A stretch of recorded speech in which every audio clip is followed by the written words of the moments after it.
Loki Trickster is first to the stream.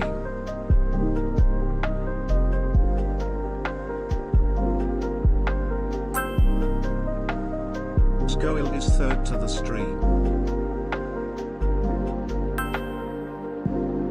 Skoil is second to the stream.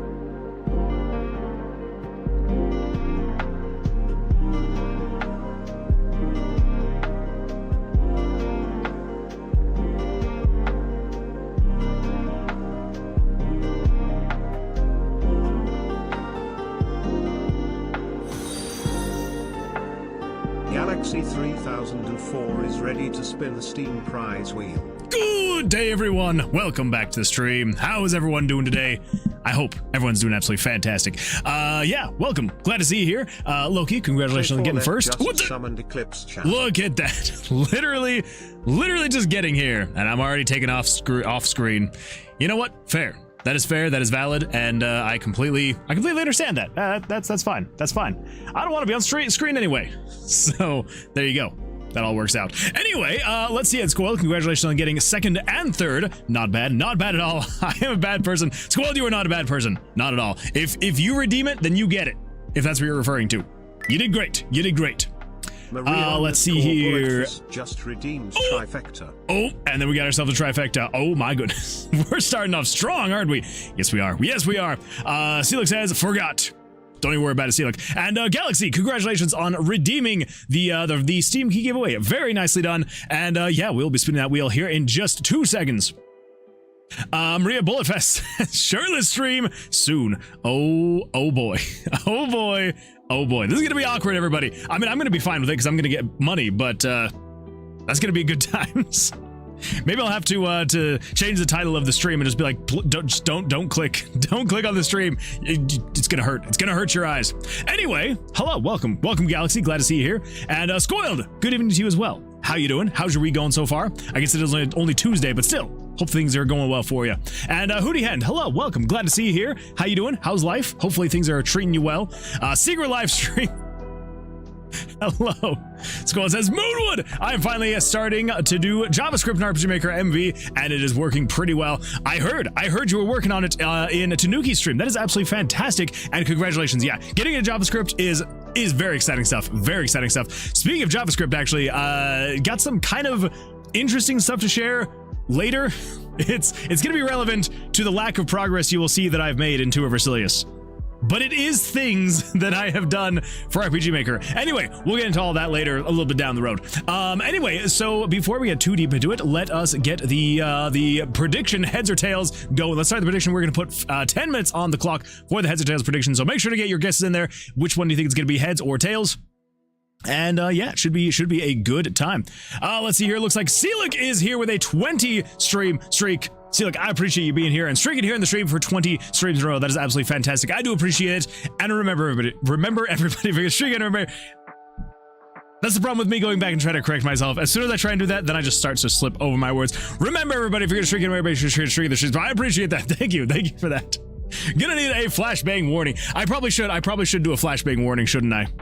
Here's a question. Should I take off my shirt on camera, or should I go off camera, take it off, and then come out? I don't know. We'll figure that out. I mean, honestly, we're just gonna have to wait for the money to be here, right? So like, I'm just saying, until I actually have the subs in place, I don't think I can do it.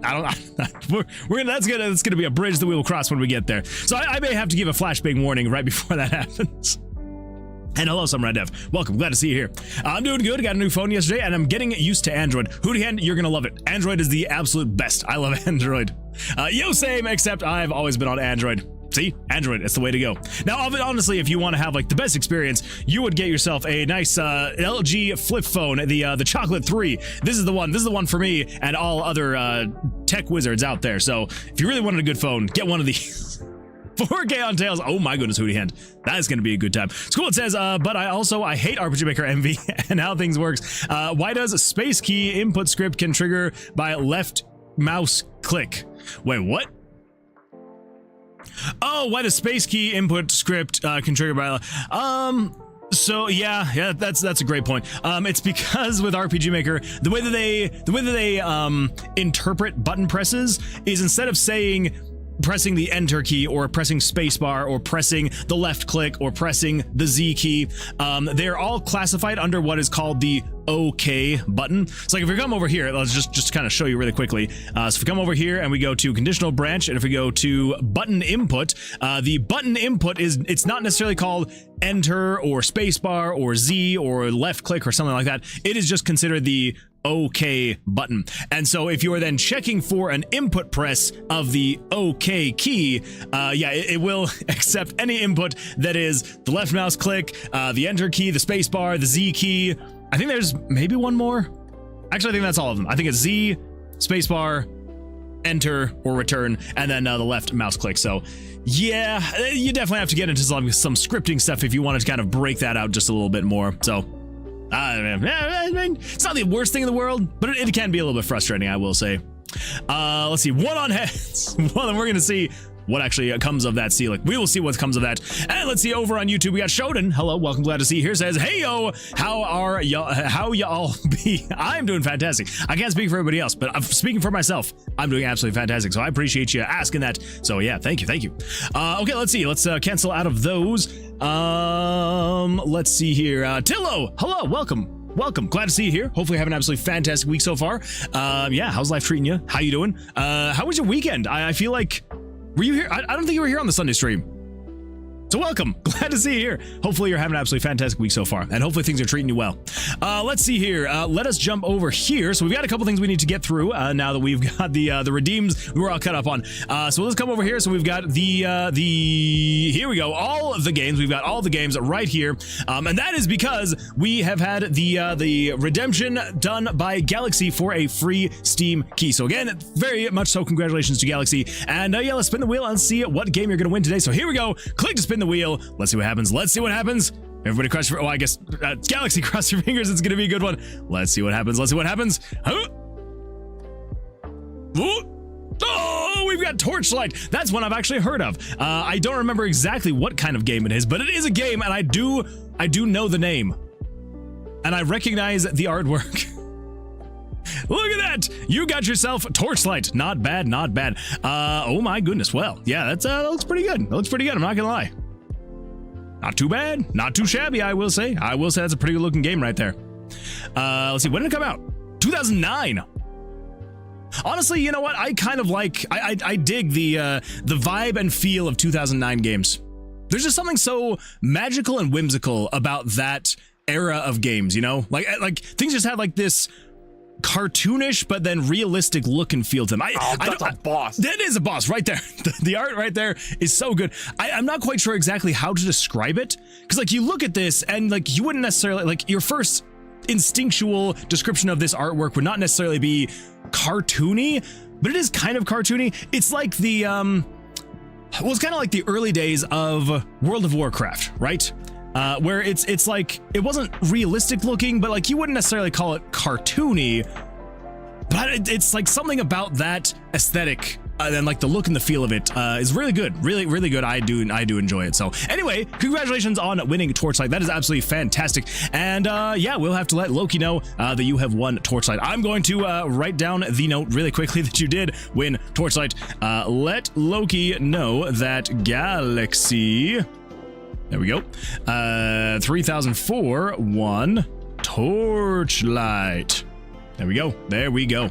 Yeah, fantastic. Well, anyway, congratulations again. Fantastic stuff. And yeah, it looks like it's a pretty well received game, so I like it. Yeah, very nice. Let's remove that from the list. That way we don't accidentally well.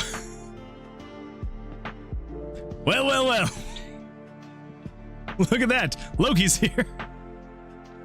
Hello, Loki. Welcome. Glad to see you here. In my defense, I was spinning the wheel and then I had stuff up on my screen. Okay, I wasn't looking at the chat. Anyway, hello, welcome, Loki. Squad says, yes, I know in the core RPG.js has input key mapper, maybe back up the RPG core and delete OK inputs. I mean, I guess you could do that. That would be one way to get around it. Loki says, just out here collecting games like Infinity Stones. I may have to raise the price. I mean, it seems like 2,500 channel points is not enough. I figured, because I'm trying to remember what it was. I think it said that on average, people earn about 200 points per hour. And then I stream for about 4 hours per stream, roughly. And then I figured it was, 8 times 3? No. Whatever it was, because what is it? 2,500 points? I think it's 2,500 points for the thing. Yeah, 2,500 points. So 2,500 points divided by 200, so about 12 hours. Yeah, I figured that was probably enough time, right? Because that would be 4, 8, 12. Yeah, so about a week's worth of stream. But I guess to be fair, there are some people that have quite a few points built up. So I don't know. Maybe. We'll see. There was also another thing that I was kind of thinking of, which was I would turn off the game wheel. And Galaxy, this is like absolutely nothing wrong with like redeeming it. Originally, I was kind of thinking about making it so that it would like pop up randomly throughout the stream, so it wouldn't just be there in the start. I don't know. Just kind of like finding different ways to like gamify it, you know? Potentially. It could be fun. It could be a good time. But anyway, I'm actually kind of, because like Torchlight is actually one that I've had on my radar for a while and I've never actually played. So you're gonna have to let me know how it is at Galaxy, because I'm hoping, fingers crossed, I'm hoping it's gonna be good. Who's gonna tell him I was literally first to stream? Oh yeah, that's right. I completely forgot that you redeemed first. I am all here. I have my wits about me, and everything is fine. Everything's fine. Everything's normal. It's gonna be okay, everybody. I promise. Everything's gonna be fantastic. Okay, let's see here. We got a minute and a half left on the coin flip, so let's catch up on the Discord. Actually, let's catch up on YouTube chat. Let's see, what do we got? Yeah, we were having an after work event at my work, so I couldn't catch the stream. Yeah, no worries, Tillo. No worries at all. What are you trying to obtain on GitHub, Tillo? Oh, yeah. What's going on here? Oh, right. It's the it was the GitHub worldwide down article. Yeah, dark times, very dark times right there. Oh, nothing. Just wanted to share the article. Kind of looks like the first Skylanders art style. Exactly. Yeah. That same kind of art style. It's the art style they leaned into very heavily with like what's that Warcraft card game? It's Hearthstone. Like the art style of Hearthstone. And like the art style of Overwatch, like I did something about that where it's like it's realistic but cartoony looking at the same time. It's I don't know. I really like the vibe and feel of it. Let's see here. Kind of looks like the first Skylanders. Gotcha. I have a ton of RPG Maker MB assets from GitHub, so if you need anything and can't get it, just hit me up. Oh, Shoden. That's a kind of good time. Thank you, Shoden. Now, fair warning, I have a library of it stored on external drives, so it might take a while to actually find those things. I know exactly how you feel. I have 2 flash drives, two 256 gig flash drives that I just have a ton of assets on that I've like purchased and obtained over the years. And yeah, so it takes me a very long time to find what I'm looking for. I need to go through and like sort it all. It's a lot. It is a lot. I've been rewatching all the Avatar shows because a new one is coming out. All good, Shoden, thanks. On Legend of Korra Season 3 right now. I've actually never watched Legend of Korra. I tried watching a few episodes. I don't know, I just couldn't get into it as much as I did the original. The original I've watched through probably half a dozen times or something like that. I went to the midnight showing of Avatar, M. Night Shyamalan's Avatar The Last Airbender. I was so hyped. We had literally, because it came out, I think it was the summer that I graduated high school, or like maybe I was like still like just about to start high school. Whenever it came out. When did it come out? Avatar The Last Airbender, 2000. Was it 2008? Movie. M. Night. We're getting there, everybody. We're narrowing down. Okay, The Last Airbender 2010. Okay, yeah. So wait. But when in 2010? It has a 3.9. That just is disgusting to me. A 3.9? This thing does not deserve above a 1.9. That is horrible. Anyway, yeah. So let's see. So this was 2010. But it doesn't actually say release date. Just Tell me the day. I hate Bing so much. Why do I have that as my default search engine here? Thank you. July 1st, 2010. Okay, so it was the year that I graduated high school. And yeah, we literally spent an entire day, basically morning until night. Okay, it was like mid to late morning, and we watched the entirety of the show. We watched book 1, book 2, book 3. Oh my goodness. Welcome to the Moonwood Alliance, Cameron Reap. Cameron, thank you so much for 13 months. Wait. 13 months is absolutely wild. Holy smokes, Cameron, I appreciate that. Thank you so much. Axel_. I appreciate it. Thank you. 5 bits. Sup Moon Man, im lurking but im playing lots of magic. Well, hello. Thank you for the 5 bits, Axel. I do appreciate it, and I appreciate the lurk. And good luck with magic. I hope that it goes well for you. Anyway, so that came out. We watched all 3 books throughout the entire day, had a whole party with a bunch of friends, and we were so hyped. Like, we finished the last episode like 30 minutes before the midnight showing of the movie, and we were like, okay, this is gonna be awesome. Yeah, we walked out of the theater. We were there for about 45 minutes, and we were just like, we're done. And so we all walked out. There were probably like 15 of us. We walk out, and we were like, should we just go back and rewatch the first season? So we went back and rewatched the first season to kind of cleanse ourselves of M. Night Shyamalan's The Last Airbender. Anyway, there's a random story for you. So anyway, Legend of Korra, I should probably give it another shot. I never did. I watched a few episodes. It's funny because I tried to watch a few episodes, but the last thing basically I had watched was the movie, and so I think I was just kind of like still heartbroken. So maybe I just need to sit down and give it another shot. Anyway, the new Netflix show isn't good either. That's what I've been hearing. I've heard that like it looks good, like visuals and like VFX and things like that it looks good, but it just again falls flat. Like the actors fall flat, the plot lines fall flat. They've changed some characters and their plot lines, and I'm just like, just don't mess with it. Just keep it the same. Like, if you're gonna do a live action, just keep it the same, right? Do what How to Train Your Dragon did. Make it basically the exact same shot for shot and call it good. Like, it's not a reimagining, it's not a retelling, you're remaking it as live action. So you should basically take it exactly as it was before in the animated, and then make it live action and call it good. Don't add things, don't change the characters, don't change the plot lines, because then you're just gonna run into more issues. And if people complain about, oh, well, it's just shot for shot, and it's like, well, yeah, we were remaking the original as a live action. Of course it's shot for shot. Anyway, that's a whole rant for another day. Anywho, let's see here. What have we got here?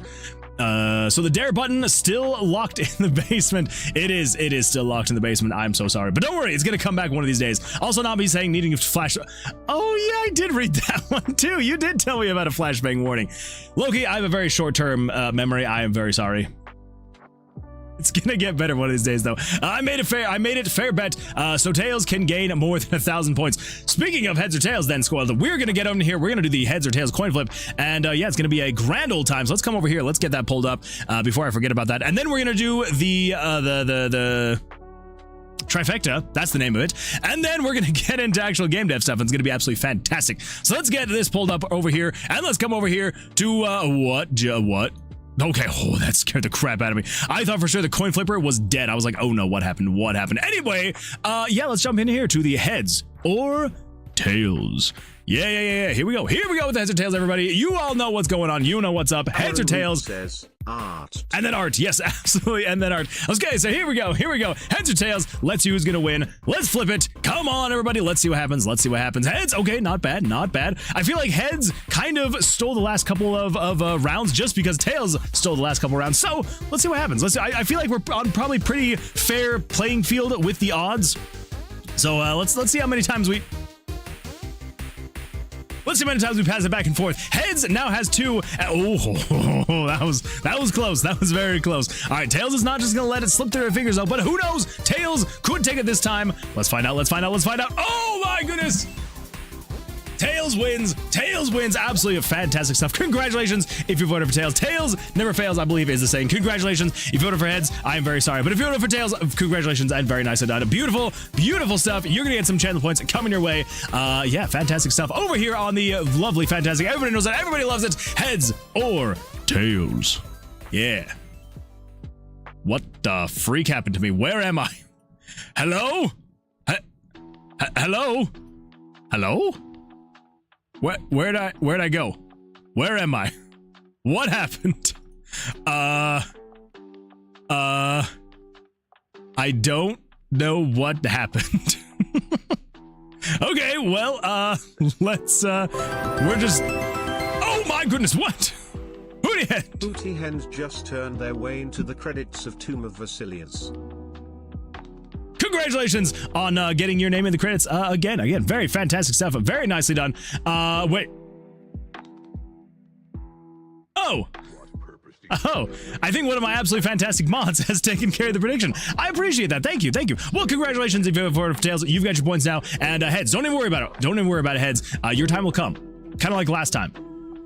But maybe next time.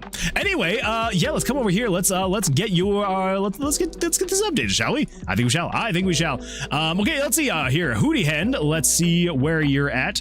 Hooty Hen. So you are at a 2x. You're now Hooty Hen going to be at a 3x, which means you're going to jump up the ladder. Let's cut that name. Let's come up all the way over here. 3x, 3x, 3x. You are coming up right here, just above Cameron. Very nicely done. Beautiful, beautiful stuff. Holy smokes, Hooty Hen. I appreciate you for watching here for so long to be able to have redeemed so many channel points. 30,000 channel points is a lot of channel points, so I appreciate that. So thank you so much. Let's see here. Okay, Tails never fails. I don't even understand. Input key mapper section in RPG Maker Core doesn't have mouse left click, and it still works. Yeah, when it comes to the RPG Core, what the, Cameron Reap just turned their way into the credits of Tomb of Vercilias. Well, I guess you couldn't let Hooty, you couldn't let Hooty have it for even more than 5 seconds. Hey, that's fair. That's fair. All right, Cameron, there you go. You are now at a 4x. Let's cut that, and then we're going to move you up not only above Victory Game and Zombie and Fairly, but also Seelick. Congratulations on getting moved all the way up there to the top of the number 4 spot. Not bad. Not bad at all. Let's hit save on that one. And yeah, beautiful, beautiful stuff. Congratulations. And again, thank you so much for watching for so long to be able to get so many channel points. I do appreciate that. Let's see here. And then Cameron with the 13-month Prime sub. I do appreciate that. Yellow Moon can't stay long, but wait, Yellow Moon can't stay long, but wanted to see how you were. I'm doing great, TNT. I'm doing absolutely fantastic. How you doing? Hopefully life is treating you well. Don't mind me. Just drew a chess match. Wait, just drew a chess match in Duolingo. Ooh, that sounds like a good time. Autumn says, hello, everyone. My name is Autumn, and this is Moonwood Games. Hello, Autumn. Welcome. Glad to see you here. How you doing? Hopefully life's treating you well. My next art project is my sports stadiums. Ooh, that'll be a good time. Currently working on the Etihad, home of the EPL Team Man City. I don't know what that is, but I'm very excited to see it when it is done. I figured it out that if I deleted OK, enter section, the all of OK buttons don't work. Why?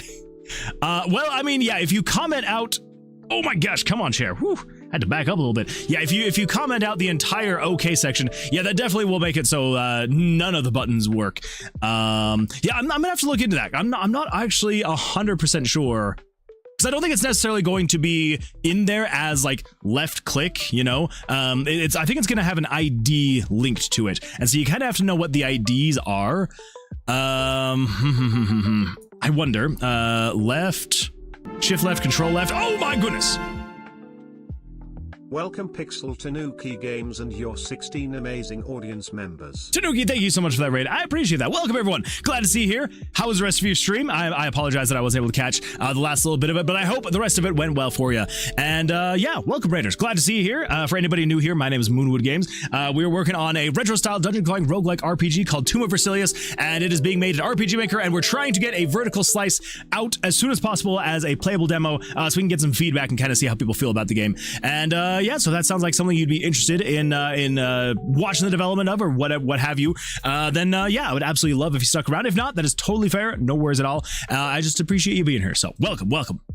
Let's see. Tails never fails. Yes, I win the coin flip. No, straight to the Shadow Realm. Today says. Anyways, IGTG now BC lots of work tomorrow. Been super busy lately, so you know what time it is. Good night everyone, love you, kisses, mwah mwah, take care of yourselves, tell the people who matter to you that they do and you appreciate them. I'm afraid you'll all have to tell me your accomplishments next stream. Bye.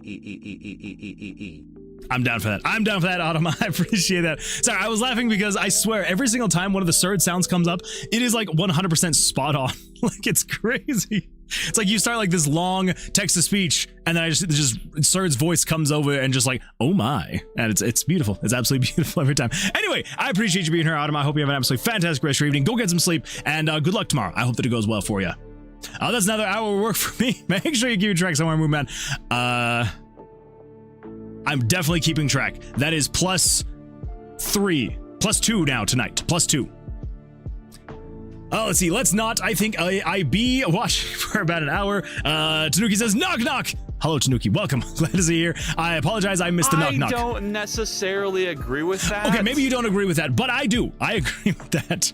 I'm at a 3-stream streak.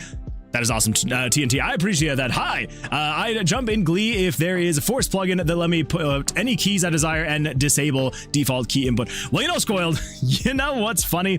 There is a plugin that I should probably release, because there are plugins out there. Don't get me wrong, there are plugins out there. But if you come over here to why am I going through all these things? Let's just come over here to Tomb of Vercilias, JavaScript, plugins, and then you've got right here the Moonwood. Did I not name them MW? Maybe I didn't. Wait, where is it? Wait, do I not have it in here yet? I might not have it in here yet. Maybe I made that for MZ. I may have made it for MZ now, actually, now that I think. No, I definitely have it here. Is it this the one? That's the one, yeah. Full keyboard mapper. Okay. Let's come over here. We've got full keyboard mapper. This is the one. So this is a plugin that I made because I needed a thing. And yeah, basically this is the entirety of the plugin. And yeah, you can basically remap keys, and you're able to use all the keys on your keyboard with this plugin. So you know, so I can very distinctly say, like, you know, backspace does this thing and space does this thing. I don't think I have it set to like disable keys, so I'm not necessarily trying to overwrite the default OK button, but I'm pretty sure you should be able to with this. I think I would have to test it, but I'm pretty sure you can. And yeah, it does take a little bit more outside of that as well, but it's actually what's allowing me to then, when you come in here to create a character, it's what's allowing me to come in here and you know, type a name, you know, Tanuki. See, there you go. You can type a name with full keyboard input. So anyway, yeah, so that's I may need to release that so people can actually use it if they would like. Let's see, Servbot says, I almost missed this. And let's see, we got Raid. We're here to take notes, no pressure. All right, I'm down for the notes. Let's see, hi all. We're here to take notes, no pressure. Scoiled, how could you? I wanted to drop you off, LMAO. The hair looking shiny since I last tuned in. Looking fire, Moon. Photogenic mail, I appreciate that. Yeah, the hair's, I mean, I did wash it this morning, so I hope it would be looking shiny. Because I use nothing but the best of shampoo to wash my hair.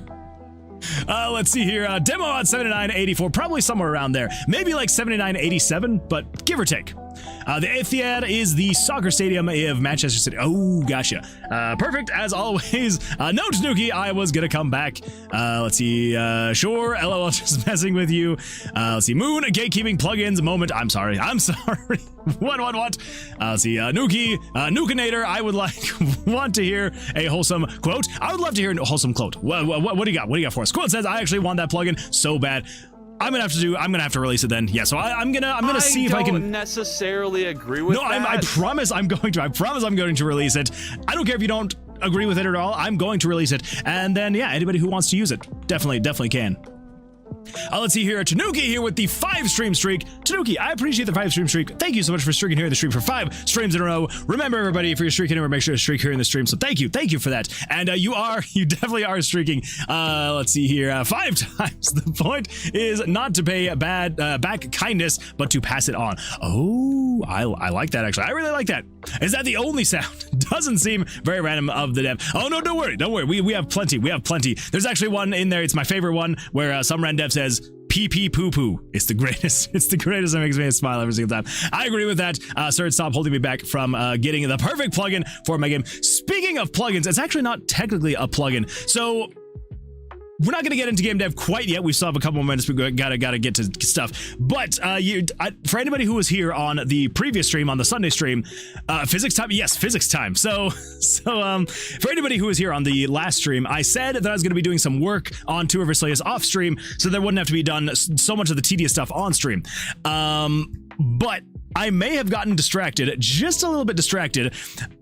Because, and I have good reason, it has nothing to do with Tomb of Vercilias. It does have to do with RPG Maker though, and I'm actually very, very excited that I was able to get it to work, because I had no idea that this thing existed. So I decided to look into a specific library in getting a physics engine working in RPG Maker MZ. Now the reason for this is because there is a game jam that I had joined. I don't think I'm gonna actually... Gooblers. There was another one. So I did join the game jam. I don't think I'm actually going to be doing anything for the game jam, but if anybody wants to, there's still a few days left of the game jam. There's still 5 days left if you want to join. So this is the Do You Want to Jam game jam. And yeah, basically it's just a week-long jam. And the theme for this one is unstable. So basically what I wanted to do, I've always wanted to make a game where, did you ever play like those tower stacking games where like you had like a block that was like swinging or moving back and forth at the top, and then you would drop it onto a pre-established tower that you're making, and then after, like if you got perfect, like it didn't tilt too much, but every single time you like got off just a little bit as you were dropping it, the tower would like kind of start to sway back and forth and wobble, and you just had to like build it as tall as possible before it eventually tipped over. I've always wanted to make something like that. I think it would just be so satisfying.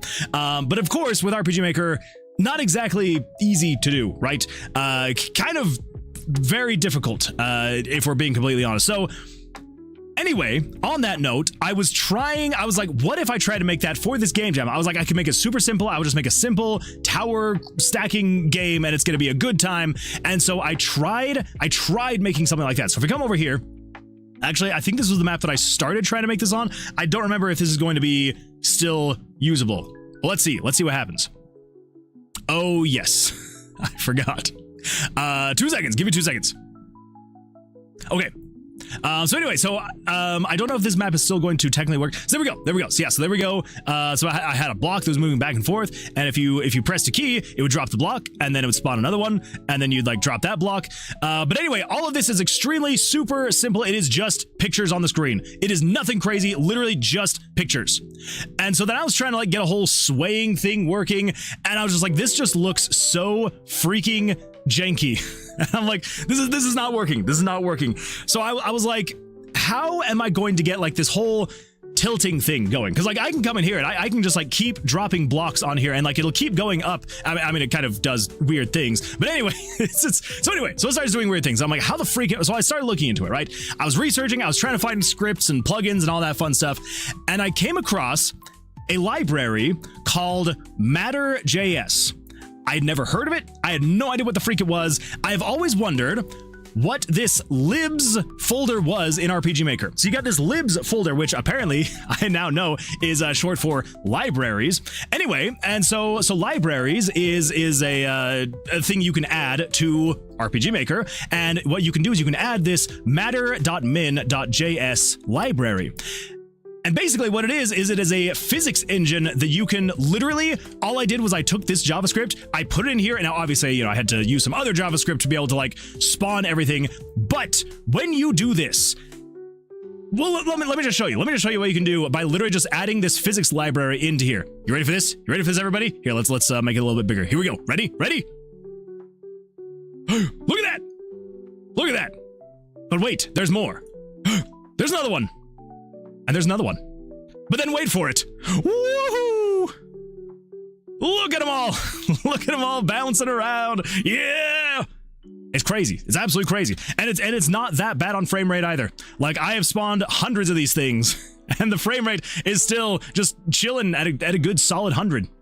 Yeah, just absolutely fantastic things going on right here. And it makes me very, very happy. So anyway, so I was like, so I came across that and I was like, oh my gosh, like, could I actually make a thing? Like, could I make a thing? And so I did try it first. I will say I tried, but I don't know how I was feeling about it. So basically, here's what I started trying to make. So I was like, okay, what if we go back to the whole original idea where it's like, you know, you're dropping entities on top of entities, building a tower and all that stuff. I could never get it quite right to feel like the physics, they're fine. They're not great. They're fine. But as soon as you get a tower more than like 6 or 7 blocks tall, it kind of gets very wobbly, even if because like all of them are perfectly aligned with each other, but because of the, you know, the physics being physics, it all just kind of falls over and terrible things happen. But it's still kind of fun. Still kind of fun that you can spawn all these guys and it's a good time. So anyway, yeah, but that is not what I eventually landed on. Eventually what I landed on, because I wanted to see if something like this would be possible, and the answer is going to be yes. Let me just adjust some things really quickly here. So let's change that, turn that one off. We're gonna come over here. We're gonna change this to change it from blue sky. We're gonna change it to where is it? There we go. Y'all ready for this? Y'all ready for this? I don't know if you're ready for this. You ready? Oh boy. It's glorious. It is so glorious. I've always also wanted to make some kind of like Plinko type game. But like Serd says, I will do anything but learn Godot. Even if it involves pulling in a whole different physics engine into RPG Maker to make it work. So anyway, so I was like, oh cool. I can now finally achieve my dream and build a Plinko minigame in RPG Maker with physics and everything. So anyway, yeah, so I don't know what I'm actually going to do with this, which is why I then have to apologize that I even spent as much time as I did experimenting with this and kind of figuring it all out, because I don't know exactly what I'm actually going to do with it. Like, if I'm being completely honest, not a clue what I'm going to do with it. But some thoughts have come to mind, you know, whether it's a game for something, I don't know what, but eventually one of these days, I'm sure I'll figure something out with it. So anyway, there's some fun stuff. So I guess if you, I know, one of these days I will figure it out. So if you want a physics engine in RPG Maker MZ, I don't know if it would work in MV. I'm pretty sure it should. I just haven't experimented with it in MV yet. So MZ is confirmed. Yes, it does work in MZ. But MV, I might have to do a little bit of experimenting to just kind of see if matter works in RPG Maker MV. I mean, it should, because it's JavaScript, right? So I mean, it should. But I'll figure that out and I'll report back whatever I find out. So anyway, all of that said, all of that to say, this is why I did not make very much progress on Tomb of Vercilias since the last stream. So I apologize. I have made a little bit of progress, but not a ton. So, because I was messing with physics in RPG Maker. It's a good time though. It is a great time. So, but anyway, yeah, happy days. Okay, let me get back over here and let's go back over to GitHub. We'll come over here. Where is it? There we go. And there we go. And pull this up. There we go. Okay. All right, let's see here. I've got to turn on the fan because it's getting hot down here.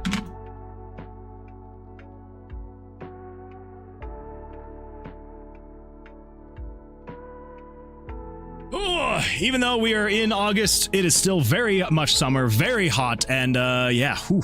And even though I'm in the basement, it's still very hot down here. Okay, let's see here. Let me get caught up on chat. Oh my goodness, what is going on here? Okay, what are you streaming right now? Wait, what? Is this able? Okay, wait. Okay, I'm backing up. Where was I? Moonwood is just the peak RPG Maker creator today. I try to be. Okay, I still have to go further back up then. Okay, let's see. Okay, so physics time. Grubler's Jingle Physics. This is so cute. I know, right? So I was very much so wanting to join the game jam. But anyway, yeah, so I don't think I'm going to, because I don't know if I'd be able to make something in 5 days, but it seems like it should be a pretty good one. I mean, freaking 2,100 people are a part of it, so should be good.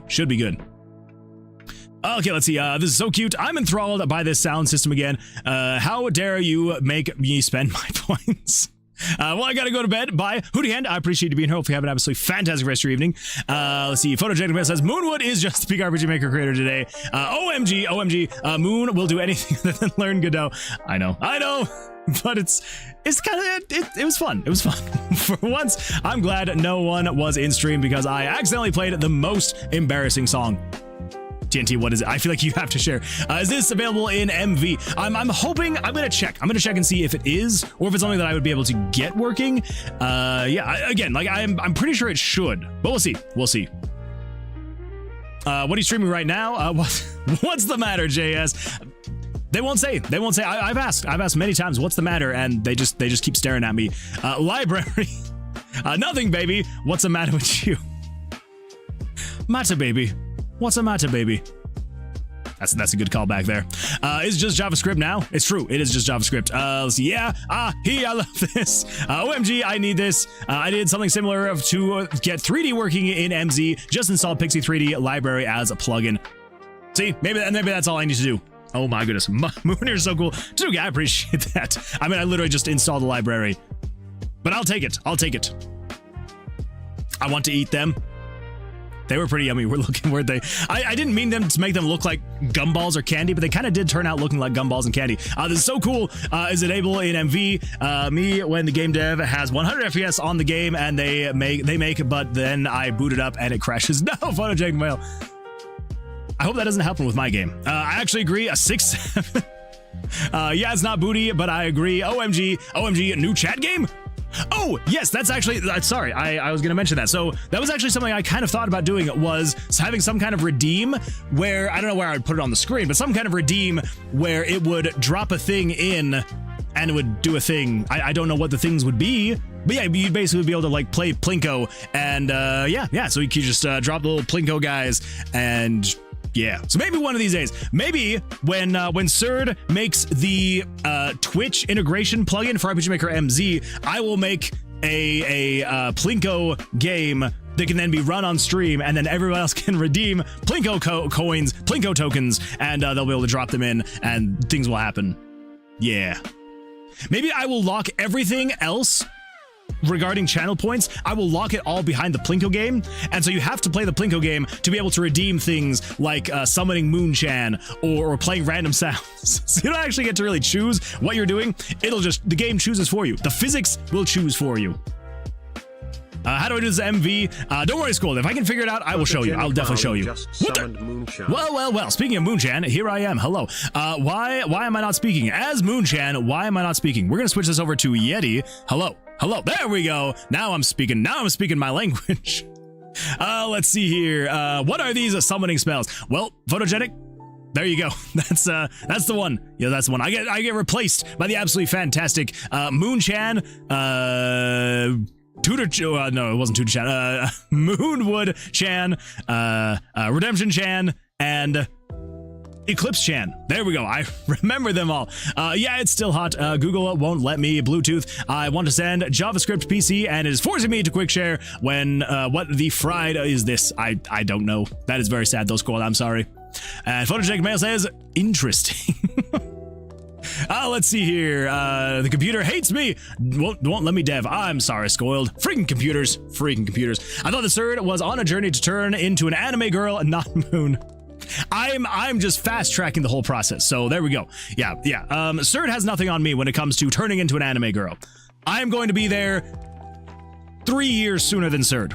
And Surd, I believe, was going to take 6 years. So half the time, honestly. Not bad. Surd as an anime girl? Peak. I know, right?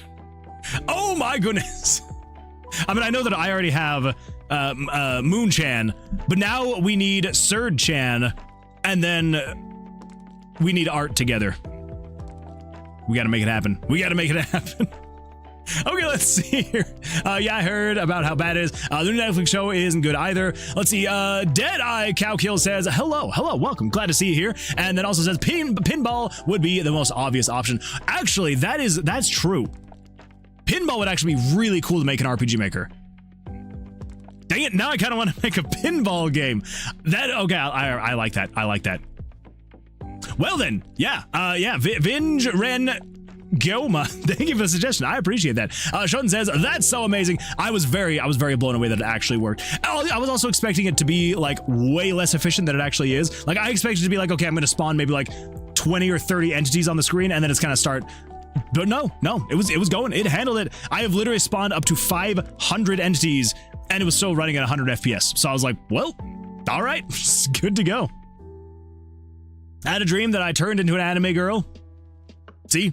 It can happen to the best of us. What was that last part? Nothing. I definitely was not saying that we need a Surge-chan now in the same art style as Moon-chan, and then we need to go on adventures together. Anyone else play that Spaceballs pinball game that came on the old Windows? Oh, absolutely. The Windows XP pinball? Yeah. I can still hear the startup sounds in my head. Or the how does the sound go when it's like loading the ball? It's like something like that. It was probably just destroyed that anyway. But anyway, yeah. Many an hour played on that game, especially because, well, I didn't have internet back in the day, so I played a lot of pinball on Windows XP. Pinball RPG, that would actually be really cool. Dang it, Loki. Now each ball is a different... Oh, yes. Yes. Okay. Oh, okay. I'm thinking out loud here. Loki, you got me going here. I mean, obviously, like, Loki, you've like introduced this idea in my head, but yes. So the balls, they can either be the classes or your party. And so say, for example, if you have a party of 4, you have 4 balls. And so you throw in like your fighter, and then your fighter, as they're going around, like racking up the points, they're doing their fighter damage to whatever monster is currently spawned. And then when they go off this, like when they fall down the pit and they die, you got to bring in your next party member. And then once you finally beat the stage, you can like bring your characters back to life, or you can use items. Oh my goodness. I want to make this happen. I want to make this happen so bad now. No, Loki, don't introduce these ideas to me, because now I'm going to be like, okay, I now need to make a pinball RPG. Dang it. It's got to happen. I'm going to see what I can figure out. I have this idea yesterday. What a timing PC, our movable bumper. Yes, that would actually be really cool. That would be really cool. Do it. Maybe I will. Small but rock solid. Also, hello, welcome. Glad to see you here. Logan says, I've thought about it where it's also monkey ball style, where inside the ball is the character. See, I think that'd be really cool. I think that'd be an absolute blast. Okay, let's come over here. Let's take a look at art, and then we're going to do the trifecta, and then we're going to get into the actual game dev stuff. It's going to happen. So here we go with Shodan. Today's art project, not sure what I'll use it for, just having fun tonight. Oh my goodness. That looks like so much fun. I love that. Oh my goodness. Yeah, that is beautiful. I am mesmerized. It looks so cool. Like, it's so much better than just like cause like, here's the thing. You can just use like a flat brush and just like kind of merge all the colors together. But like you didn't. Like they're all raining down, and it's beautiful. I love that. I love it so much. Yeah, beautiful stuff. Thank you so much for sharing. That is amazing. I love it. I love it. I may download that and use it as a background somewhere. Let's see, Cameron says, the Etihad, the stadium of the Manchester City Blues. City Blues? It is the City Blues. Ooh, very nice, very nice. I like it. And Lumenfield, home of the Seattle Sounders and Rain. I like it. Very nice. Yeah, beautiful stuff. Dr. Dre says, Lil Bab. I do like Lil Bab. Oh my goodness, they're adorable. They're super cute. Love the hair. Love the way you did the eyes, the face, like everything about the face. I'm just like, aw, so freaking cute. I like that. I like it.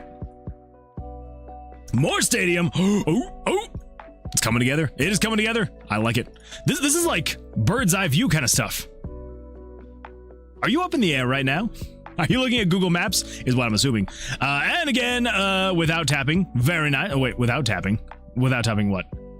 Oh, without tapping and with tapping. Okay, gotcha. I was like, what?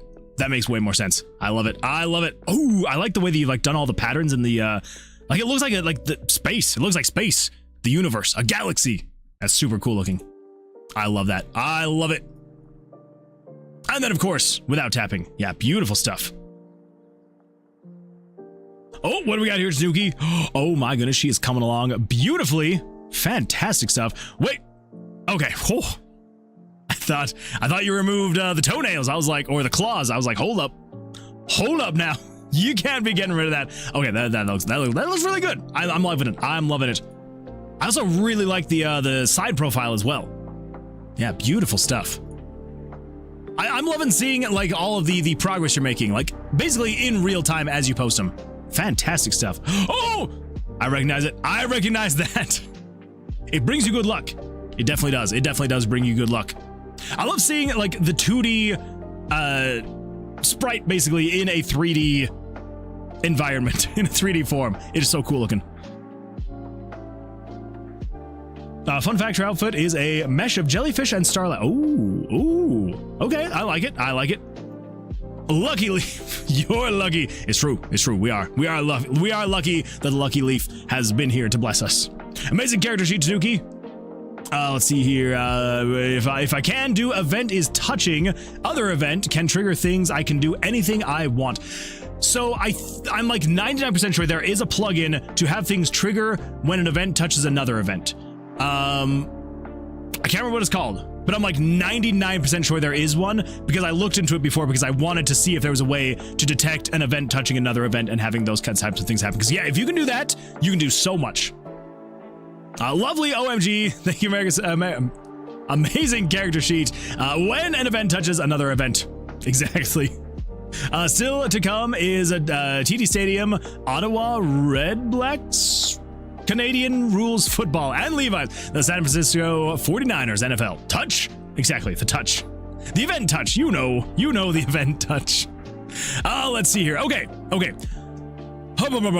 Let's see here. So I think the last thing we have, and correct me if I'm wrong, but I'm pretty sure the last thing we have now before we get into the game dev stuff is we have a getting buff. We've got ourselves here a trifecta. So let's come over here. Let's turn that on. There we go. Let's get buff, everybody. So let's crank the jams. Let's get buff, and then let's do some game dev stuff. Shall we? I think we shall. So here we go. Let's crank the jams. There we go. Oh boy. All right, here we go, everybody. 10 o'clock, count them with me. Here we go. 1, 2, 3, 4, 5, 6, 7, 8, 9, 10. Whew. And now it's time for the chest benders. Here we go. Count them with me. 10 on the clock. 1, 2, 3, 4, 5, 6, 7, 8, 9, 10. Whew.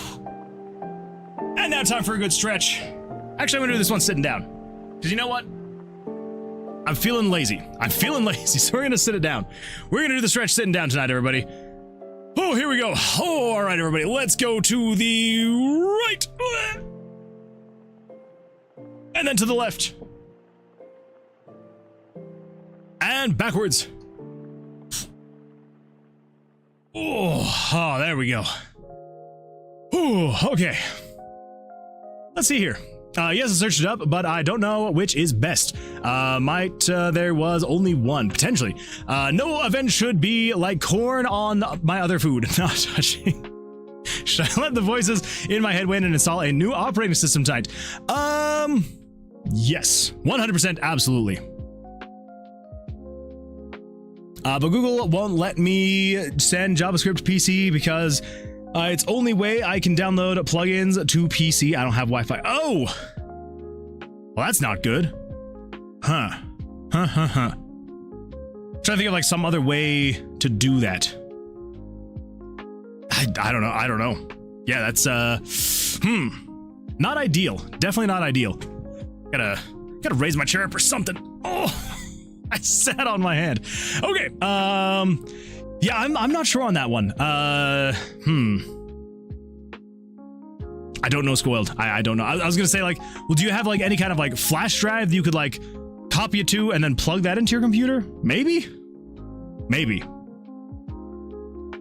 When event touches others, delete other event. See, that would be really cool. Moonchan is so bulky. Oh yeah, hello Moonchan. Moonchan has gotten buff, but Moonchan has got to go. Goodbye, Moonchan. We'll see you next time. It's gonna be a good time. Okay, bet. What if you ate a cookie as well? I have no cookies. Cookies would be the best way to go. Rip, make them then for real. Oh right, it might work. Possible. It's possible. Because if you're accessing it on your phone, yeah, what you could do is you could download it through a browser onto your phone, and then if you have a flash drive that has like a Type-C end, assuming your phone is Type-C, then you can just plug that into your phone, copy it to the flash drive, and then put that flash drive into your computer. Maybe. I do have things. Well then, I hope that'll work. I hope that'll work for you. All right, everybody. Let's do the game dev stuff. Yes, we shall. So, last time we got puzzles number 1 and 2 working, so that instead of taking up the full screen like they used to need to be, bread indeed, we've made it so that they will only be here on the bottom of the screen, which is like the new design for the puzzle. So I do want to add more down here eventually, like probably the instructions along the bottom of like telling you what to do. But yeah, so we got number 1 in here and done and good to go. And if we come over here to number 2, we should also have that one be done and good to go. Everything should be happy days indeed. So let's come over here. There's Spotless Sapphire. And there we go. Now it all just pops up down here and you just be like, boop, boop, boop. Yeah, happy days. Now, number 3, we were going to work on number 3 on the last stream, and this was the one that I was like, I'm going to do this off stream so that you don't have to sit through it. And then I didn't really work on it. So right before the stream started, I was trying to like rush through it and see if I could get it done. So I actually haven't tested it yet to see if it is 100% completely working. So we're going to jump in here together and we're going to live test this and see what kind of bugs we get while this thing pops up. So here we go. So this is the memory one. So it should like show you a thing to do and then you do the thing. Okay, all right. So far, so good. So it pops up, shows that. Everything's good to go. Okay, all right, not too bad. I do kind of want the timer to show before, though. Also, what's going to happen if I don't finish it? Okay, all right. There we go. Does everything erase properly, though? Silly shenanigans. Silly shenanigans, indeed. So what if I just, like, apply a bunch of different ones and I'm hovering over one? Maybe clicking erratically. Well, that seems fine. Okay, cool. Well, yeah. So I think the only thing that I really want to adjust is when it comes in here and it shows, I want the timer to be showing, just not counting down. So, I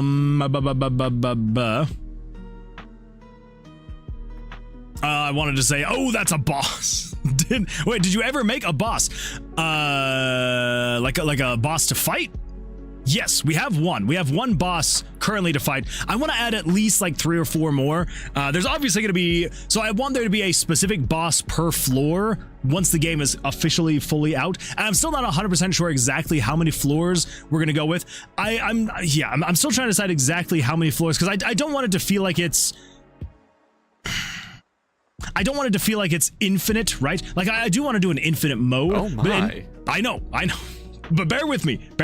So yeah, I don't want it to feel like it is an infinite game, but there will be an infinite mode. So it's like you can always go back and like keep playing. You can always go back to floor 1 and do the thing. But basically, like kind of like the ideas that I'm wanting to pull from, I want each floor to feel unique. And so essentially, I kind of want to pull from the ideas of what is it? Like the almost kind of like the what's it called? The circles, like the circles of hell. What are those called? The 9 circles of hell? Kind of like that, if that makes sense. Is that what it's called? The nine circles of hell? 9 circles of hell. Yeah, from Dante's Inferno. Yes. In order, maybe? Okay, like, just watch. So, I type this in, right? I type it in, and I say, 9 circles of hell in order. It gives me the cover art, it gives me an overview, it gives me the themes, the book preview, all this stuff, the Wikipedia. I can guarantee you if I copy and paste this exact same thing into Google, it will actually give me the 9 circles of hell. So here we go.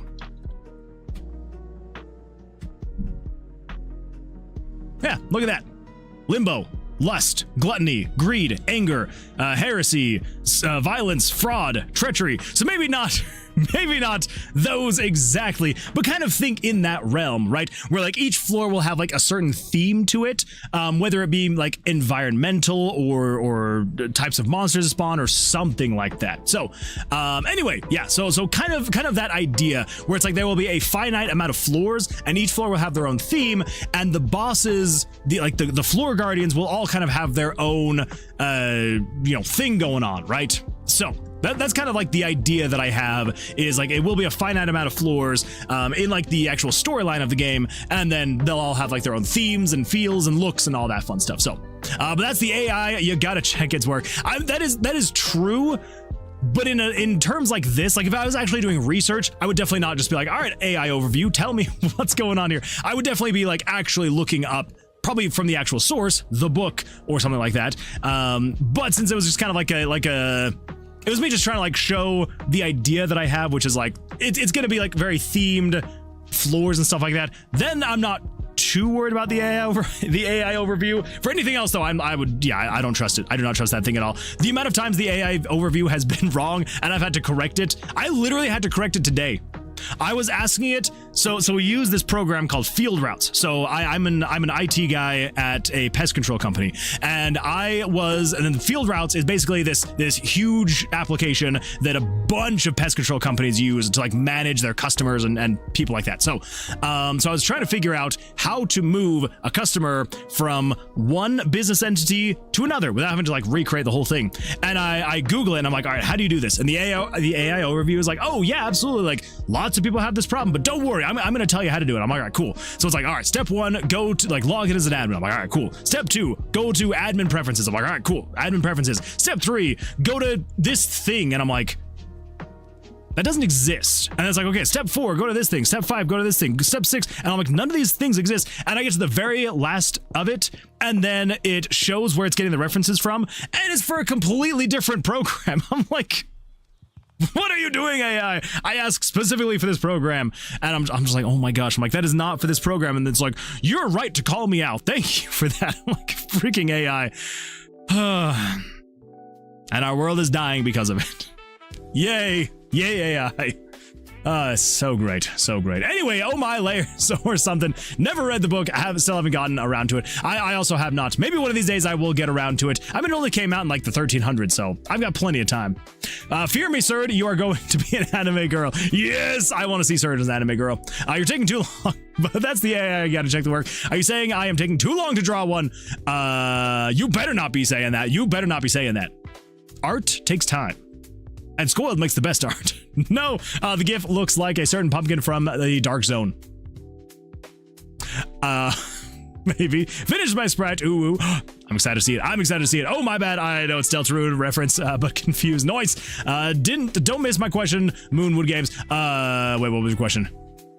Did you make the deli jelly? I have not. I have not made the deli jelly yet. That will probably be further down the line, because I do have... That will probably be a full release, probably, most likely. Thank you, Skull. yeah, TNT. If you've got it, yeah, definitely share.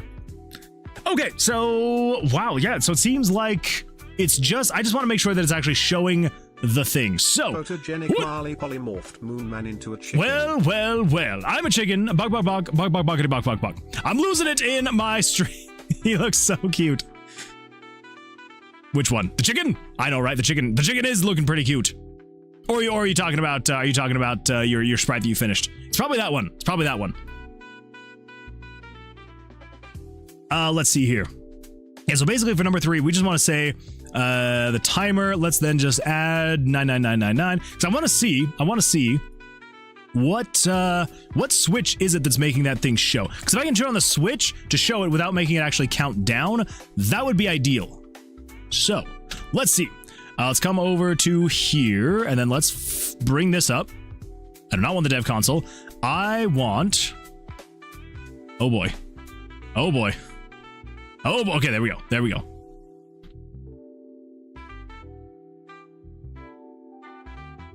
Get out of here. There we go. Okay. HUD maker. Let's hide everything else except for... you... You're the image gauge. I want... What about just the text? Show me the text. What is it? So this is if the switch 42 is equal to true. Okay. Well, what is switch 42? Let's come over to here. So if 60 is on. Cool. Cool. There we go. 42. Show a trap puzzle timer. Okay. So let's do this, actually. Let's swap you to be right after you set the timer. Turn that on so it shows the trap puzzle timer. That's a 42. Cut that. Put that right here. And then down here, we're going to put you right there. And then after all of this stuff, which I need to somehow consolidate just a little bit, we're going to get rid of 42 right there. Okay. There we go.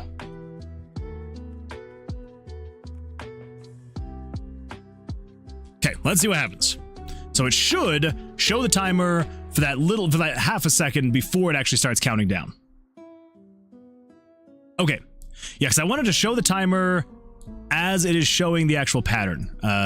Okay, there we go. Whew. I was like, crap.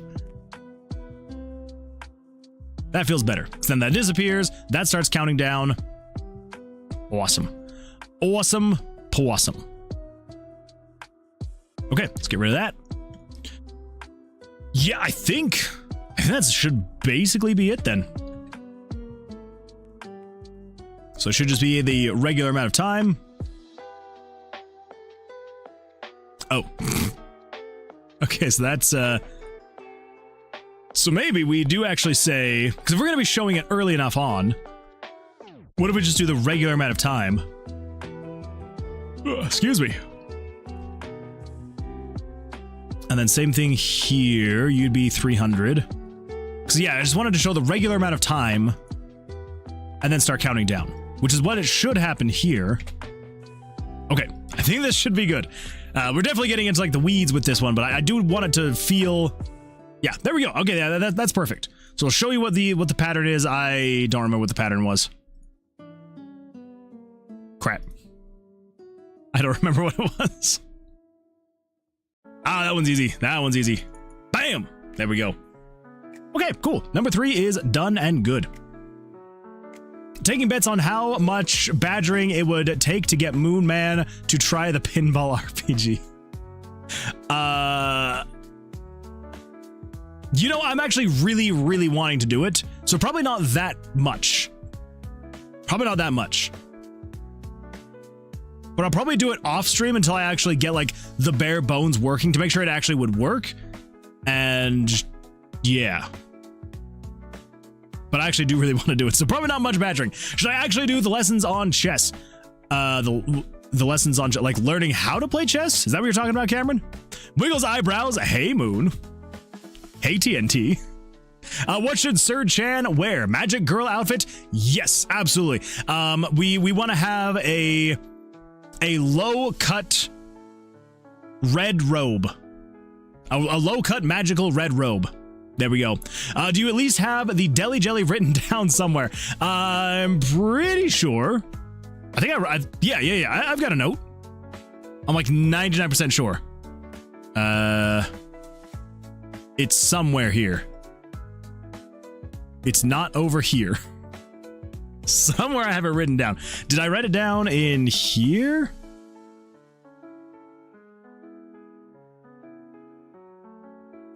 Add perk. The Iron Eater Golem. New monsters. Add a seal to the game. Mini boss. You know what? I actually do not have it in here yet. Floor Guardian. Deli. Where is it? Jelly. I just wanted to make sure if you spelled it differently. Deli Jelly. Add card. There we go. Now, I can't remember all of the things about the Deli Jelly, so you may need to remind me. You may need to remind me what it was exactly the Deli Jelly did. Yeah, I've just been playing chess so far. Gotcha. I mean, if it's something you want to learn how to do professionally, Not a bad idea. Somewhere doesn't sound very sure. Don't worry. Don't worry. I have it written down now. Sorry if I mistook what you said, Moon. Fear me. Wait. Oh, because you weren't sure. Oh, wait. Did you miss what I said, or just didn't understand what I was saying? No. So here's my suggestion. You don't have to do it, but I would say it should be a low cut red robe. It's like very magical looking, you know? Yeah. I don't know. It should look something like this. Let's do new, and we're gonna do 200 by 200. So yeah, so basically here's what it should look like. So we're gonna need Surd right here.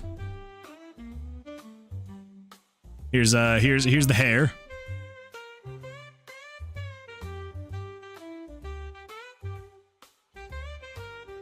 There's the hair, and then basically we're gonna need some red robes that look very magical, and yes, they're gonna need to be a little bit of something like this. So you got Surd right here, and then basically you're gonna have some bright red robes that are gonna kind of come like this. Little bit of this. And then basically, so you want to make sure they're somewhat low cut, so that Surd can get a little bit busty up here, you know, and yeah, and just add a little bit of bust to Surd.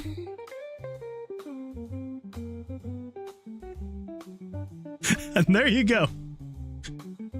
There's Surd in their magical robes. It's beautiful. It's beautiful. Right there. Peak Surd right there. I feel like they're also gonna need some earrings as well. So don't go shy on the earrings. Maybe some nice dangly, droopy, and maybe a necklace as well. I mean that's basically Surd right there. That is Surd to a T right there. So yeah, so Scoiled, something like that, but better. And you'll be good to go. You'll be good to go. Footnote has one benefit from a sandwich item.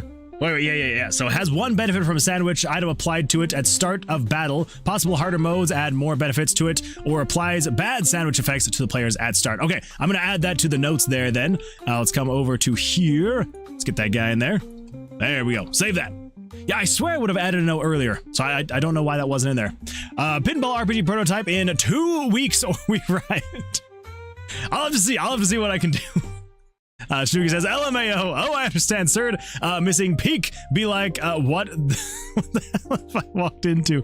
Well, we were taking suggestions on what your outfit should be for your character, and yeah, this is what all of us as a collective have come up with. Saw Surd IRL, can confirm. See, we even have an eyewitness as to what Surd looks like. Some busty dev. Surd, you've got a new name, except for the now you're subbed. You're now subbed. You're now subbed. It doesn't really roll off the tongue quite as much, but anyway, Surd, you are now some busty dev. Saw Surd IRL, can confirm. Got you, Moon. What? No, that is not what you saw. Surd, which you want, long or short hair? Oh yeah, Surd's gotta have some, maybe not necessarily long hair, but it's gotta be something. I feel like it should be like slightly past the shoulders, like nothing too far, but just like down to the shoulders, I would say. What do you think, Surd? Yeah, there you go. Whichever you prefer. Okay, all right. TNT says, Moon, I bet I can stream longer than you. I wouldn't doubt it. Wait, how long do you normally stream for? Also, hold the phone. Wait a minute. You streaming right now? You are streaming right now. Wait, are you streaming right now? You are streaming right now. You're live. Well then. Also, what the? How was that? How was that not a thing? Anyway, everybody, make sure to go over and yeah, things are running really slowly for some reason. I don't know why. There we go. Yeah, good times. Well, there we go. Everybody, make sure to go and give TNT a follow.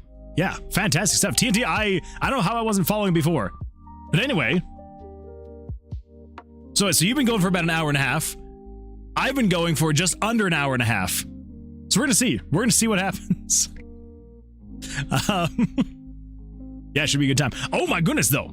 This character's looking good, though. I like it. I like it. Yeah, beautiful, beautiful stuff. Until the coffee wears off. We'll see. That's why I've got my Dr. Pepper. So we'll see how much longer I can last. Okay. All right. Let's come over here then. So puzzle number 3 is good to go. So puzzle number 4, I believe, is the next one we need to adjust, which this one is going to be a little bit tricky because this is the one that this is like the rotating of the dials one, which I don't know if necessarily is going to be. I can't remember exactly how I set it up, so I'm hoping there's not going to be too much craziness that happens here. We'll find out. We'll find out together. I might be able to finish this before the stream ends. The what? Inkwell says, status of Ink's internet, still not fixed. No, Ink! I'm so sorry. I'm sorry. I'm hoping they're going to fix it soon. I really hope so. Fingers crossed. Squirrel, though, that would be crazy if you could finish that before the end of the stream. Oh my goodness. Also, what the freak is wrong with my... Like, this time, it's actually, like, my upper lip. Like, right here, literally, is just itchy. I've got a problem, everybody. Why am I always so itchy? I don't understand it. It's the worst. The worst thing in the world. Okay, so rotating the dials. So here we go. So all of this is getting all this set up. Cool, cool, cool. And then basically what we want to do is come down here. We want to take 42 and put that up here at the top. So that way it shows the timer and we're good to go. Small allergy, maybe? Yeah. I do have a slight allergy to cats. And we do have a cat, and she does spend some time near the basement. So it's probably that, if I'm being completely honest. Plus the air quality in Utah has been garbage all summer, so it's probably that as well. Second that, I'm itchy when I don't take allergy meds. I should probably just start taking allergy meds just periodically and just see if things are better. Because the back of my throat is also kind of itchy. It's probably just allergies, if I'm being completely honest. I hate when you keep itching, then you itch it, and it keeps being itchy, and it hurts, and it just never ends. It's the worst. It is the absolute worst. But anyway, both? Wait, like nose and throat? Yeah, both. It's the worst. It is the worst. Right, it gets worse, so I go to the sink and wash my eyes out, and I wash my eyes and I put it back to my socket. Same. That once happened to me when we were trapped in a car in like a crazy huge storm in a city, and it was dangerous, but I was desperate, so I ran into the storm and stared into the sky to cleanse my eyes. I mean, that is a good way to go about it, I'm not gonna lie. Kind of dangerous, but it is a way to get it all washed out and clean. Okay, let's see here.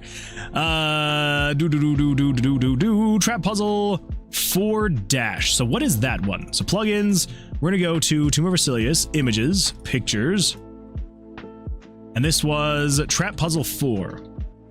So trap puzzle 4 dash plus 981 plus 1.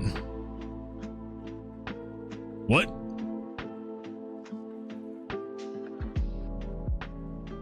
Oh, plus 4. Okay. Plus 1. Gotcha. All right. Let's see here. So then after that, we've got...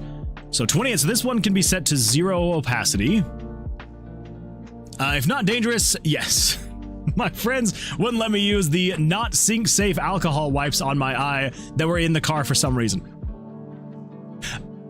I mean, I think they did the right thing in not letting you use that. I'm just gonna say that now. I think they did the right thing.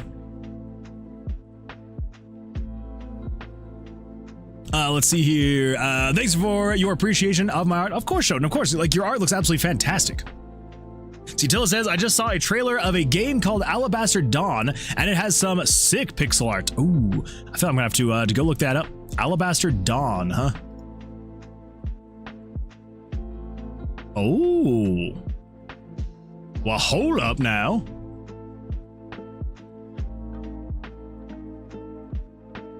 This looks really good. Oh my goodness. Says, FTR, I'm only able to be here RN because I'm on a Wi-Fi hotspot. Oh.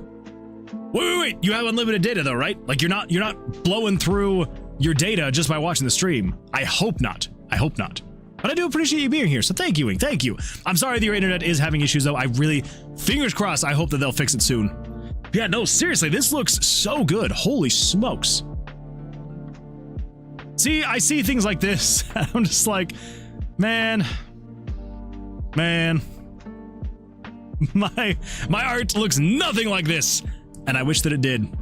I guess to be fair though, this is probably all being made by, you know, people with many, many years of experience. Actual artistic experience. So, you know. Yeah, seriously, like this looks really good. I also really like the whole, like the look of it all is just so cool looking. Like I love when you have the 2D sprites in a simplistic looking 3D world, right? Oh my gosh. Okay, that was beautiful. Man. That looks good. That looks good. I like that. Overwhelmingly positive. Well deserved, I would say. And it's only $25. And they've got a demo.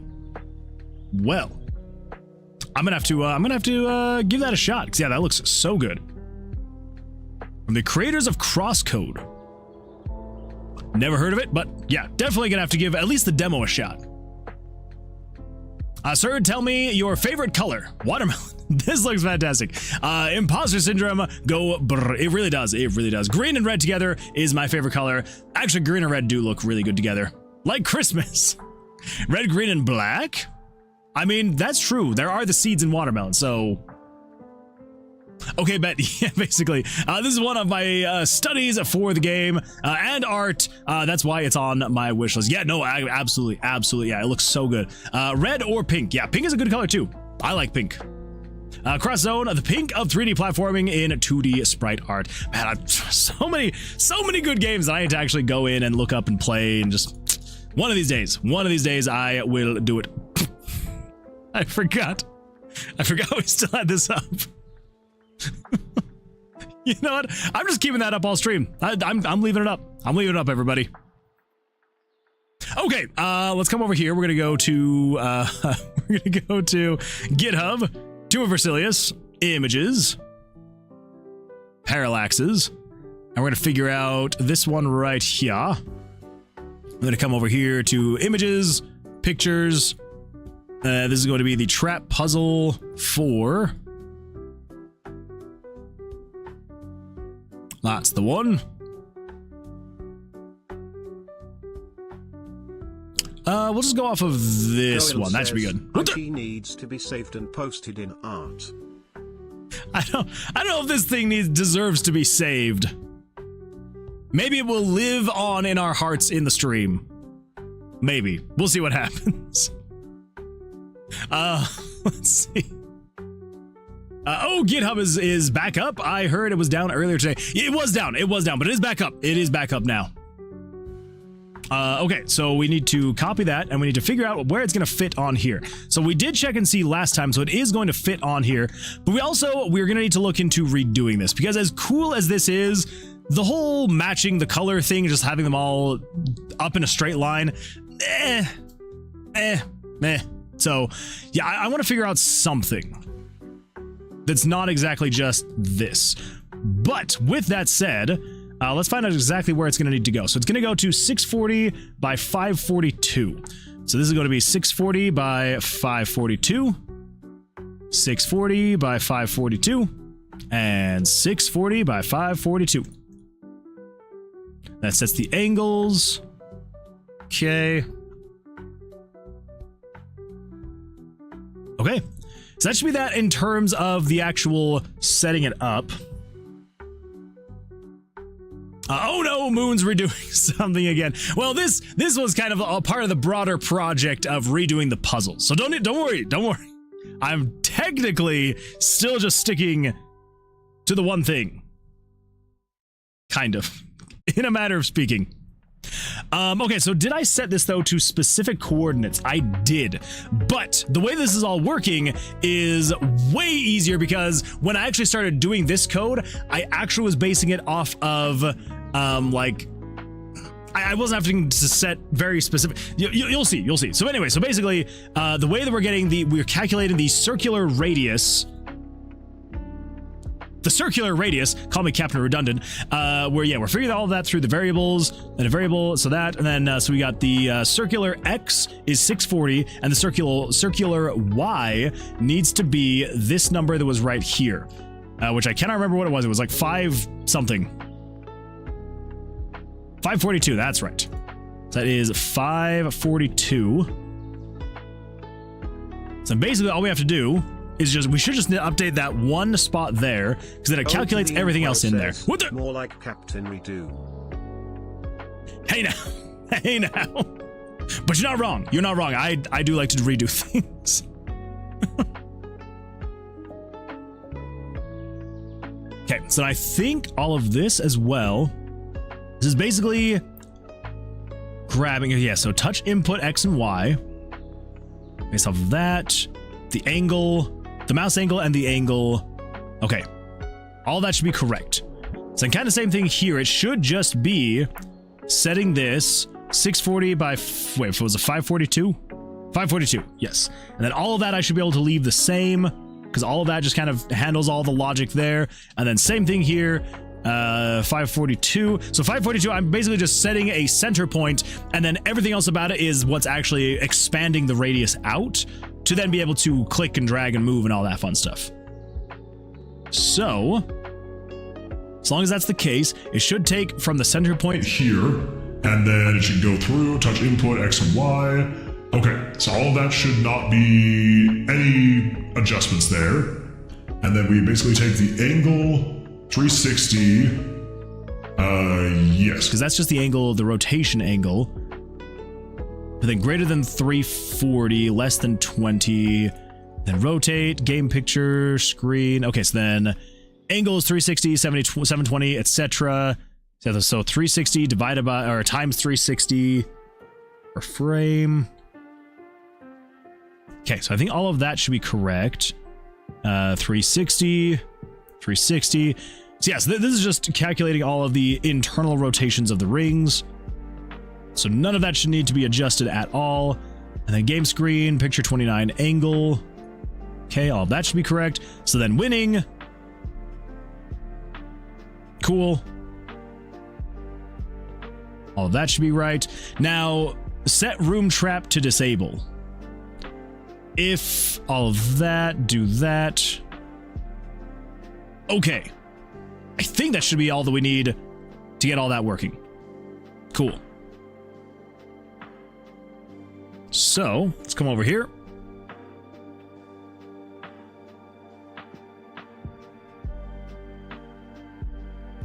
Okay. So that's all working. Happy days. Now, the one thing that I'm noticing, so it shows the timer, and then a little bit later it shows the rest of the board. What we want it to do is we want it to show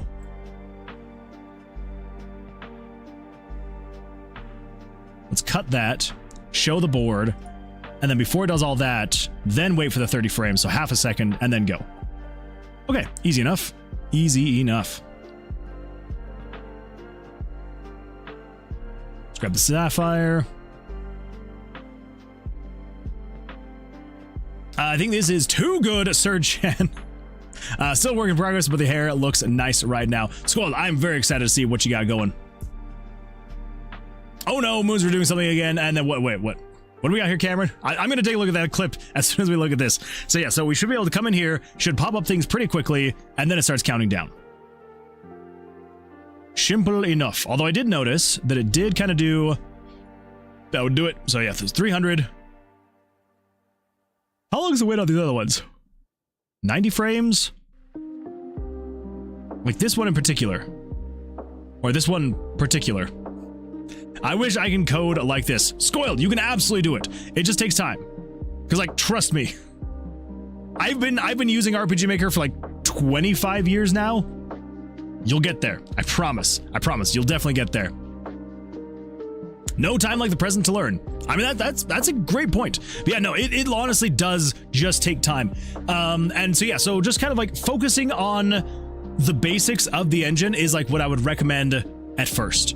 And then kind of like branching off from there. So yeah, so learning what the engine can and can't do, and then kind of like increasing what it can do with plugins and things like that is, yeah, gonna be the best way to go. Okay. So we're gonna set that to be there. Show it, wait for 30 frames, and then jump in. Yeah, I think that should be just about right.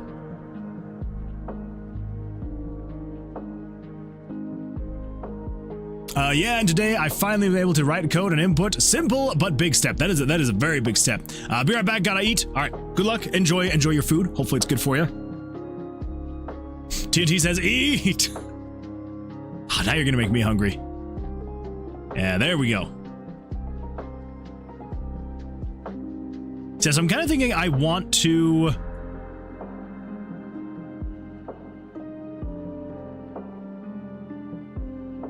So how are we going to change this? Is basically now where we're at.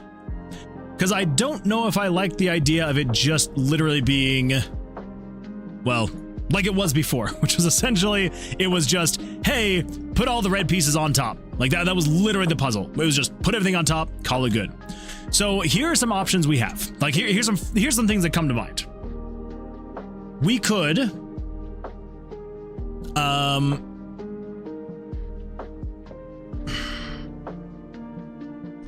we could swap out the little dots, like the little colored circles. We could swap those out with different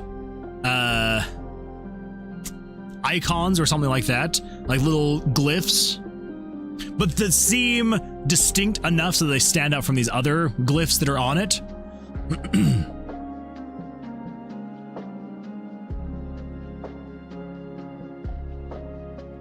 I'm just trying to figure out how are you going to make it so that the player knows which glyphs to kind of switch it to, you know?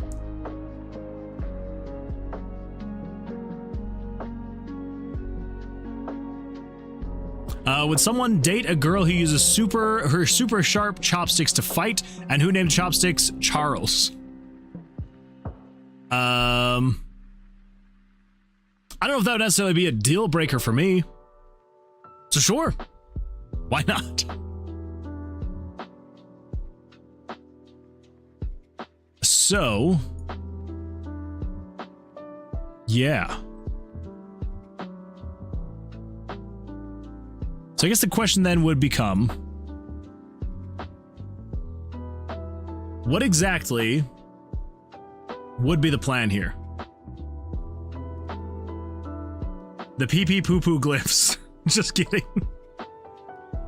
Some people use Pantene, but watermelon keeps me clean. Vines are so awesome. Let's see here. Okay, so I think probably what the plan would be is we would need some way to like show the player, hey, here's like the solution or something. So we could do something along the lines of, we could shift this off to the side just a little bit to open up a little bit more room on this side. We could put something else here that would show.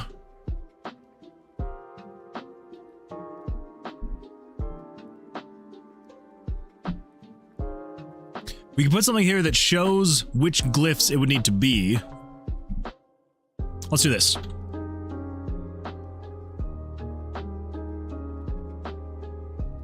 Just gonna copy that.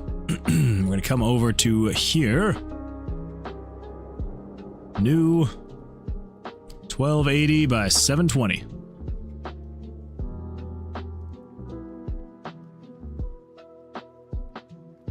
Okay, so here's what we could do.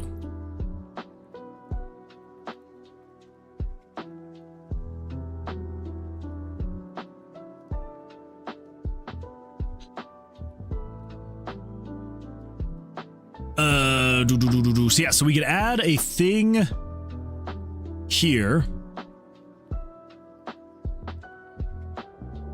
where it would essentially have different glyphs.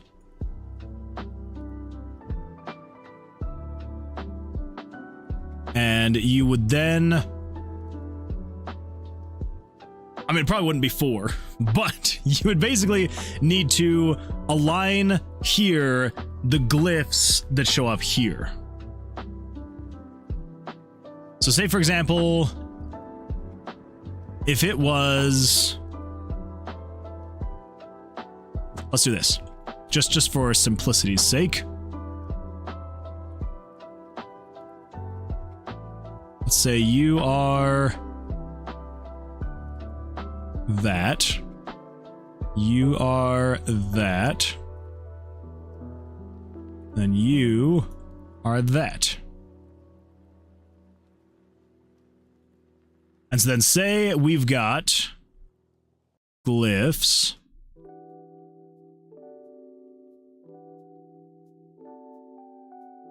So say, yeah, so then let's say the glyphs are something like,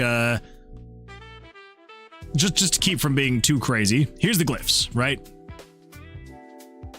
And then it would kind of be reverse here, but it would be like mirrored so that when it flips back up the other way, it will be right side up. I don't think I've ever drawn numbers upside down, but now I can say that I've done it. Yeah, so basically you would then, as you're rotating these, they would then rotate like that, so they'd be right side back up again once you get them up like that. Anyways, yeah, so that's kind of like the rough idea. So then over here, and then, you know, keep in mind, you know, you would have something along the lines of, you know, so you'd have like 1,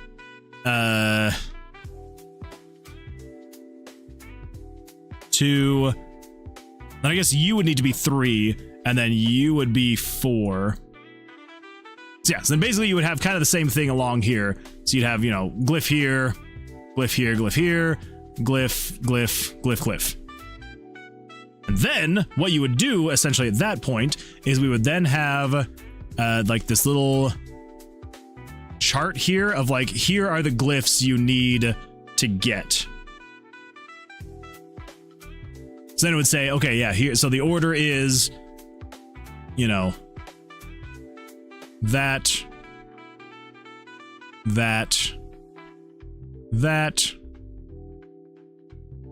and then it would show, so I guess it wouldn't technically be reverse here. Yeah, that's my bad, that's my bad. But you would essentially have 1, 2, and then 3, 4, so then 1, 2, 3, 4, so on and so forth. So then it would basically be, yeah, so 1, 2, 3, and then, so if you're 2, 3, 4, so yeah, so 3, 4, 5. So that means this would then be, well, no, that doesn't make any sense.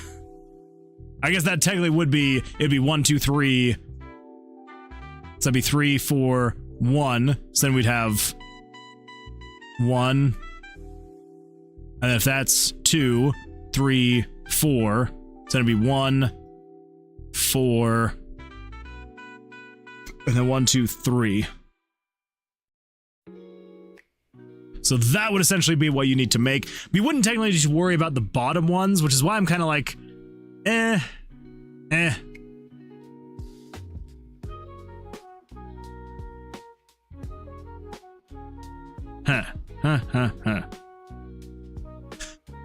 So we could do something like that, right? Where, yeah, basically it would be, you'd have the glyphs in here, you'd have like the chart over there that you would then need to kind of figure out.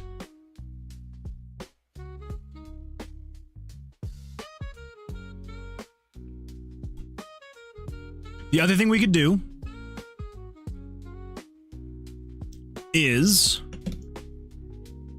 kind of this same idea, essentially, where you've got the different glyphs,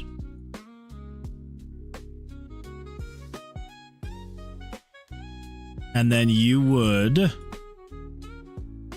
say, for example, Now let's just say you have, I don't know, glyph 1, glyph 2, glyph 3, or well, let's do this. So glyph 1, glyph 2, glyph 3, and glyph, I don't know, 4. There we go. So then you would have, yeah, so basically then you would have glyph 1, glyph 2, glyph 3, glyph 4, glyph 1, glyph 2, I don't know, glyph 3, and glyph 4. So then here would say, okay, this needs to be, that's supposed to be a circle. I promise that's a circle. So basically it would say, okay, so this needs to be, what the? 2 things. 1, yes, I'm on unlimited data, don't worry. 2, did you know that Transformers was based on a line of toys from Japan at the time? I actually did not know that. It's kind of cool though. I like that. I'm also glad you're on unlimited data, so you're not blowing through your data or anything like that. That is good. That is good. So yes, and basically it would tell you the 3 that it needs to be. Then the issue then kind of does become like, it's like, okay, well, is it up here or is it down here? Like, what am I actually lining up? Kind of a thing. And this is the problem we were running into the last time I was trying to work on this.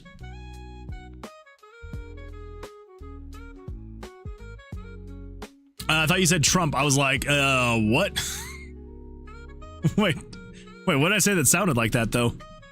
The situation is annoying at best. But anyway, I must be off to Tanuki bed. Tanuki, I appreciate you being here. Hope you have an absolutely fantastic rest of your evening. Go get some sleep. I appreciate the raid. And yeah, good luck. Good luck out there. No TTS, not you, Moon. Oh, the TTS. Okay. I was like, it's like, wait, what did I say? LMAO. Okay, so that is something we could do. Is yeah, we would basically have good night all. Good night, Tanuki. I appreciate you being here. Yeah, go get some sleep. Sleep is very important. Especially because I know that it's very late for you.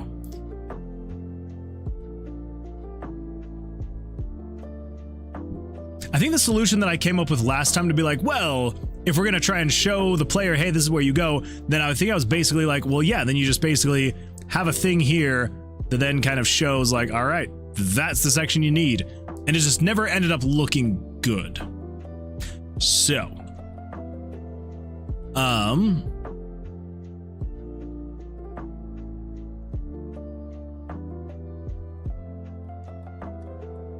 I guess so long as they are shapes that have very specific, that couldn't be reinterpreted as being, it's like a square, right? Or a circle. If you saw a square, it could be literally any one of these and you'd be like, I think that's the right one. But if we have instead things that can only be in a specific orientation to be considered up, like a triangle. Oh my gosh, like a triangle. And it doesn't necessarily have to be shapes. It can be whatever we wanted it to be. So, yeah.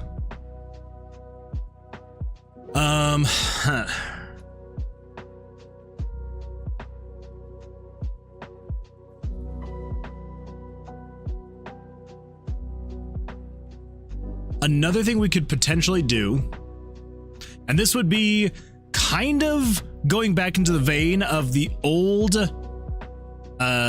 like, I guess old, it's not technically old, it's the current, like rotation mini game for the portal unlock. And that is essentially having different shapes in here you would then need to line up. So let's just say instead we do something like this.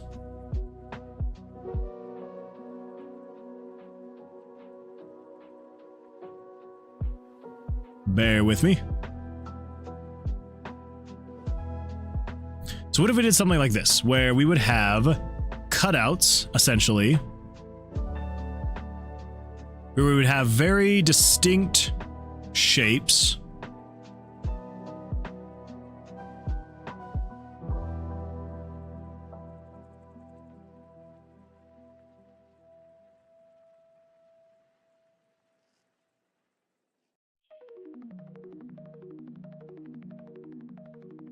I don't know exactly what I'm going for here, but it's kind of like to get like a rough idea, okay? Nothing concrete here. Okay, so you'd have like these rough shapes. And then the way to make it randomized, if we wanted to go for randomized, is beneath these shapes, we would then have, so let's select all of the black pixels, delete those. And then if we do something like that. So then behind all of this, we would then have a, I don't know, some kind of, you know, something to like show, oh, hey, this is in the correct orientation. That is not working well. What am I doing with my life? Just select that. Come down here. Fill that in. And we fill this in.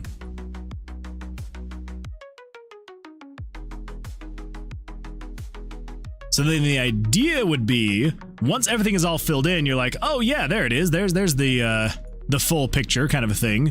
But then as you're trying to figure it out, you would be rotating these, trying to find it. So actually, I did that wrong. That is my bad. We need to do this. And then select that, select inverse, and then fill this in based off of those spots. So it's only those spots.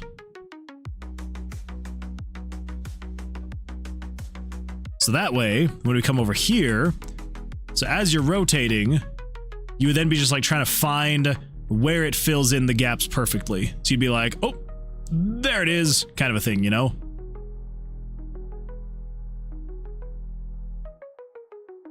Maybe something like that.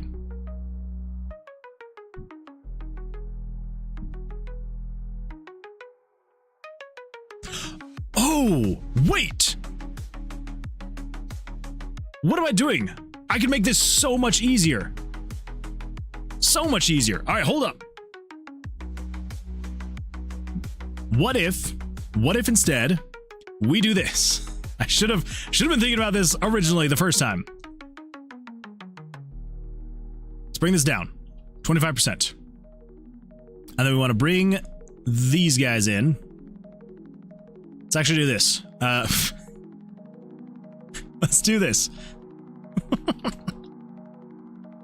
Oh, that picture is gonna crack me up every time I see it. And you know what? Every time I see it, I do think to myself, maybe I should actually save it. Save it and give to Serd. Okay, so here's the thoughts. All right, here are the thoughts. Let's put that there. Do a little bit of this, 25%. Come over here. Bring you down to here. Save IT. Save it. Don't worry, I definitely will. I will save it. I will save it. So then, here is the idea then. We will then take... Is that just going to grab... Ah, crap, it is. All right, we'll just do this. I'm back with Matcha. Ooh, that sounds pretty good. Dazu says, hey, Moon. Hello, Dazu. Welcome. Glad to see you here. How you doing? Seems cool. I appreciate that. Yeah, so I'm kind of thinking, so like same idea that we've got here, where it's like there's basically like a hidden thing beneath where like you have to rotate to eventually find it. But here's what I'm thinking to actually make it better and be able to like keep basically the exact same design of these without having to like go through and like cut out a whole bunch of like lines and curves and things like that. What we can do is we can just say, let's add, so we're just going to kind of draw over all of these here.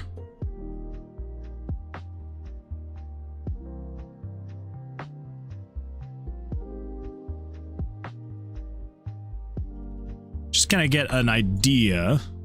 We're just gonna do the outer one for now.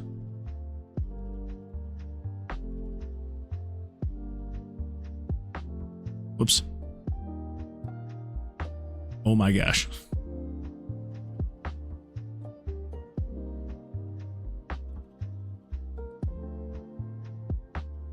I have to take a look at that.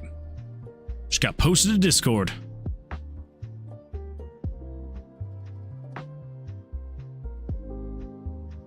Although I don't know if we would do all of them or just the outer ones.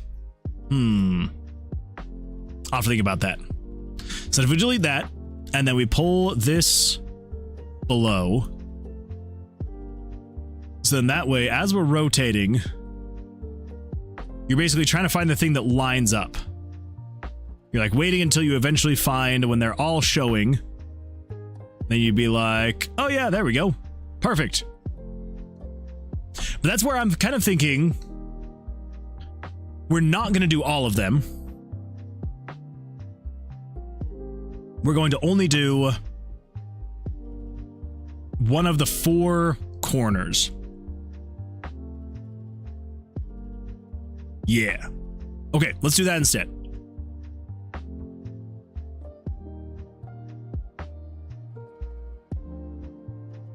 So the idea would be, instead of having all of that, we would do something like this.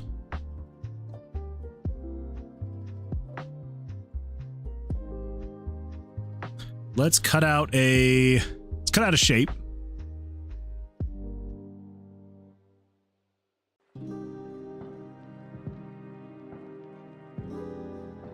I do kind of want it to be symmetrical though, so I'm going to take this a little bit slower.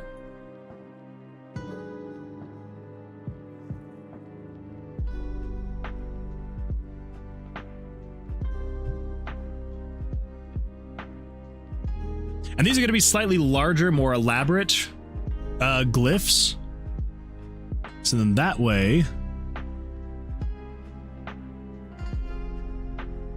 can come in here and do something like this.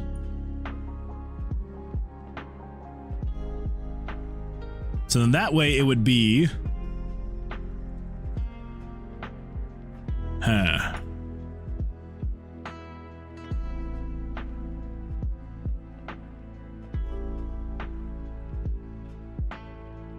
How would that work then? Crap.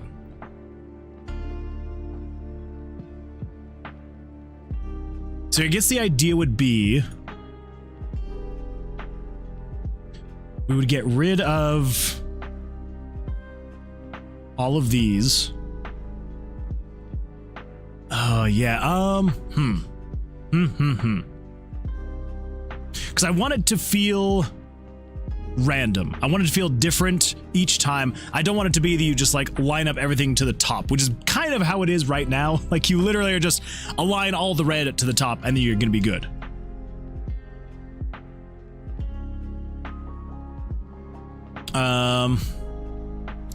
Moon, I finished my other Sprite. I uploaded it to art.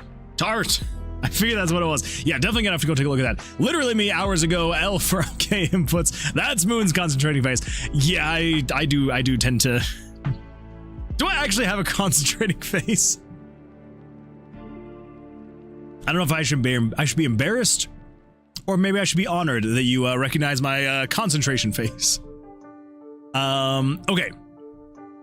Yes, in my opinion. Okay. All right. That's fair enough. So if we.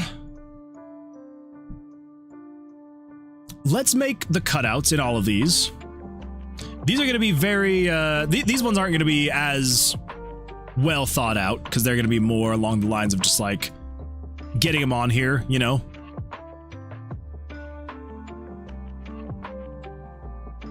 Let's do, that's not going to work.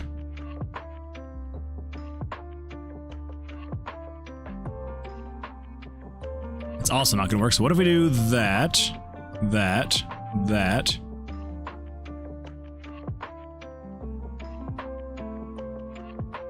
It's different enough. So if we do the cutouts, And then down here on the bottom. No, let's just do the rest of the cutouts for now.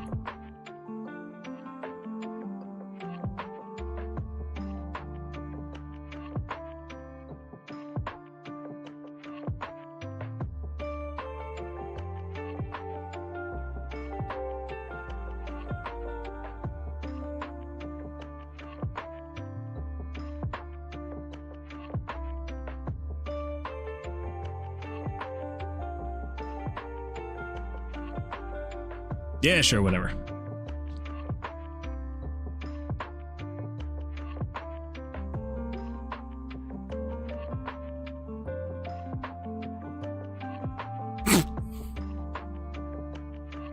We're just gonna move on from that one.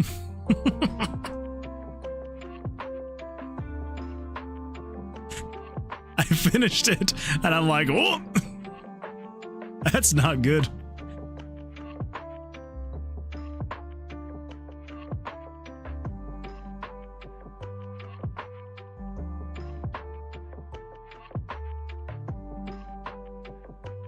I don't know, something like that.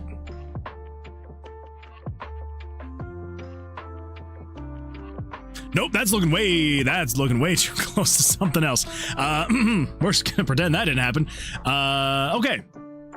Yeah, something like this. I don't know. I will figure things out later. Oh, there we go. There's a S. Oh my. Oh my, indeed. See, I told you. It's perfect every time. Okay, there's some random things there. Yeah, that looks cool. All right, cool. We'll stick with that. So then over here on this layer, what if we then do a little bit of this? Or just kind of fill those in underneath. Actually, no. We will then need to select this whole layer. Maybe we will select, modify, contract by 1 pixel. That should be good enough. And then we want to fill in here, plus that. Whoops.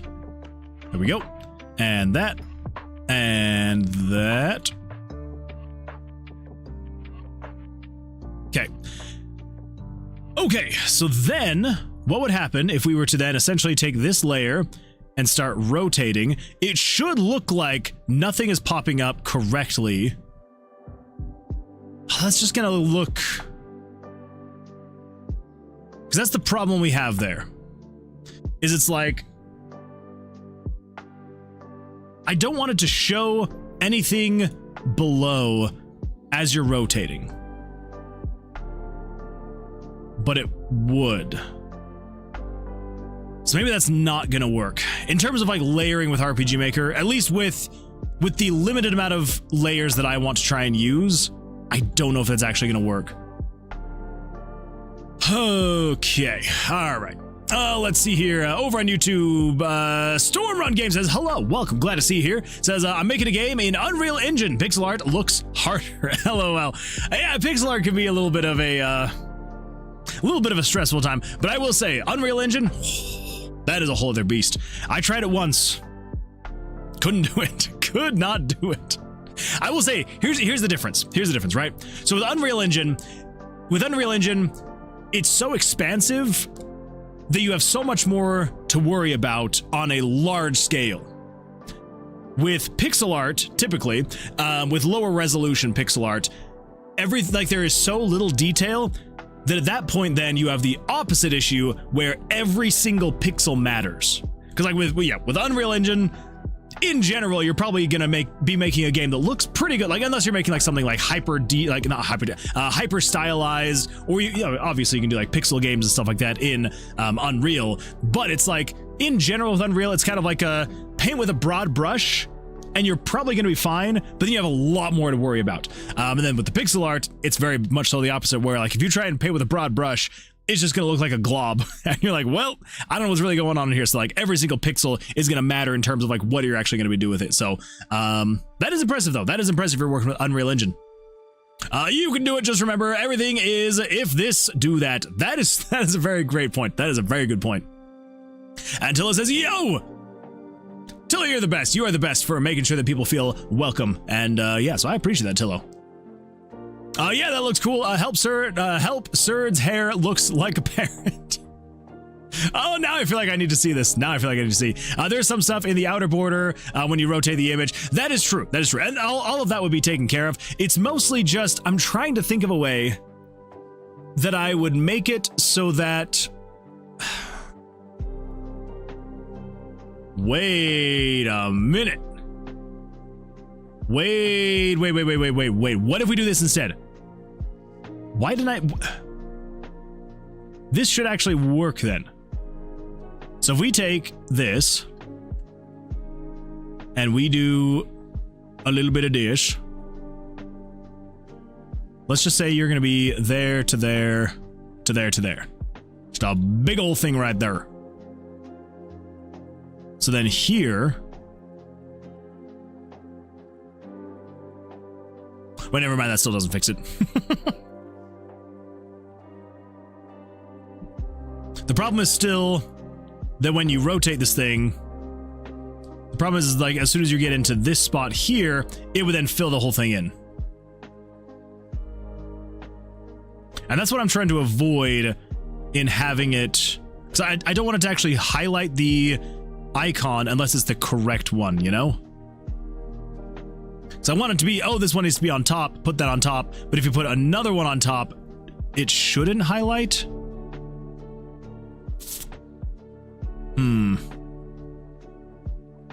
Or maybe that doesn't actually matter.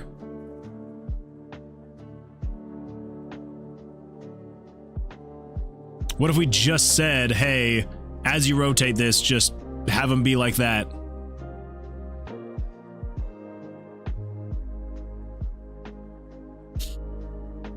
But at that point, is it even worth making the glyphs then?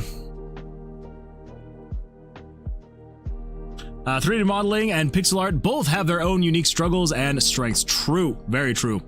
You could be a talk show host. LOL, great voice for it. I appreciate that. Thank you. Thank you. Yeah, it's when people mention that, I'm always just like, I mean, I know that everybody feels this way about their own voice, but I'm like, I don't like the sound of my own voice.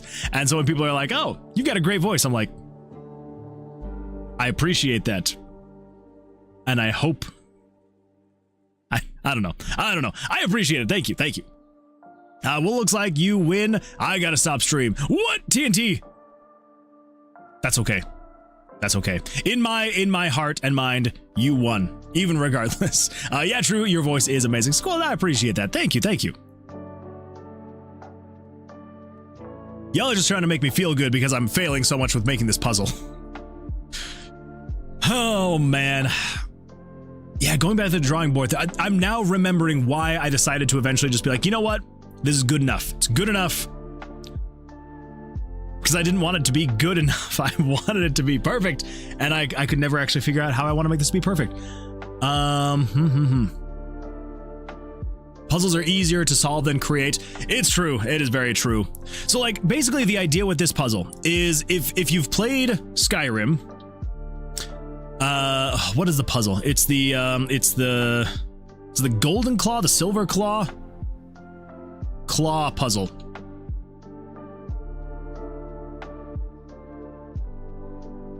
So basically, kind of what I'm going for here is, let's see. I don't want to drag the image. Get out of here. Yeah, so basically here's kind of like what's going on here, right? Is it has the, like these icons on the different spots here. But then you're supposed to look at the back of a claw that you get to be able to show you what the symbols are supposed to be. So that's kind of what I'm thinking would be, where am I? It's kind of what I'm thinking what I would have here, where essentially over here is where it would show, you know, the ones you actually need to do. And you would then, you know, kind of base it off of that.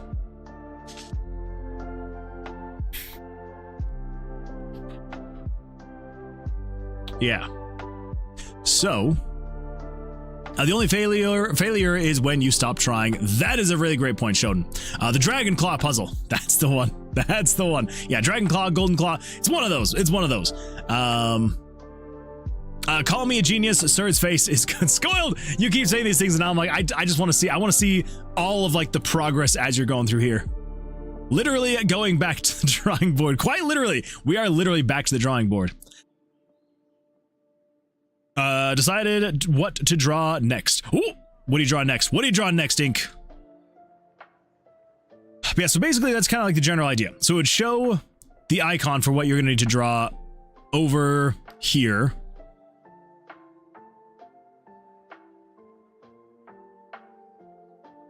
But then, if we're going to do that,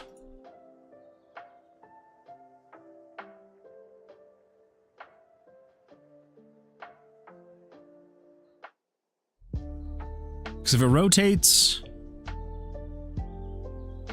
like this, where it will, once things hit the top, it reveals. But it's like, is there a point to have it reveal at the top? You know?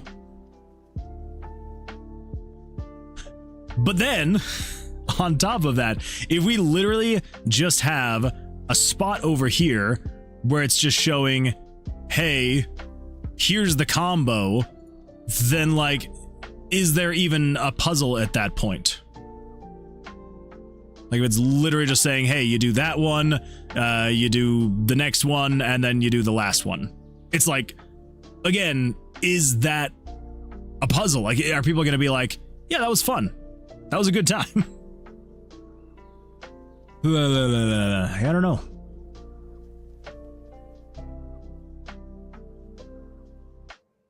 A redraw of a screenshot from the 80s My Little Pony series. Don't judge me. Absolutely zero judgment. Zero judgment from me.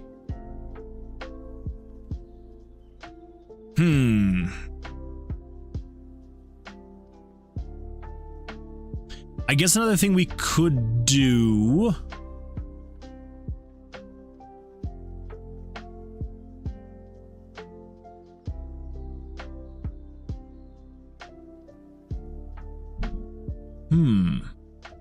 We could do something along the lines of, as they get into position, that's when they light up. So we would say, for example, what if these are all the darker gray? We could even go a slightly darker gray too.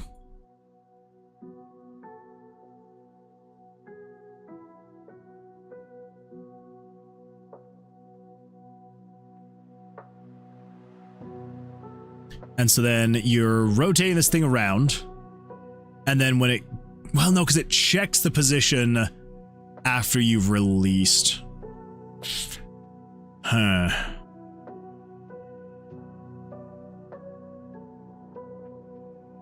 Yeah, because it's not, I'm pretty sure that's exactly how I have the code. Let me double check. Yeah, so basically the way this works is there are 3 parts to it. So the first one is it's detecting where you're hovering. So you're hovering over the inner ring, the middle ring, and the outer ring. And then as soon as you click, that's where it then starts doing this, which is rotating the rings. And this is what's actually calculating the rotation of the ring based off of the start point and current point of the mouse.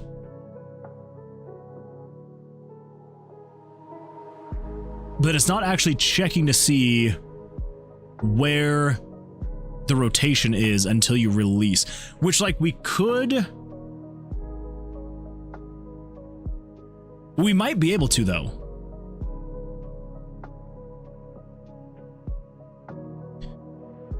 So current mouse angle equals math attend to dy dx times 180 divided by math pi, and then start mouse angle, start pick angle, difference.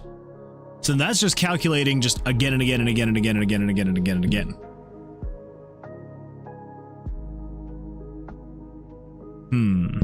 Ooh, that is my bad. I'm so sorry. I did not mean to punch the microphone. You could make this a BBEG door lock pad thingy, and you gotta collect like a book or pieces of paper or something that gives hints. True, and I have thought about maybe making a puzzle like that somewhere in the tomb. The thing is, like with this one though, it is specifically just,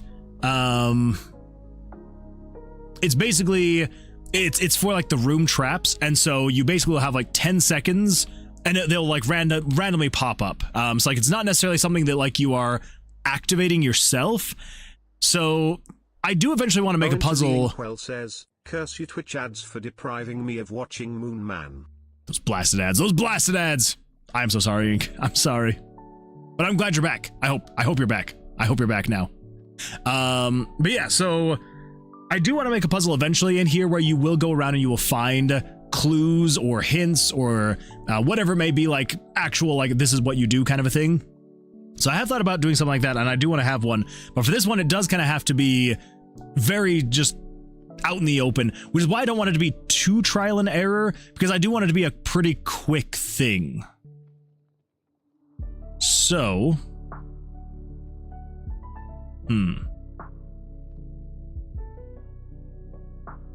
so let's say, what if we do,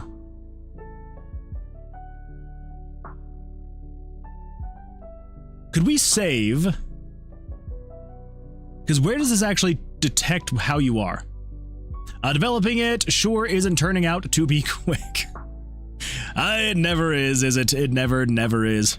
So find the nearest upright angle. Target angle equals math round. Picture angle divided by 360 times 360. Calculate how much to move per frame. Okay. And then it goes to the actual loop. I'm trying to remember exactly what in here we might be able to tap into. So current mouse angle, start mouse angle, start pick angle. We might be able to actually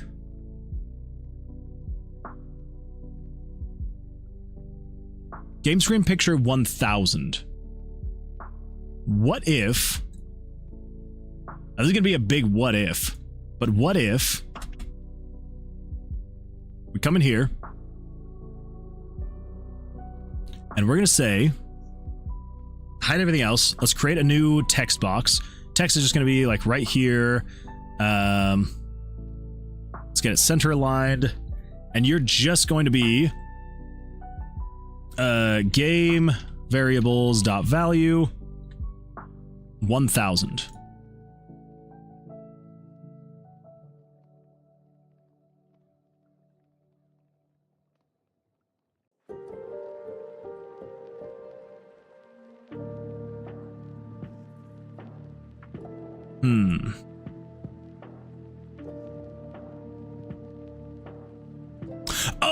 Oh, okay. So we don't want that. We don't want just 1000. We want to do,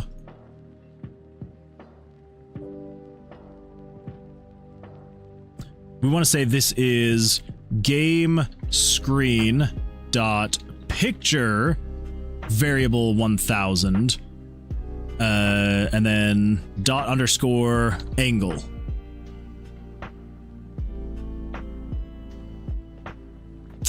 Let's also say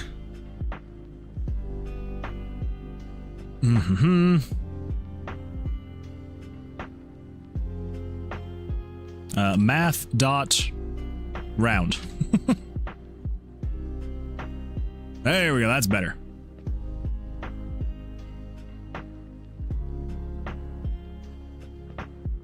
It's the only weird thing here.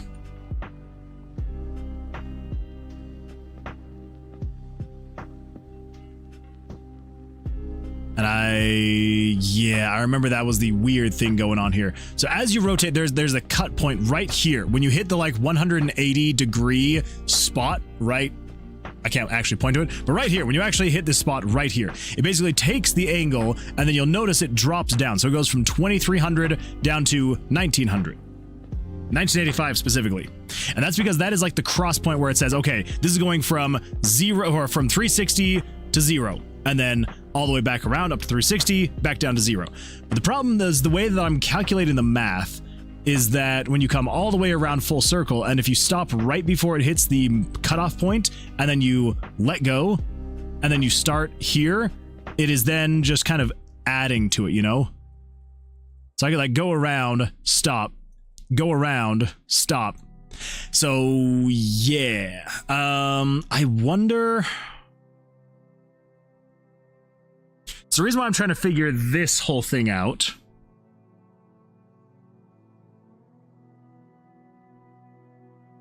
is because I want to see if it's possible. So when I stop there, it then resets the angle. Okay.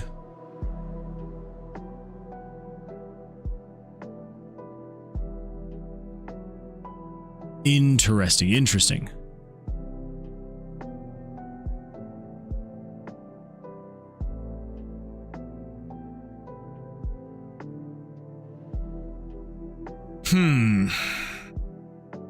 Nothing worth doing is ever easy or quick. Yeah. I mean, yeah, you're not wrong. So the reason why I'm trying to figure this out is because I was thinking maybe what we could do is as you're rotating, when you're getting closer to the actual, so almost kind of like doing like a hot cold kind of a thing. So like as you're rotating and getting closer to the angle you're supposed to be at, it would then start to like actually glow. And then when you got past it, it would then start to go down. So if the red dot was supposed to be at the top, say for example, once you got like here to like a 45-degree angle, it would be completely blacked out. And then as you're getting closer, it's like turning more and more red until eventually you hit the 0-degree marker, and then it would be at just full redness. And then as you start going past, it then starts to go away. But the problem is that if we do that, you might run into the issue where like you're just kind of spinning around like this, and it's like calculating the angle in a weird way. But I remember I looked into it and I could not remember how I was actually going to fix it. So you could do a restriction on the variable to 360, as in 360 degrees, then divide based on angle, makes it nice and simple. I want to say I tried something like that and it just was not working correctly, and I don't remember why. I do not remember why it wasn't working. I could try something again though.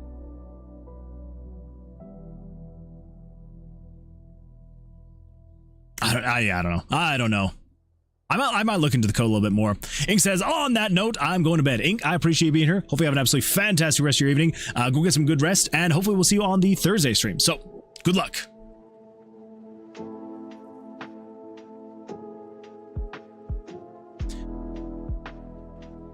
Whoops. Because I do have code in here to basically recalculate its angle, which is this stuff right here. So find the nearest upright. Thanks for the follow, Misaki Toge. Misaki Toge, thank you so much for the follow. I appreciate that. Hopefully you're having an absolutely fantastic week so far. So yeah, so this one is, yeah, so find the nearest upright angle. So yeah, so this one is actually taking the angle and then dividing by 360 and multiply 360, calculate how much time. So yeah, so when you actually do that, it is setting it correctly. I already follow you on YouTube. Oh, well, I appreciate you being here over on Twitch. So welcome. Glad to have you here. I hope you figure this out. I hope I do too. Yeah, this is yeah, I'm like spinning my wheels here. So I'm also just like trying to figure out and remember exactly how I was doing all this math. So find the nearest upright angles. Yeah, so it's basically finding anything that it could be 360. Yeah, so 0, 360, 720, 180, all that fun stuff. So it's taking that, dividing by 360 times 360.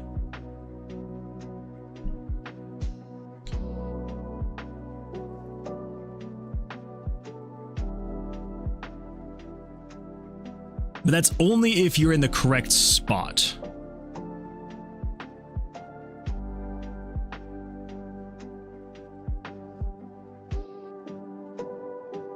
So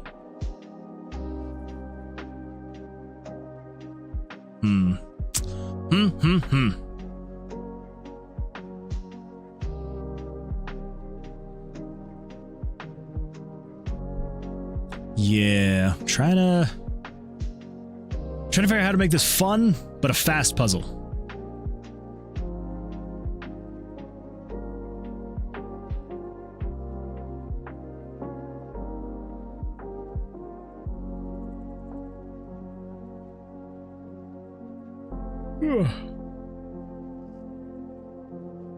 Which I guess we could technically... We could just...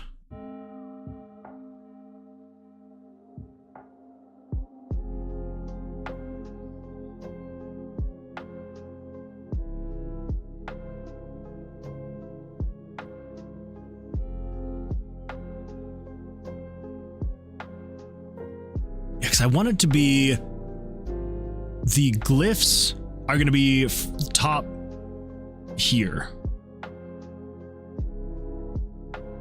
And so if we have cutouts on all of them,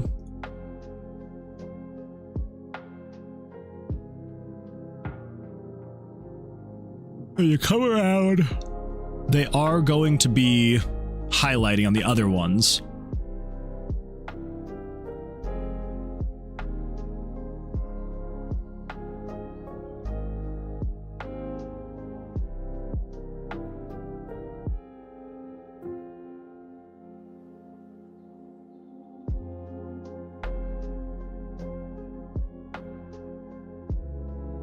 So let's say if we... No. Because that's the other thing too, is I want to be able to have it not be the same glyphs every time.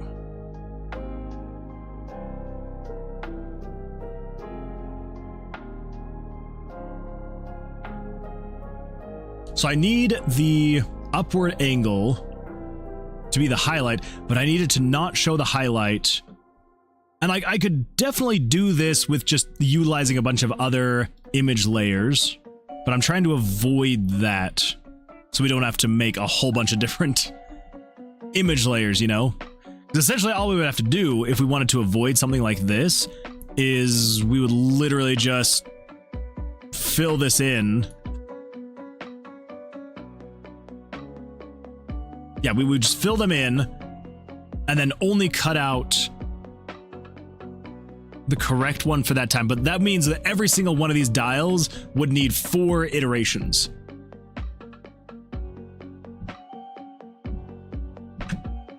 And I don't want to do that.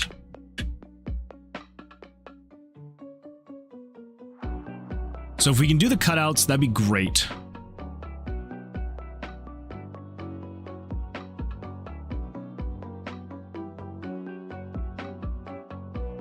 I cannot think of how I would do this though.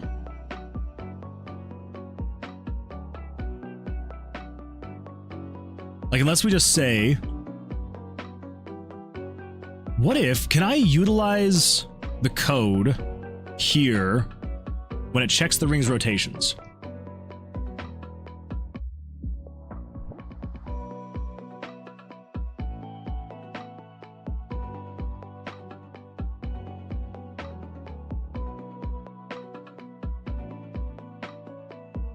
Does it have an else handler? It does not. So that's just everything that should happen for ring. So yeah, so center ring. So these are the 3 different rings. I guess I didn't update the comment. But anyway, so yeah, so it's ring 1, ring 2, ring 3. I don't necessarily agree with that. But it is. It 100% is. So... Okay. Okay. But then I would have to add an else to all of these then, yeah? Because if I'm changing... But I don't think I want to change the angle there.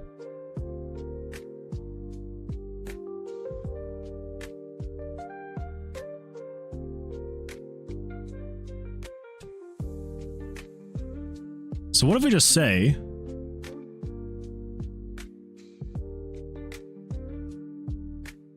So the target angle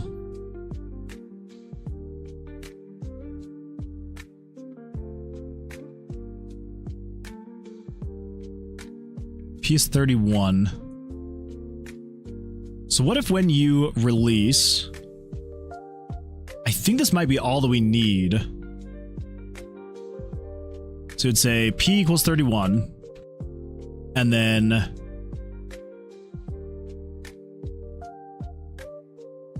oh, no.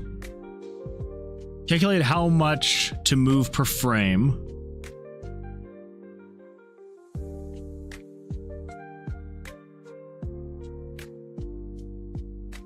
So we would just say P._angle.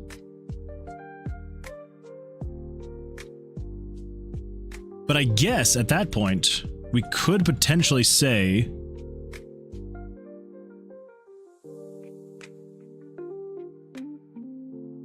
we would just need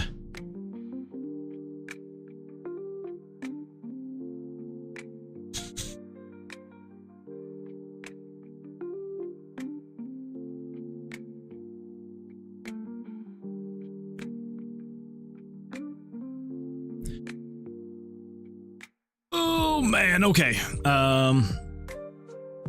So then this is if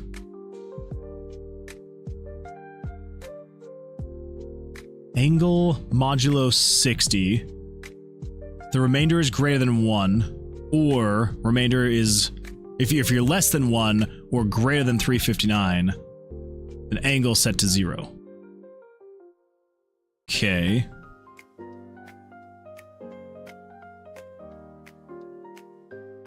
So if the angle is equal to... Wait, what? So if angle is equal to... So if the variable angle is equal to variable 31's dot angle, and then if variable remainder is equal to math abs angle modulo 360, and then if remainder...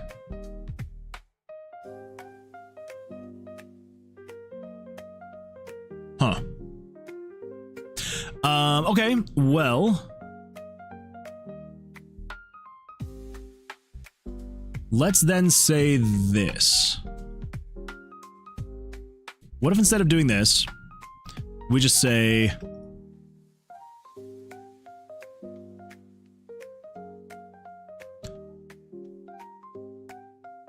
if game screen dot picture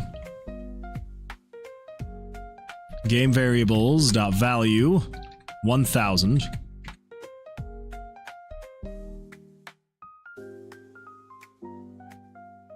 if you are 1000, so yeah, so game screen dot picture dot underscore angle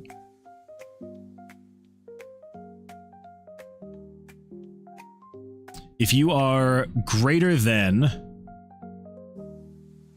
270,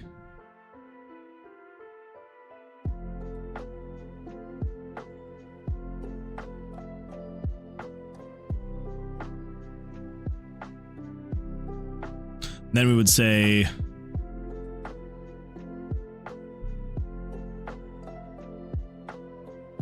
game screen dot picture game variables dot value 1000 dot underscore angle equal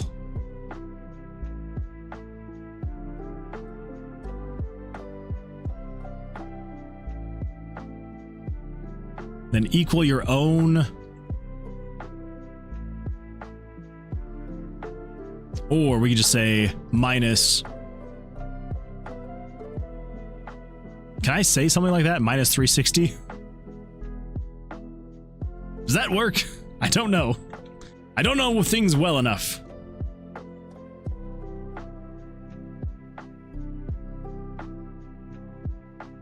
So maybe we just say this. Copy that. Oh, that's a boss. Mm-hmm. It do be a boss. It'd be the boss of coding, because I can't figure it out. So what if we just jump into a loop here, and then we say conditional branch. We just say if game screen dot picture game variables dot value 1000 dot underscore angle is greater than 270. Then we just say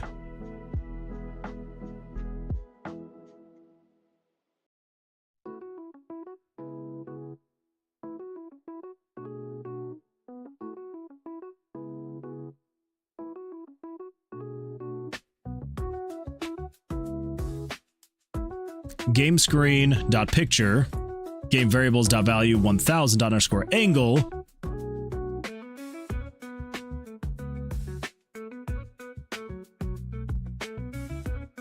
I don't know if I can do minus 360.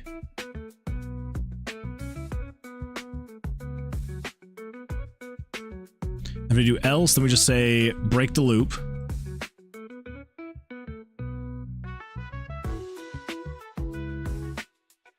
And then here we would just have another loop where we would say if you are less than negative 90, because I'm pretty sure.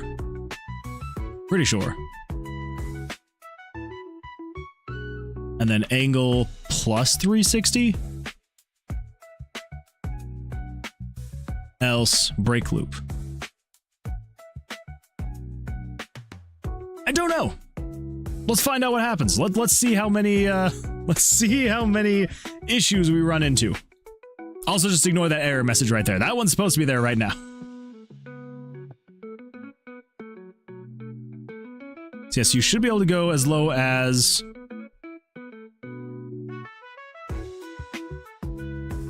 okay, so you are, let's say for example, 340. And then I get stuck in a loop. Okay. All right. So yeah, so there's definitely something going on there.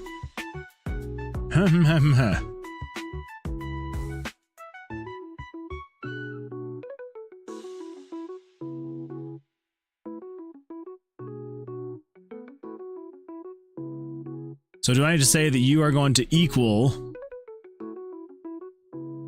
that minus 360?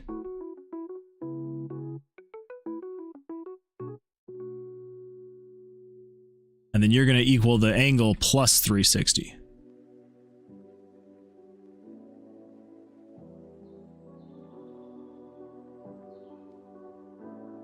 But I guess we would say 360 and 0, yeah? Now I don't actually know. Maybe.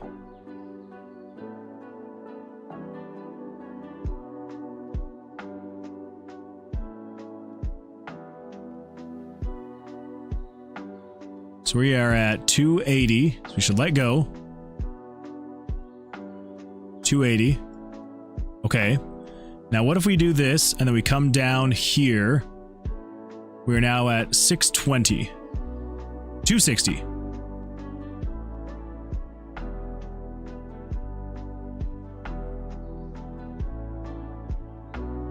Now you're 0.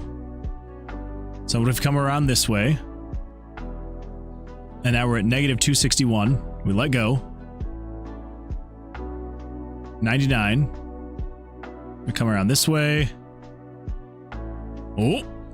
Now we're at 0 again. I don't necessarily agree with that. I do agree with that. I do. Moonman, I might have made Surd's low cut too low cut. Well, Scoil, now you definitely have to share. Because I want to see what's going on here. Crap. I don't know what happened. I wasn't paying attention when we got stuck in a loop. Yeah, Scoiled. I think you need to share. I will let you know if it's too low cut or not.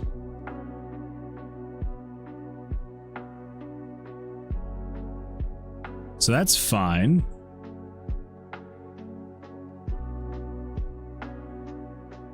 Huh. Okay. All right. Okay.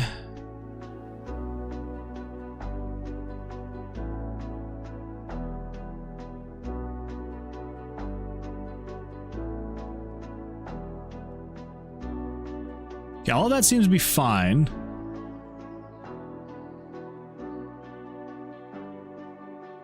So is it the problem like ending right at 360?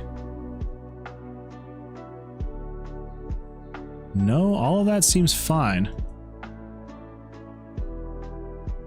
I don't know when it actually had issues.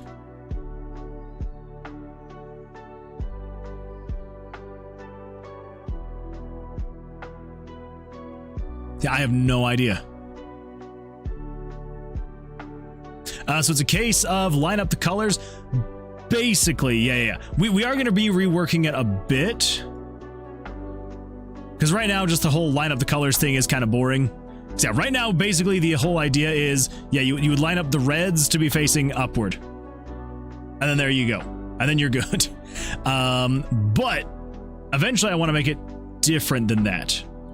So the eventual plan is to get it to the point where it will be something like this, where it will kind of tell you like the combination that needs to be, like of the different things. And then what I want it to be is I want these to light up only when you're getting close. So if you're rotating this guy right here, right? You know, you're going around, whatever. And this may even make it so you don't even have to have this little spot over here. But yeah, so basically you're going to be rotating around until eventually one of these turns, it would like start to light up. So if you're like, oh, that's actually getting in line right there, now it's turning purple or pink or whatever. And then as you start going away, it would then kind of like start fading out. Is kind of how I'm wanting it to be. But I want it to only do that based on the correct rotation. So, yeah. So that's where we're trying to like figure out exactly how I'm going to calculate the angle of the picture, because we're running into some weird issues with the actual angle calculation until you actually got it into the correct like the correct rotation. But I need this to happen while you're actively rotating it. Yeah. So, we're getting there. We are getting there, though. Let's see here, though. Send to your DM. Oh, boy. All right. I know it's going to look like I'm pulling it up, but I swear I'm not pulling this up on stream. I'm going to come over here. I'm going to pull this up right here. All right, let's see. What do we got? What do we got? Okay. I don't think it's too low. No, I don't think it's too low at all. I think that's perfect. I think that it looks absolutely fantastic. I think Surd will very much appreciate that picture. Yeah, that's going to be beautiful right there. Yep. 2 thumbs up. 2 thumbs up from me. I love it. All right, now I'm going to switch off of the DMs so that people don't see. There we go. There we go. All right, let's take a look here with the new art that's come in. Let's see. I finished my other sprite. Oh my goodness. Poo poo. I don't agree with that one. The words of Surd do not necessarily reflect my thoughts on your art. I think it looks beautiful and fantastic. It is not pee pee poo poo. She looks fantastic, Surd. Yeah, no, that looks fantastic though. Holy smokes. Danny Phantom. I'm loving it. I'm loving it. That looks great. Yeah, beautiful stuff. I love it. Thank you so much for sharing that. How I would do it. Have 4 versions of the outer ring, 1 for each rune. The rune is transparent. The glow layer is a fading rainbow shape. So I did think about doing something like that, but I mean, like, the issue does kind of come up, which is exactly what you said. It's exactly what you said in your message, which is making 4 different versions of the outer ring, because it's going to be all 3 rings. So essentially what it's going to be is I would have to make 4 different versions of the outer, middle, and inner rings. So I'd have to have 12 images just for this single puzzle, which, like, it's not the end of the world. Like, I mean, I've done that a lot with a lot of other things in this game. I mean, say, for example, like with, I don't know, the dice. There's a lot of different versions of the dice because they all have numbers attached to them. Same thing with, like, the cards. The cards are all, they're different colors, but then all the rest of the stuff is the same about them. So it's not like I haven't done stuff like that in the past with it, and we could, if the way that I'm hoping to do it doesn't eventually get to where we need to go, then I'll probably just go that route where, yeah, basically, and this is kind of what I was talking about before, which is essentially we would have, so let me actually hide that And then I'm just going to duplicate that layer. So yes, then basically the idea would be is let me just select that whole thing. And we're going to switch this over to the brush tool so we can get a little bit of that. So yes, then basically we would do... Just kind of get that up to like 20, I suppose. So then the idea would be we would get something like this, so that as you're going past it, it kind of like fades in and fades out, essentially, like that. But if we did this the proper way, which I should be doing this the proper way, we would then basically just have this, where each one of these is filled in. So yeah, so kind of like you're saying, you know, we would have the 4 different images for each one of the wheels. So that way, say, for example, if we were specifically wanting to get the upper rune to be the one that people get, then yeah, we would basically just have it like this, so that as you rotate past there, it doesn't actually light up. Okay, I missed a pixel, so obviously that one's gonna light up. But as you're rotating through, okay, so apparently I've missed a few pixels in there, but you get the idea, okay? As you're rotating through, you wouldn't actually see it on them until you eventually get to that one, which then does light up, so then you get that lined up, and then everything's good to go. So yeah, I guess ultimately what I'm saying is I'm trying to avoid having to make too many extra graphics to achieve this, but we could. It's probably a masking technique, but I don't know anything about rendering. Yeah, masking in RPG Maker is a bit of a nightmare. So I figured it out, and it worked well. Not for this puzzle. I figured it out for another puzzle. It worked well. It was a pain and a half to get working, and yeah. So I don't think I want to do that again for this puzzle, because it was a very big pain to actually get it working.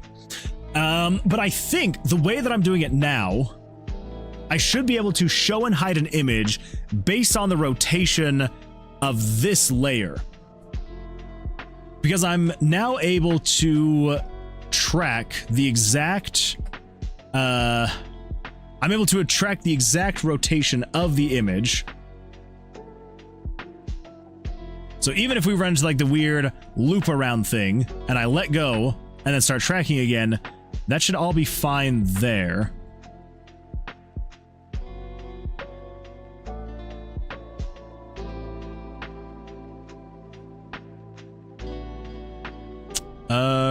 Kind of. I did not even think about that.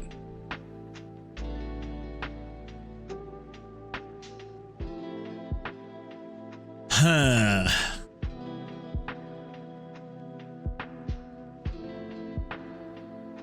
Yeah, it works when you let go.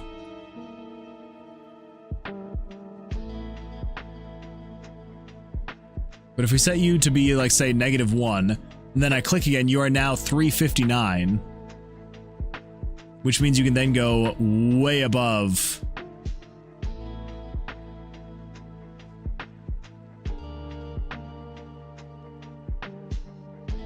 You know, Masaki, I think you might be onto the simpler solution, which may be the better solution. Which is just... I think I'm just gonna... just create 4 different images for each one of these and just call it good, you know? I think that's what we're gonna go with. Yeah, I think that's the plan. Let's see here. The rune is a fancy S. It really is. It just kind of turned to a fancy S, didn't it? Although technically, when you have this layer, the rune in the upright direction, it's more of like a fancy, weird N thing. Technically. It's just when it's on the side here that it looks like a fancy S. In that case, my other idea is that all of them are transparent, but the glow's transparency is tied to the angle. And that's honestly what I was planning on doing. Until just now when I was realizing that it only calculates and like it resets the angle once you hit certain, like once you let go. So it does recalculate once you hit certain thresholds. But then when you let go, so I'd have to have like multiple checks of like, okay, well, if you are either 0, above 360 or below 360. Yeah, you can have it offset so that 0 is one of the corners and have the alpha value be the same as the degree. I could do that as well. Yeah. You know, it's not going to be that much extra space. Like, I mean, we already have, what, 950 pictures in here, and all of them combined are not even quite 4 megabytes. So I guess I shouldn't be that worried about adding a few more pictures. So, yeah. I think that's what we're gonna do. I think that's what we're gonna do is, we're just gonna do that. You know what? Sometimes the simple route is the better route. That way I also don't have this weird looping fix to try and like get all the angles correct. So yeah, so let's just get rid of you. Let's get rid of you. Keep all that there. You know what? Actually, cancel.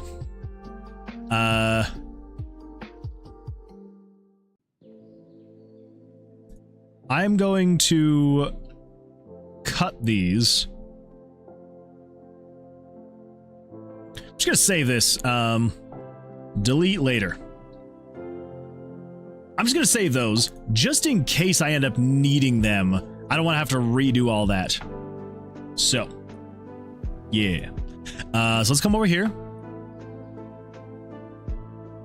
This should be the new one that we need. So let's bring you down 25%, paste you in there, delete you. So then basically what we can do, if you come over here to the monsters, actually, this is the color we're gonna need for the back of them.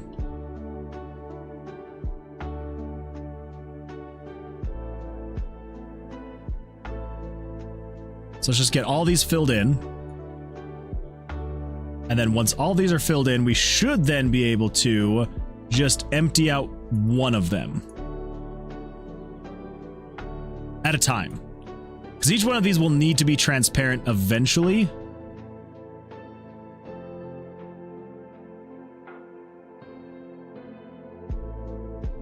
But that is,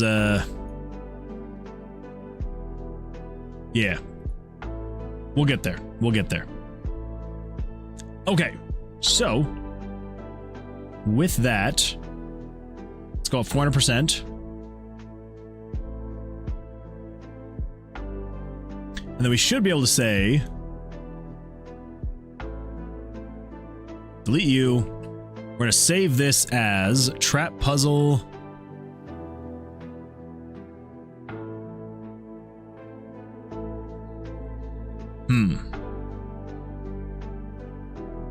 I don't think we need 4-5.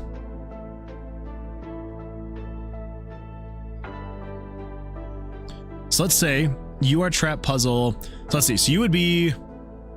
So we don't need 4-1 either. Lazarla, hello, welcome. Glad to see you here. How you doing? I've been hard at work for the past few hours. What you been up to? What you working on right now? Would absolutely love to hear about it. Okay, so 4-1 is not needed anymore. So we can actually get rid of layer 4-1. Then that means we need... can I rename 4-4 to like 4- I don't know, 12. So you're going to be 4-, we'll just go 13. Because a 4-1 we can delete. So you're going to be 4-1. So we got 4, 1, 2, 3, 4. And then we've got 4, 5, 6, 7, 8. So then that means this one is going to be 4, 9.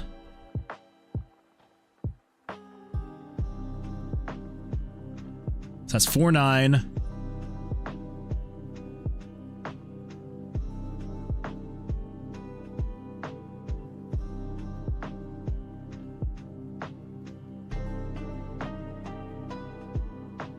I think I need to have all of the correct the like correct angle is all going to be facing upward.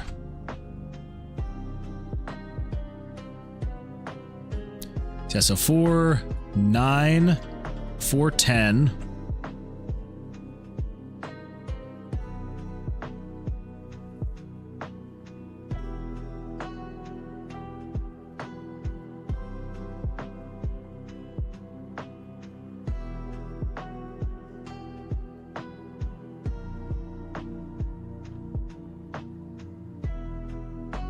For 11.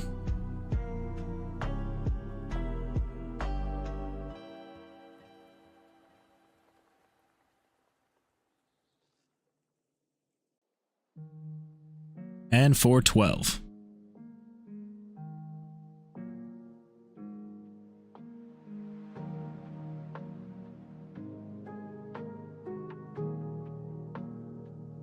Okay. So that's that. Now let's do name them 90, 180, 270, 360 so you know which is up. I might. The only thing is that, like, since we're gonna need, I guess with the hyphen it does kind of help. I might rename them potentially. The reason why I'm doing the whole, like, you know, incremental number is because when I go in to randomly select which one it's going to be, I can just choose from a random number and say, hey, pick a random number between, you know, 9 and 12. And then it would say, okay, you're either picking ring 9, 10, 11, or 12. And then I can basically check and see, okay, then since they're all rotated where the correct angle is upward, I can just say, hey, so long as 9 is at an angle of 0, we're good. So long as 10 is at an angle of 0, we're good. That kind of a thing. That way I don't have to check the angle specific to, you know, either being 0, 90, 180, 270. I can just say, hey, if you are image, you know, 4-9, check and see if you're equal to 0. I don't know if it's necessarily any better. I don't know. For some reason in my head, that one made the most sense. So I don't know. We'll see. Pick is in the art channel. Oh, let's go take a look at art. Let us see what's going on in here. Oh wait, we got more stuff though. Okay, really quickly though, Shonen. Let's see, what do we got? Just been working on this sprite. Oh, I think she looks fantastic. Love the purple hair, by the way. Absolutely fantastic choice of color. Yeah, beautiful stuff. Beautiful stuff. That is really good. That is a good looking walk animation. I like it. Is that for one of the games you're working on, or is this for something else? Also, why? It feels like it's buggy. There we go. I was like, why can I not add reactions? So whoa, mama. Agreed. If my sprite needs to be deleted, I will not be offended. That's just how the particular character is drawn for the character bus. No, you're good. You're good.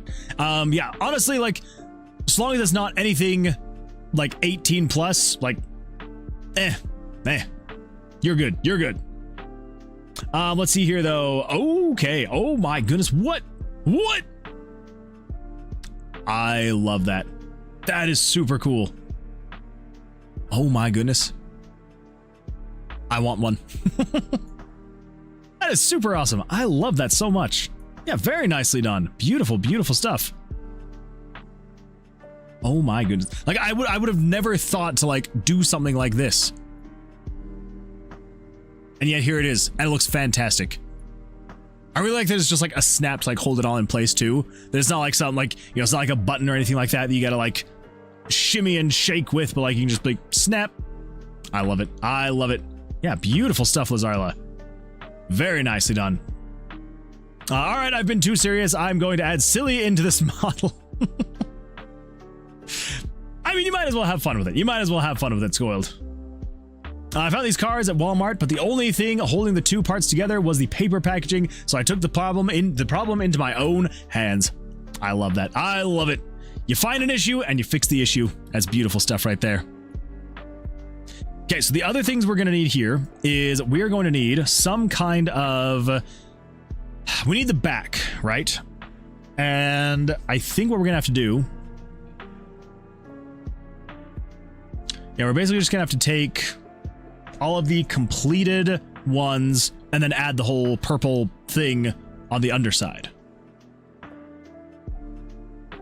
Okay, I wanted to make sure I wasn't crossing any lines with my character sprites. I have 50 outfits per playable character, and I am up to 4 so far, 2 playable characters, not including DLC. Holy smokes, 50 outfits per playable character. That is going to be crazy. I like that though, I like it. But yeah, no lines across, you are good to go. Yeah, basically just kind of think in terms of like, if you couldn't share it to like Facebook or Instagram, then that's probably where like the line would be drawn. Yeah.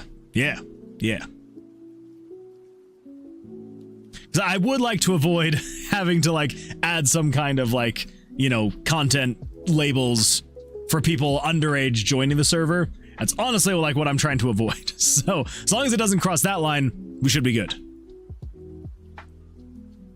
Okay, so then what I can do is if we pull up this guy over here, I think we can just get rid of that. So then let's do...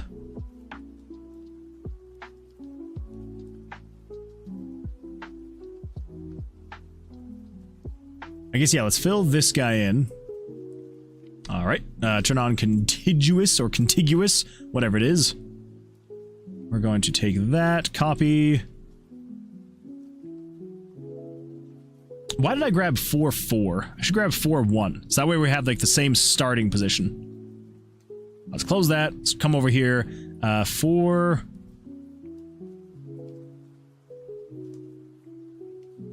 4-9. Yeah, 4-9. That's the one we want. Okay, so fill this in. There. And then essentially what we can do is we can then come over here.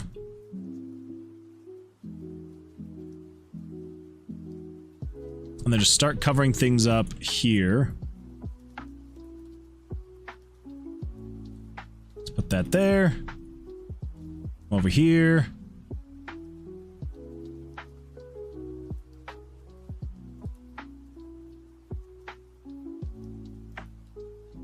That here.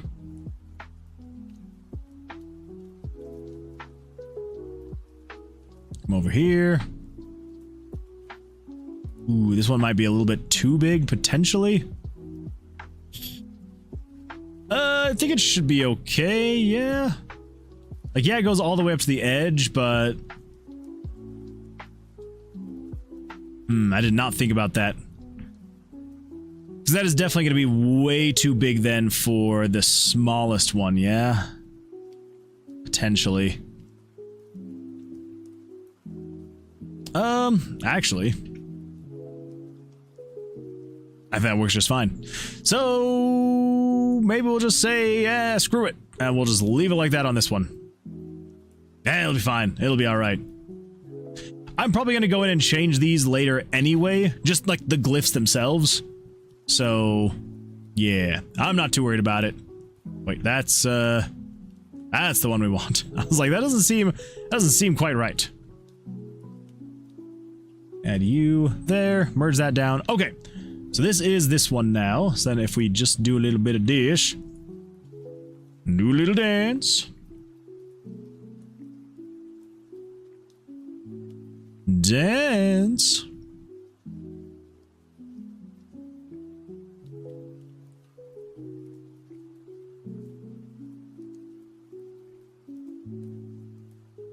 $23. So then you're gonna be 22. Which means you're gonna be saved as 4-5.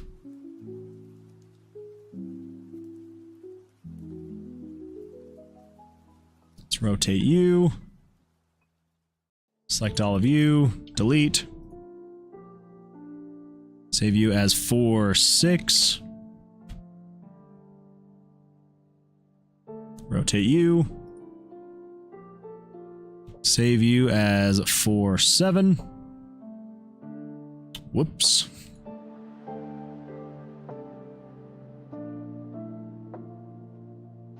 Save you as 4-7. Yes, overwrite it. And then last but not least, oh my gosh, I almost forgot again. Save you as 4-8. All right. Easy enough.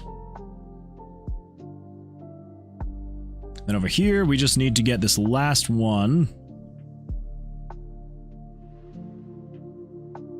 So you're going to be 421. I'm trying to save the originals just in case I need them for something. I don't know what I'm going to need them for, but just in case. Just in case. Back over here. So this is going to be the puzzle that we're going to be doing. So this top guy right here, copy and paste. That should be good there.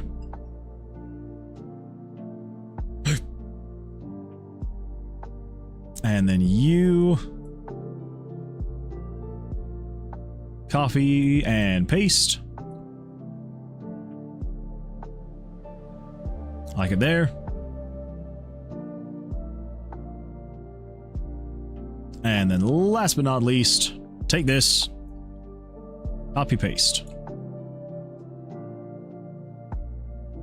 That feels all right there. Okay.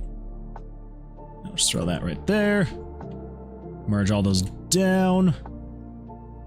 Okay, we grab this first one. Whoa. There we go. And we'll save this one as trap 4-1. I just realized, though, we're going to need the purple back to highlight. Let's see. DBDB0316 says, how is it coming along? It is coming along slowly but surely, but it is coming along. Yeah, we're making progress. Yes, so I just realized, yes, we're going to need 4-1 as the base to all of this, because that's going to be where like the actual purple markings are. So, yeah. So we need to be 4-13, 4-12, 4-11, 4-10, 4-9, 4-8, 4-7,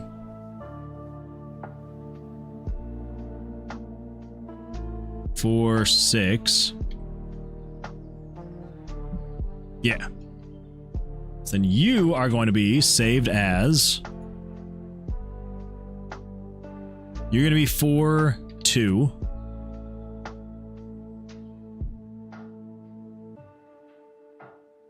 Rotate you.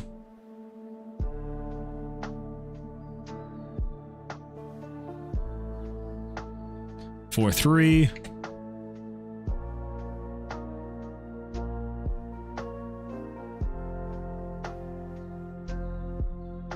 4-4. Crap. I keep doing that. Delete. Save you. 4-4. Yes. And last but not least, actual not least, you are 4-5. Okay, there we go. Now that we have all of those, let's come over here. And I need to grab...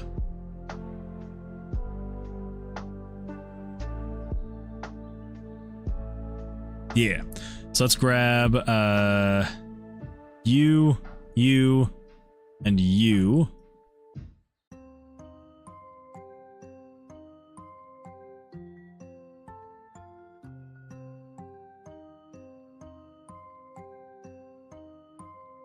All right. There we go. Now we need to get basically the backing for how we want, you know, behind the dials to work. I think we're going to grab the purple here.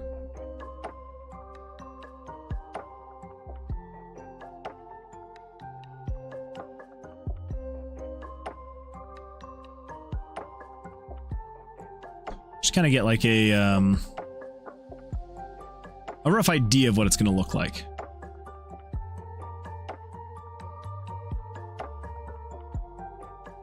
Let's increase you. I think you need to be 125.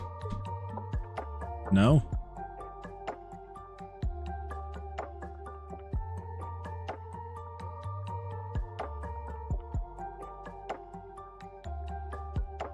Close enough. Okay. Now let's resize you guys down to 25%. I believe basically the idea would be, and maybe we don't need all of these, but we should be able to duplicate you, flip you that way, bring you over.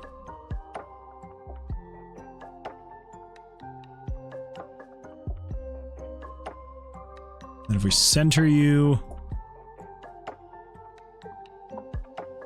do that, then we should be able to get rid of all of that and that. So then, as you were to rotate around,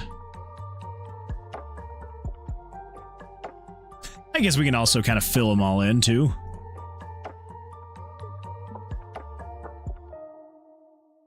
So let's take all of that and then fill this in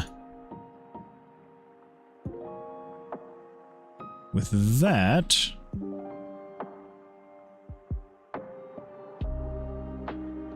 Okay, so now that way, if as you rotate around, it should eventually become... Yeah. Okay, let's select that though, and we are going to...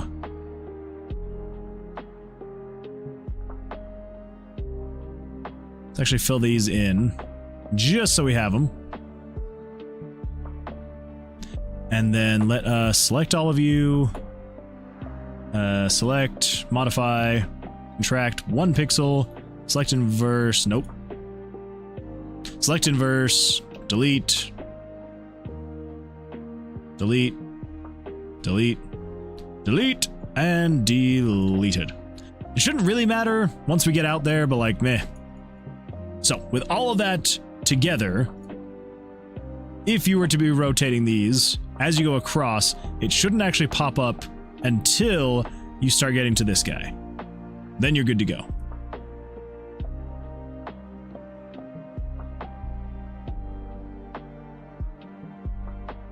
So if you're looking something like this, and you're trying to find, like, this center one... Nope. This center one... Says, what the? Finished. You finished? Already? Holy smokes. I feel like I gotta see... I always want to see your work. I always want to see your work, though, Scoiled. I think that feels okay. I guess we'll find out. So, with all of that, we should be able to up you to 400%. Save this as PNG. This is going to be the puzzle 4-1. Okay. Okay, so with that, let's come back over here. Let us go to the initialization, which is this guy right here. I knew there was a reason that I kept all of this. So you are 4-1. There we go.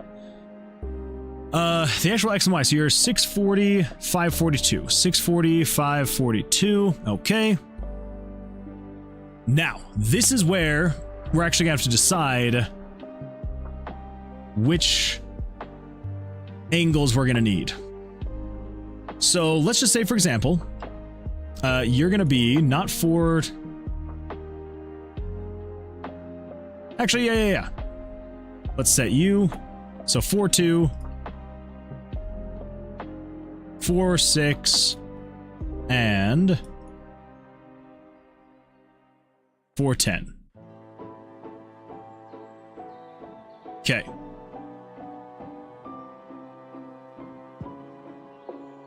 Now I want to see what variables are we using in this puzzle.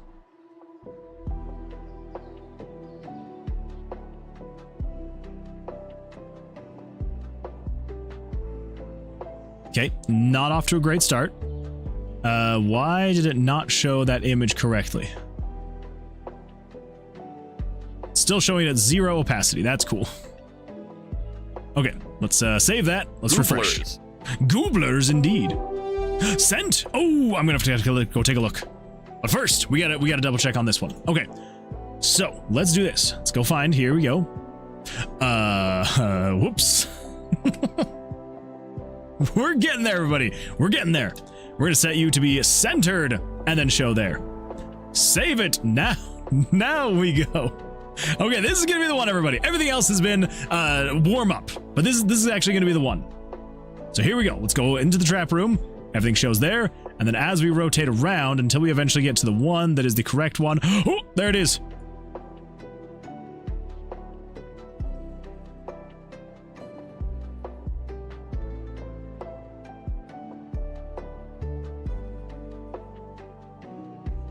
Okay, all right. I mean, it's not terrible. It's not great, but it's not terrible. I think what I'm going to do is I'm actually going to increase the size of this thing.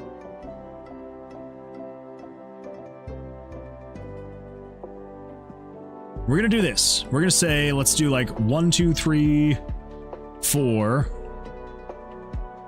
1, 2, 3, 4. But it is a great step. Yeah, we're almost there though. We literally are almost there. So at this point, I think all we need to do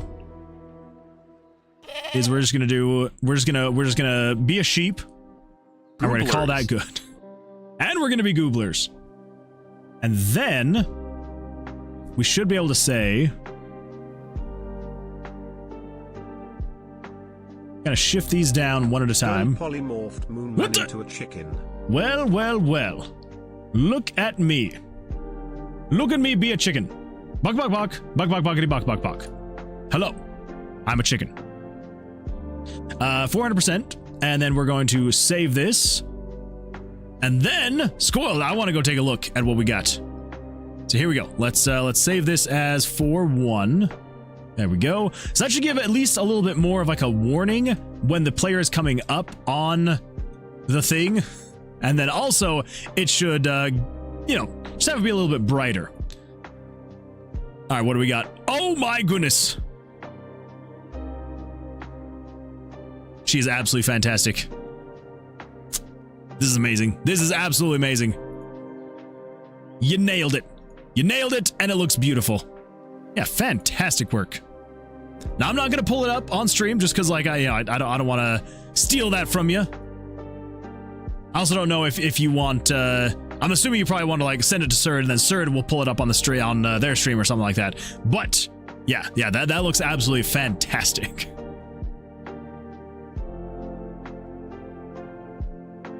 The fact you're able to make that in the same amount of time, like in less than what I've been streaming, is crazy. Oh my goodness. Yeah, fantastic stuff. Nah, Surge is gonna see it in your next stream. Oh, well, there we go. So, okay, all right. So, I'm not gonna lie, I thought for sure you were gonna send it to Surge before that. Well then, yes, we will definitely pull her up on the next stream. So, yeah, on the Thursday stream.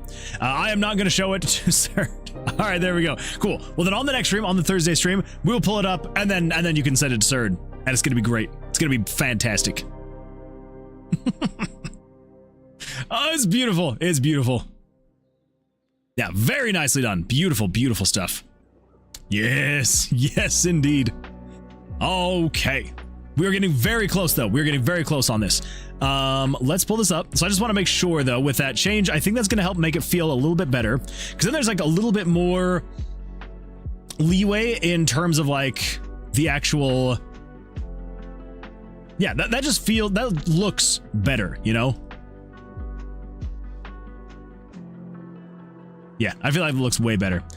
Although I will say...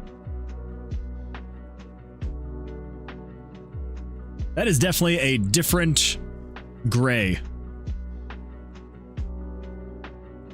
Is it? It feels different. Like if I pull up this one right here, we come over here, the gray that this is feels different, but it's not actually different. Or is it? Nope, that's the same gray. So why does it feel... I don't get why it feels different then. Oh well, should be fine. Should be fine. Legit Dev, hello, welcome. Glad to see you here. I'm doing fantastic. We're just working on getting a puzzle design and mechanic up and going. And yeah, how you doing? How's life? How's life treating you? Ooh, that. Okay, so we need to fix that. That looks a little bit awkward. But other than that, not too bad. Not too bad. Took daughter to kindergarten. Very nice. Yeah, my daughter started preschool this week, so yeah, good times. In 3 weeks, my son will be born. Oh my goodness. Ginger Dev, that is amazing. Fantastic. Congratulations. Holy smokes. 3 weeks. That is very exciting stuff. So I've been doing 12-hour work days. Yeah, I could see why. I can see why. Man, that is huge. Well, congratulations. Yeah, I hope that everything's gonna go well in the next 3 weeks. And yeah, amazing stuff. Yeah, very nice.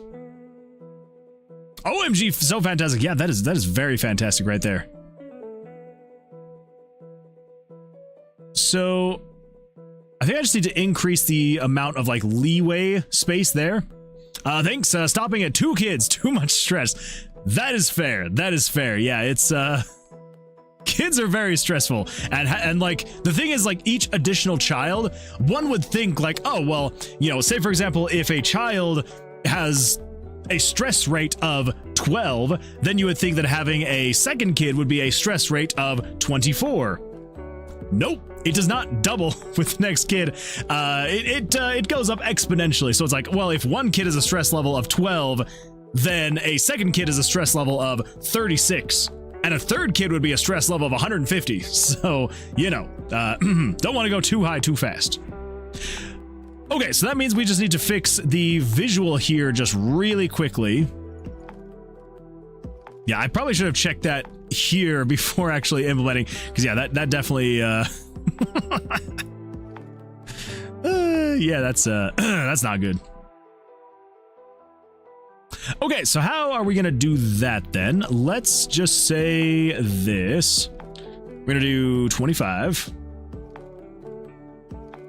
Glad to see how things are going in your game. How long until demo release? The hope is still, fingers crossed, before the end of September is when I want to get the demo out and ready to go. So yeah, we're making progress, getting kind of like the last little bit of like systems kind of solidly in place, and then at that point it's just going to be throwing a whole bunch of content in there, perk cards, monsters, items, that kind of thing. And yeah, then we should be good to go at that point. So with this, I think let's just kind of set that opacity down. Maybe we'll do like 50. The visual could probably be done with a gradient triangle with the point at the middle. True. Yeah, we definitely could do that. I think the one thing is, and I guess I could just change it on the graphic itself. I basically just need to make sure. Yeah, maybe.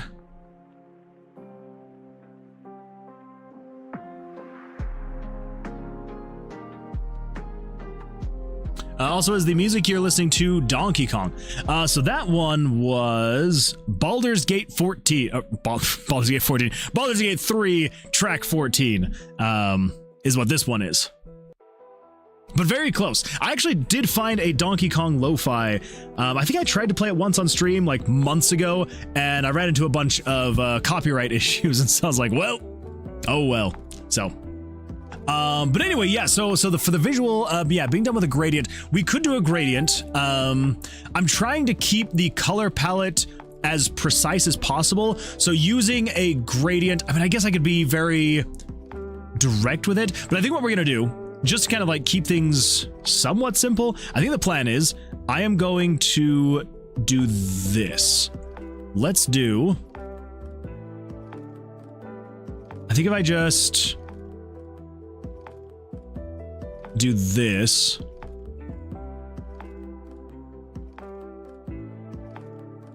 it is a little bit extra time, but again, definitely trying to keep the, wait. There we go. Yeah, definitely still just trying to keep the color palette as precise as possible. So like trying to have it, trying to avoid having it like potentially generate in between colors in a gradient. And like maybe this is like overworking, but I'm like, I don't know.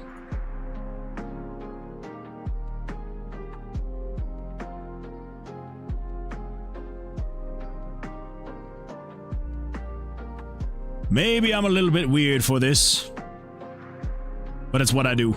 I'm weird. I mean, I'm using RPG Maker to make a game like this, for heaven's sake, so I'm weird. Okay, so I think that should be a slightly better transition from that. We'll find out. Let's find out together. So if I turn all these back on, we set you back up to full, and then kind of the idea would be I would just need to take that and just add that there. That way there shouldn't be any risk of it popping out. So then if I were to like start rotating around, it should fade out nice and slow like. Yeah, that should be good. The only thing now, though, is... yeah, that right there at the bottom. So what if we say... I think we may need to just, like, raise that up. So let's go up 1, 2, 3... I think that's good. 3 pixels.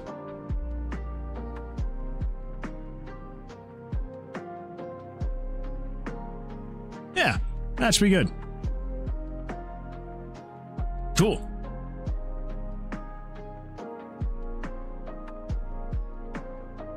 Oh, I get hit by copyright all the time. Yeah, it sucks. It sucks. Drop shadow works for pixel art gradients if you turn off all smoothing and blurring. I guess that's true, and like it definitely could work better too with it being like such low resolution, because this is like an extremely small picture, right? Like this picture is 74 by 74 pixels, so it's not like it's a giant picture by any means. Gooblers indeed. But yeah, so it's, you know, could probably be just fine doing that. I don't know. In my head, I always like worry about it though, so I don't know. Okay, so I just want to make sure though that nothing down here at the bottom is going to pick up any weird pixels. It is going to like pick up stuff on the sides, obviously, because, you know, all that fun stuff. Yeah, so I think with that should be fine. So is that...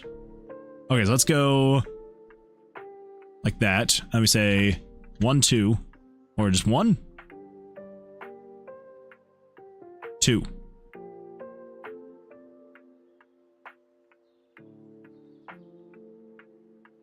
Okay, yeah, that should be good.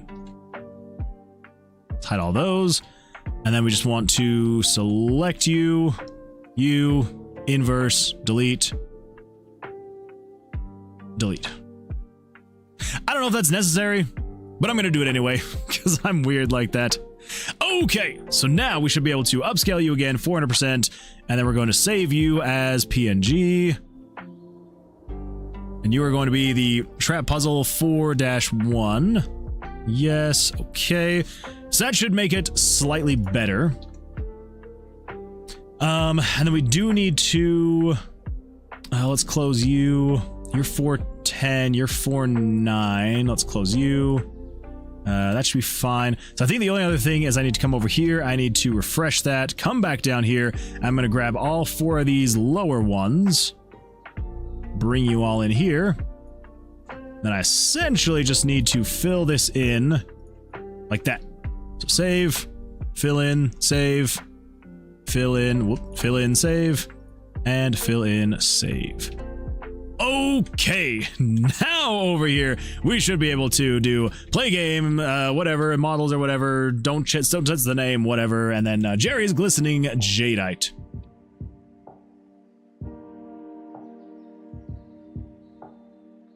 Yeah, there we go.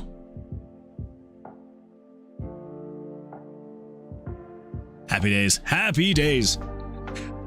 Okay, we're getting there. We are getting there. So I think the only thing now at this point is I need to make it so that it picks a random pattern each time. Because right now it's just doing the exact same thing every single time. Oh, that's right. I was checking to see what variables does it actually use in this puzzle so I could be able to see. So if I just kind of like start clicking on things and doing stuff, if I come over here to variables, puzzle pieces. Okay, so all of those are 0. Then 0 is all the way up to you. So we got 4, 2, 3, negative 18, 2, 7, 8. Wow, okay. I figured we would be using that kind of stuff, but I guess not. Do I use it at any point in time, though?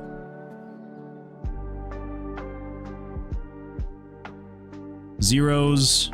Okay, yeah, puzzle piece. Silly shenanigans. Very silly shenanigans. Why would I not be using puzzle pieces 1 through 10? Or I guess 1 through 13.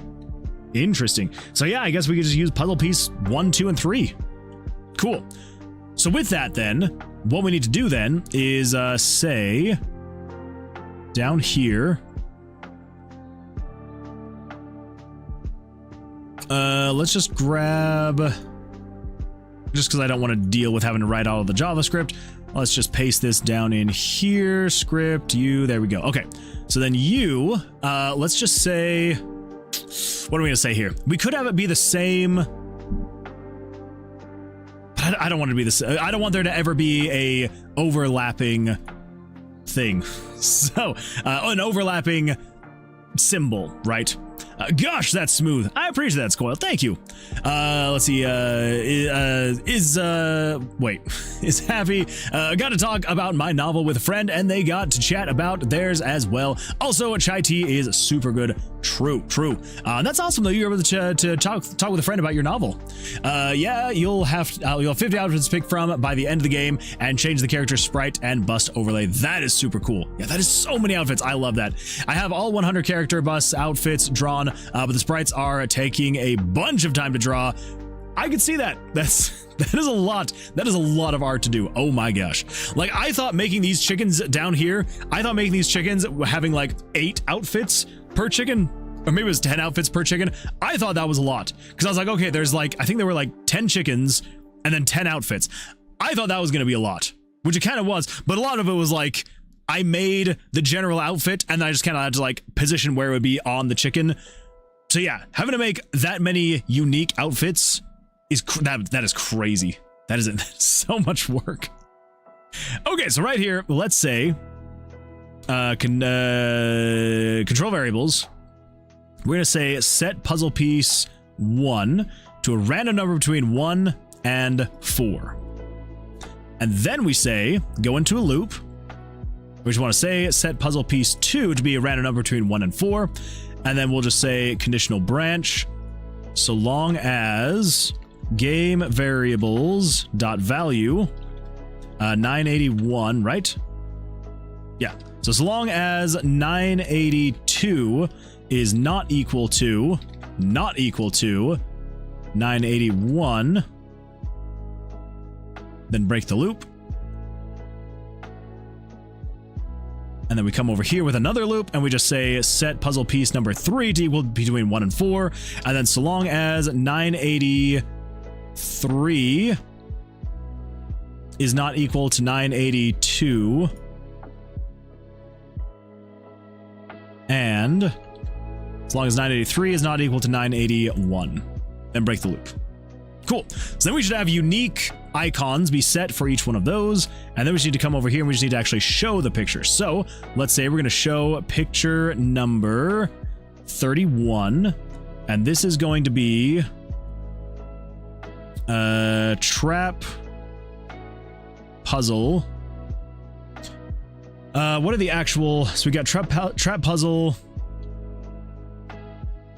2, 3, 4, 5.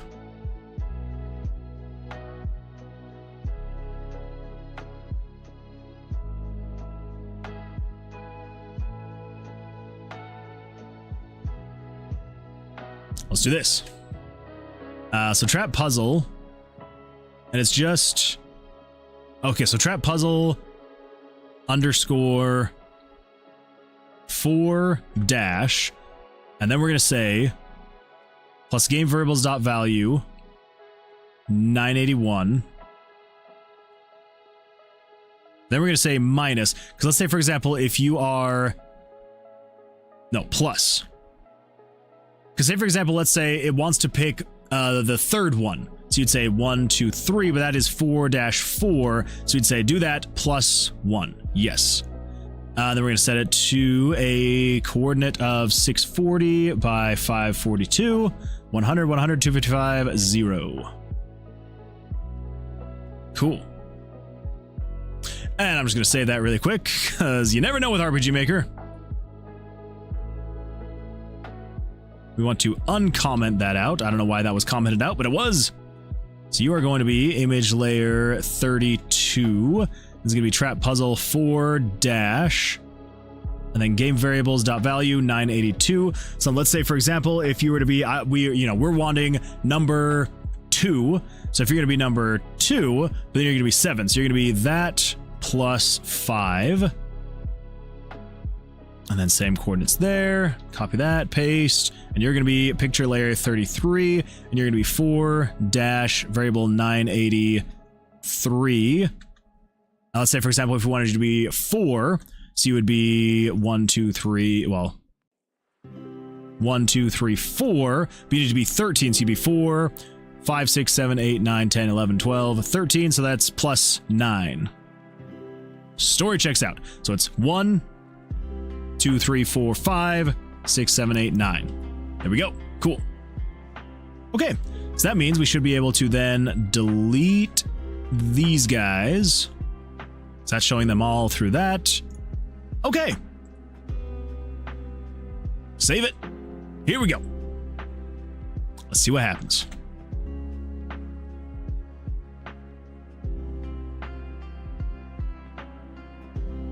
Generated property angle of null. Oh, goody.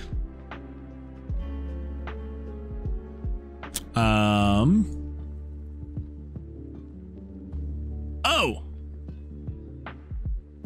Whoops. Okay. So you're 31, 30, 29.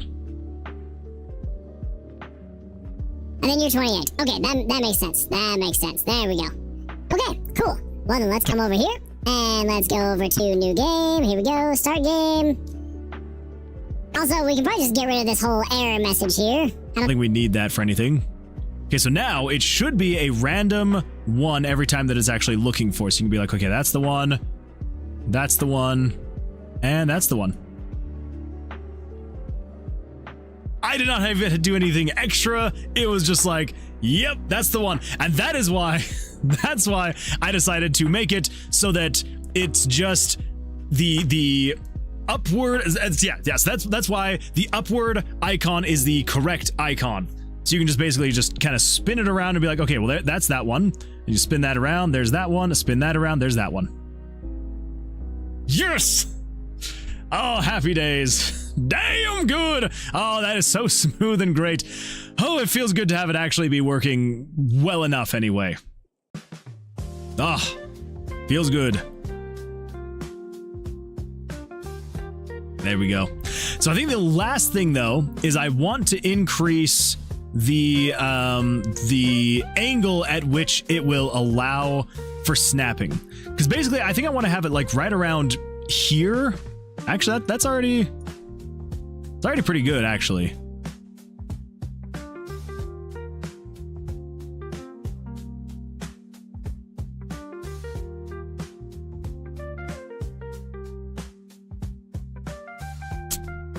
Yeah, I think it's 15 or anything less than 15 degrees it snaps, right?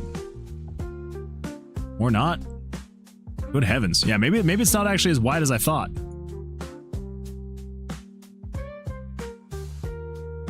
I thought it would be. Yeah, so I think I want to increase yeah, basically just want to make it so it's like slightly, you don't have to be as spot on, right? That dialing function is so good, so smooth, and doesn't feel junky, and taped with duct tape. It's so smooth. I appreciate that, Squad. Thank you. It was a lot of work that went into making it work. Even just originally, it was a lot of work. Yeah. So yeah, definitely want to make. I want to make the angle just slightly wider for like the actual snapping. I'd make the snap just a little bit more. Yeah, exactly. Yeah, 100% Shodan. We are on the same wavelength here. Oh, and that color changing, chef's kiss. Mwah. It seems like the middle one doesn't snap as much as the others. That is kind of what it was seeming. Yeah, it did seem like it wasn't quite as much. So let's come down here. I also do need to change this. So checking the ring rotation. So these are all dependent on each other. And I need to make that not the case. Yeah, because basically I just need to take it. Oh, but then we've got the win here. Okay. Yeah, so basically I need to take all of this stuff out of each other so it's not nested conditions. Which I think I should be able to do. So we got the weight. We've got the loop, the weight, angle equals 0, break loop, and then we jump down here to win. We got win, lose, which I think, okay, so maybe not. So we're going to actually grab down 2. And then exit event processing. Interesting. And then non-win.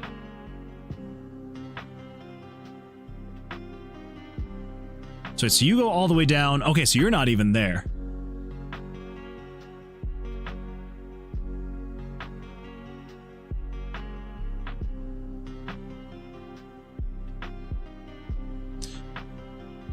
Interesting. Yeah, so how am I...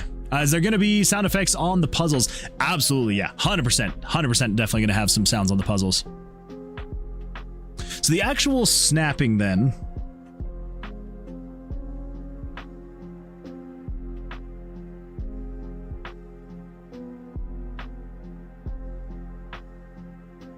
So yes, you're... Oh, wait. Shodan, I think you are correct. Yeah, because this is basically saying if the remainder is less than 20 and greater than 340, then this one is less than 10, greater than 350, and then 10 and 350. Yeah, so for some reason so one of the rings has a much wider, which I think is the inner ring. Yeah, this is the first ring. So we actually need to change the other two, and maybe we'll even do like... should we do like 30 and 330? I think so. Just make it a lot larger. 30, 330.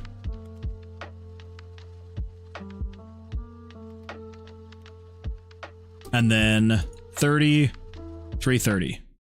That should feel better in terms of like the actual snapping. Putting sound effects on those functions sounds like a nightmare. I can already imagine the sound effects overlapping or constantly playing. Yeah, there's definitely ways around it, but it is going to be a bit of a pain to like, because what I want to do is I want to get some kind of like, I want to get like almost the sound of like, you know, like you're actually rotating stone. Like I want to get like a sound as you go. So it's like,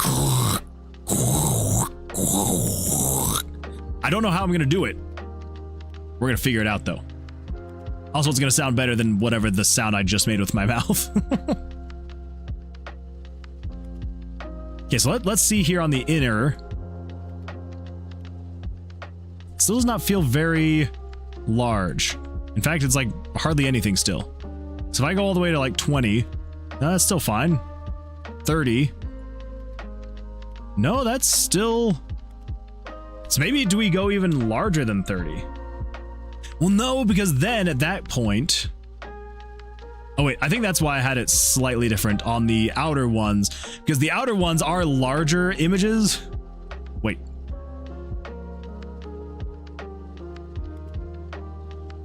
Yeah.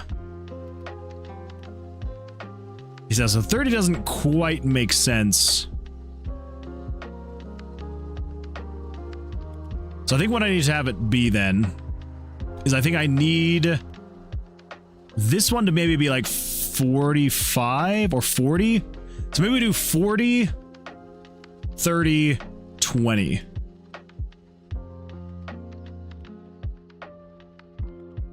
Yeah, 40, 30, 20. I think that's going to be where we go with that.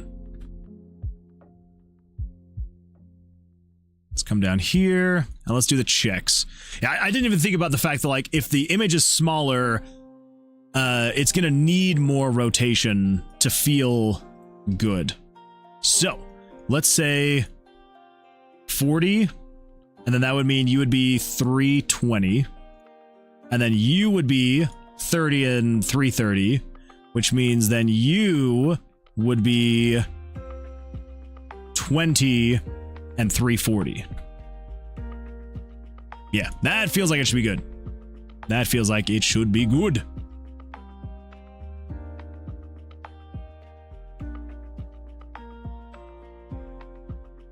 Okay, so then if I have that here, yeah, so basically anything outside of like anything basically within like a 45-ish degree angle will lock it into place.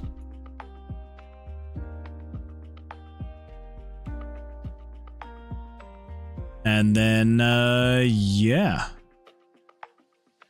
Oh. I just realized something tragic. And it's why I thought that it was a different color. Dang it! So here's the problem. And it may be very, very difficult to see, especially if you're like watching on a phone or something. So when you hover over the stone dials and they highlight, basically all I'm doing is RPG Maker has a built-in function called tint picture, which essentially you can change the tint of a picture. So basically what I'm doing is I am tinting the picture and making it just slightly brighter. I'm just upping the reds, the greens, and the blues to make it look like it's a slightly lighter color, which works great as a highlight, as like a very low budget highlight, essentially, right? The problem is that when I'm hovering over it, and again, you probably can't see super well, but it is highlighting this gray in here, but it's not highlighting the gray in here because this is technically transparent. So if I'm not hovering over it, all of the gray for the dials here, here, here, and here, they all look the same shade. But as soon as I hover over this top one, the gray goes slightly lighter gray. That one goes slightly lighter gray.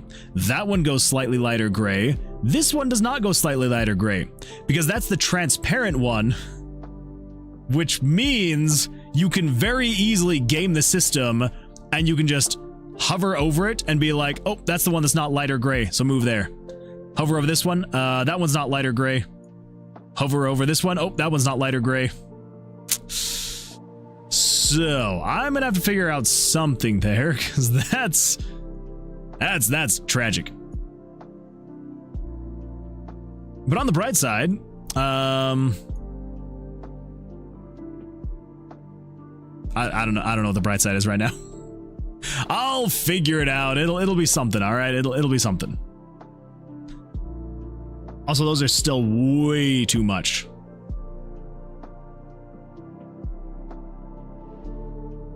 Maybe what we do, and I know this is getting very like fine-tooth comb kind of stuff, but I think what we're gonna do is we're gonna say you are actually going to be 20 angle. So that's 340, so 20 and 340, and then over here you're just going to be 10 350. There we go. That'll feel better. Oh, that is actually tragic. Yeah, no.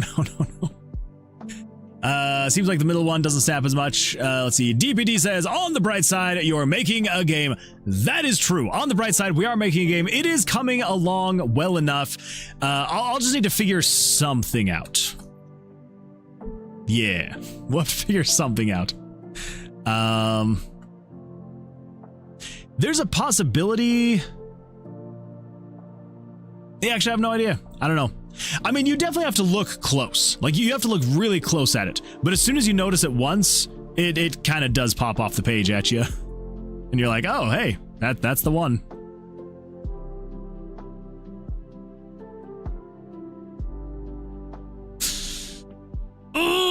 I don't want to keep going over it with a fine-tooth comb, but it's like, now it feels too small. Dag nabbit. Okay, this is the last adjustment we're going to do. We're doing 40. Yes, you're 40. You're going to be 25 and 335. And then you are going to be 15, 345. If I have to change it elsewhere, I'm going to change it off stream so you don't have to watch me change that again. Okay. What was the last thing? There was one more thing I was like, oh, I need to change that. Oh, yeah. Figuring out the actual flow here. Because as of right now, it doesn't actually snap into place unless it has to go through an order of operation, right? And the order of operation is it checks the inner circle, the middle circle, and the outer circle. So let me show you. So if I were to rotate this around and I find the right spot, it doesn't actually snap into place ever, right? But if I do this one and I find it, it snaps. Like it kind of just like rotates into place. But then same thing with over here. If I find the right one and then rotate it and get it into place, it doesn't really snap. But if I get it like close and then I rotate this one into place, then it does that one. And it would kind of do the same thing here, you know, if I kind of like get out of order a little bit, and then if I put this one close, this one close, and then I put this one finally in place, it then goes snap, snap, snap. So we need to figure something out there. They're all very much nested though, which kind of makes it difficult. But it shouldn't be too bad. So I think I should be able to take all of this down to here, because this is the actual win condition. Yeah. Obsidian has, ref solution is tinted version of PNG, but that would be really buggy for this function.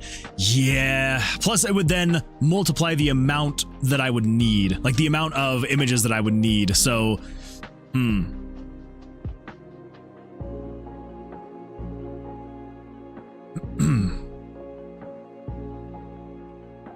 I'll figure it out. I'll figure it out in one way, shape, or form.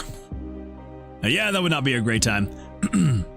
Yeah, Obsidian has driven me insane in a very fun way. Been hyper-focusing on creating the perfect Obsidian notes vault for the past 2 days. I even found a plugin that can run the terminal inside Obsidian, meaning I can run NeoVim directly in Obsidian. Wow. I understand about half those words, but it sounds very impressive. I like it. I like it. So how are we going to actually figure out these win conditions? So if we cut that, so this is the actual win condition, paste that there. And then this is the actual non-win condition, paste that there. So these are all the actual things going on here that we need to separate.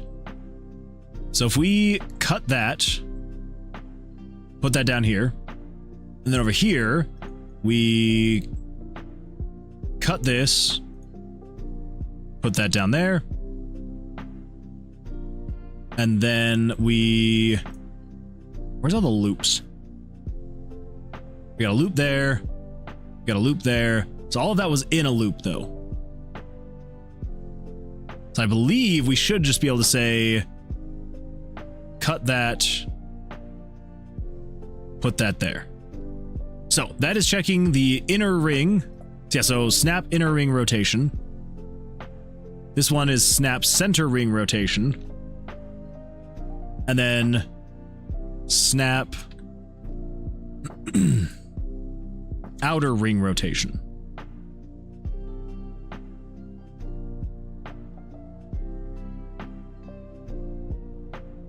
So this was all a loop. And this is labeled check ring rotation. Is there anything, what is actually jumping to check ring rotation? Oh, look at that, jump to label check ring rotation. Cool enough.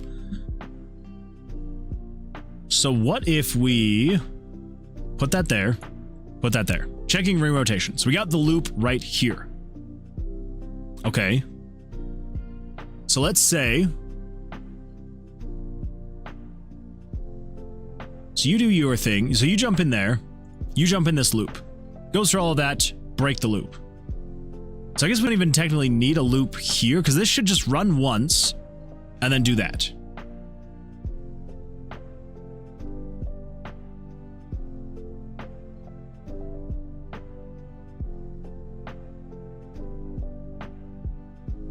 So then the question is, let's just say right before it starts doing all of this, we want to say control variables. We're going to set puzzle piece 10 to equal 0. So then, if in here this is correct, let's just add 1. And then if in here this is correct, add 1. And then here, if this is correct, add 1. So then down here, we're just going to say conditional branch. If the variable puzzle piece 10 is greater than or equal to 3, then it is the win condition. Paste that there. If it's not, if you don't have at least 3 correct rings, then you don't. You don't win. Let's see what happens. Let's see what breaks. Let's see what I have broken here. Oh, this could be very bad. It could also be, who knows? Who knows? Is it going to be a one and done? I don't know. I don't know. Let's move over. Let's see what happens. So if I let go, nothing happens. Okay.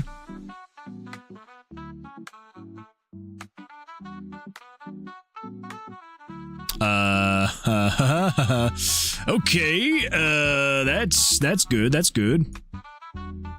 So it's just the center ring is very broken. Why is the center ring very broken? I don't know. Let's go find out. Let's see, Rinjikusachi over on YouTube says, do we need to know / learn JavaScript to make good games in RPG Maker MZ? The answer is absolutely not. You do not need to know JavaScript to be able to make a good game in RPG Maker MZ. The definition of a good game obviously is going to change from person to person. Like some people will say a game is good and other people are going to say that same game was the worst game they ever played. Like you could never please anyone. So here's the most important thing that I'm going to tell you when making a game. It doesn't matter if you're using RPG Maker, Godot, Unreal, no matter what it is. Enjoy what you are making. If you're enjoying what you are making and what you are test playing, that is the first step. That is the first and biggest step. Because if you're not enjoying what you're making, then none of that enjoyment is going to come across to anybody else. Or there's a much less likely chance for that to come across to other people. So if you're not actually enjoying what you're making, do not make what you're making. Because a game is supposed to be fun. And so I'm not saying that you're always going to enjoy what you're working on. You're always going to have little issues here and there that are going to pop up. You're going to be like, this is the most annoying, frustrating thing in the world. That doesn't mean that it's not a good thing that you're making. That doesn't mean that it's going to be a bad game. It just means you're running, it's a rough patch you're in. So most important thing, when you are making your game, when you are test playing your game, if you are not having fun with it, thanks for the follow, stranded_traveler. Thank you so much for the follow. I appreciate that. Thank you. Thank you. Yeah, so make sure you're enjoying the game that you are making and test playing. Because again, if you're not having fun with it, it doesn't necessarily mean it's a bad game. It just means that you need to change some things. Because if you're not having fun, chances are, again, other people are probably not going to have fun with it. So make sure you're having fun with it. That is the most important thing right there. And then the next thing is, it's kind of like it's a 3-parter, right? And that is, for me personally, I'm not saying this is scientific or anything like that. For me personally, I say there are 3 important things you need in your game. You need 2 out of 3 things, very important things in your game to make it a quote-unquote good game, right? So the first one is graphics. If you can make a game look absolutely fantastic and amazing, whether it be in ultra realism, hyper stylized, great pixel art, great style, whatever it may be, if you can get the graphics to be good, that is key number 1. Key number 2 is an amazing story. If you have a great story to tell, that is going to be a very important thing to have. And then thing number 3 is going to be characters. If you have great characters in your game, very important. But you do not need all 3 of these. You need 2 of these 3 things to make a good or great game. So if you have a terrible storyline, most people will probably forgive it if you've got great characters and great graphics. Like, I guess you could also throw in there like audio as well, like graphics and audio, like the audio visual of a game. But say for example, if you have terrible characters, but if it was just a great story with great visuals and audio, most people are going to forgive that, like, yeah, the characters weren't that great, but it told a great story. Or if your graphics are just not that great, but you've got an amazing story and amazing characters, most people are going to forgive the graphics. So make sure that you have at least 2 of those 3 things: great audio visual, great characters, great story. Get at least 2 of those things, and you're probably going to be good in that regard. So more often than not, unless of course you put in a lot of time and effort, with an RPG Maker game, you're kind of already at a disadvantage on the audio and visual, right? Like, obviously the things that they come prepackaged with, they're fine. I'm not saying the RTP is bad necessarily. I have used the RTP for many, many years. Like, I've been using RPG Maker for like 25 years now. So for me personally, I love the RTP. But what I will say is, when I'm on Steam and I see some 99-cent game on Steam and I'm like, oh, hey, that's the RPG Maker RTP, I instantly am just like, it probably didn't have a lot of thought and effort put into it, which is, it's this problem on my part, right? Because I always just judge it by the way that it looks instantly. I'm like, oh, that's an RPG Maker game. It's probably just some slop game. I'm not going to bother even looking into it or trying it. And so for me, like that's just like a personal thing for me. And so using RPG Maker, unless you go through and you spend the time replacing everything in the RTP, that is the characters, the monsters, the music, the sound effects, everything about it, which is a huge undertaking.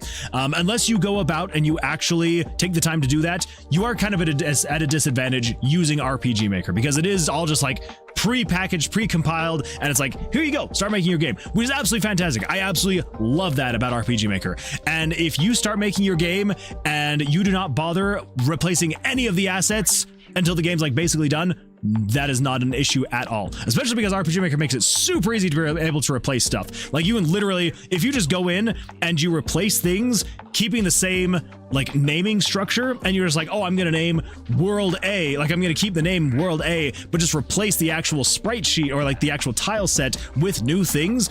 You don't even have to go in and you don't have to change any, like it can just literally, you can replace the entire game's tile sets by just replacing the visuals on the tile set and then keeping the naming convention the same. So I would say this: if you are new to RPG Maker, if you're experimenting with things, don't spend countless hours going through and replacing the entire RTP with new characters and tile sets and stuff like that, because you're gonna burn yourself out too quickly. And then if you run into roadblocks and you're like, this is actually not working as great as I thought it would, you are, more often than not, you're probably going to give up. So with RPG Maker, use the RTP, use it as a starting place, use it as the stepping stones, use it until eventually you feel like you can replace it. Whether that is making the assets yourself, going out and buying some, commissioning them. If you've got a friend who wants to try their hand at art, whatever it may be, leave them in place, and then eventually replace them. And RPG Maker makes it super easy, especially if you just keep all the naming conventions. So anyway, so if you're using RPG Maker, you are kind of at a disadvantage when it comes to audio and visual, unless you're going through and taking care of all that. So if you just make sure you've got great characters and a great story, then there you go. If you're enjoying what you're making and has great characters and great story, you're gonna make a great game. Again, it is not going to be for everybody. Like, not every single game can be for everybody. There are people who I've met who said that Doom is the worst game ever created. I've met people who hate Warcraft, who hate StarCraft, who hate Diablo, who hate Half-Life, the games that you love and enjoy. There's going to be countless people out there who hate and despise those games. And so again, if you're making a game, it's not going to please everybody. Not everybody's going to call it a perfect game. But as long as you have those 3 things, if you have great stories, great characters, and you are loving what you are making, at the end of the day, that's all that matters. Like, for me personally, I'm putting so much time and effort into this game, and I would hope that over like the year and a half that I'm making this game, and probably over the next year and a half as I'm finishing this game, getting it all completely done. Obviously, like, I've had people come in, they watch the streams, they watch as I create this. I have people who have wishlisted it, who are like, I don't really want to watch you develop the game, that I want to play it once it's done. Like, obviously, I'm hoping that by the time the game is actually finally finished, that there will be more than hopefully a dozen people that actually want to buy the game. But at the end of the day, even if I have 2 people to buy the game and one of those people say, hey, this was the worst experience of my life, why did I spend the money on this game? This thing sucks. I'm having fun making the game. I think it's going to be good. And once it's finally all said and done and I can play my own game, I can be like, cool, I made a game. Look at that. At the end of the day, I'm like, you know what? That's what's going to matter in the long run. It's going to be great if other people can enjoy it too, but as long as I'm enjoying what I'm doing, then it's not really going to be wasted time from my perspective, because I'm like, hey, I had a good time doing it. I made a fun game. I met some great people while I was making this game, and yeah, so anyway, there's my long rant of suggestions and advice for what I would say make sure you're looking out for while you're making your games. So RPG Maker is designed with a code-free environment, and you can literally control all aspects of the game/engine just from the pop-up panels. Exactly, yeah. You do not need to know any JavaScript at all. I would recommend knowing JavaScript because you can do some crazy things with JavaScript. Like, here's the thing. If you were just using... okay, actually, here's an example. Because we're currently making a puzzle in this game that we're making right now to be able to disarm some floor spikes, a room trap. And to be able to do that, there's a puzzle where these 3 stone tablets pop up, and you need to rotate these into position to be able to disarm the trap, right? And so you need to rotate it to the point where it is then showing upright and glowing and all that fun stuff, right? If you were to just use RPG Maker to do this, could you technically, with event commands, do something like this? Actually, no. Unless, of course, you were to go through here and you were to create 360 images to capture every rotational point. And so as you were moving your mouse along, it was then changing those, like swapping out and forth, back and forth between the images. You could technically do it then. But then actually tracking where you are actually grabbing on the images, it has to be in JavaScript. So you do not need to know it. If you want to make an RPG, made an RPG Maker, you can 100% absolutely start to finish make that game with 0 programming whatsoever. But you can definitely enhance your games with JavaScript. Even just minimal JavaScript, you can be able to enhance your games and do some really cool and exciting stuff, which not to like self-promote too much, because I don't want to, I mean, this is my live stream. I'm going to self-promote. So anyway, not saying that you have to, but I do have a series that I'm slowly but surely getting through, which is basically showing you how to replace every single eventing command in RPG Maker MV and MZ with JavaScript. I mean, the series is still pretty new right now. We only have, what, like 5, 6 episodes? Let's see, 1, 2, 3, 4, 5, 6, 7. So I just released the 7th episode like a week ago, 10 days ago, something like that. So... it is a pretty new series, but there are just little things in there that I'm hoping to be able to teach people and be like, look, if you just want to do the event commands, great. But if you want to do some JavaScript, throw a little bit in there, here and there. That's what I'm going for in uploading these. I also have some shorts that I've uploaded where I've like kind of shown, hey, if you do this like little bit of JavaScript thing here and there, you can enhance your project. So that is what I would recommend if you're not wanting to learn JavaScript inside and out, because here's the thing. Again, I've been using RPG Maker for about a little over 25 years now, and it's only just within the past like year and a half that I started learning JavaScript for RPG Maker. So yeah, definitely do not need to know it to be able to make games. It does help enhance the games, right? It is the difference between you have like buy a cake mix from the store. Could you make a really delicious cake with that cake mix from the store? Absolutely. But if you know what you're doing when it comes to flour and sugar and all the other things that go into making a cake, if you know exactly how to make an amazing cake with your own ingredients, you can make a better cake than what you could buy at the store. So I'm not saying that you can't make a great game with the pre-packaged ingredients that RPG Maker gives you, but if you know how to do it yourself and make it a little bit better, you might get a slightly better product in the end. So yeah, the 3 basic things about RPG Maker series of engines, except Unite, that people get turned away. I know, it's crazy. Base engine assets, so sprites, tile sets, music, enemies, bosses, etc. Yeah, and again, like, it's not everybody, but I would say a lot of people, as soon as they see those base assets, yeah, the sprites, the tile sets, the music, all that stuff, a lot of people do kind of go, meh, I don't want it anymore. Replace everything like Fear and Hunger game. Exactly. Yeah, because you can definitely make a game like Fear and Hunger.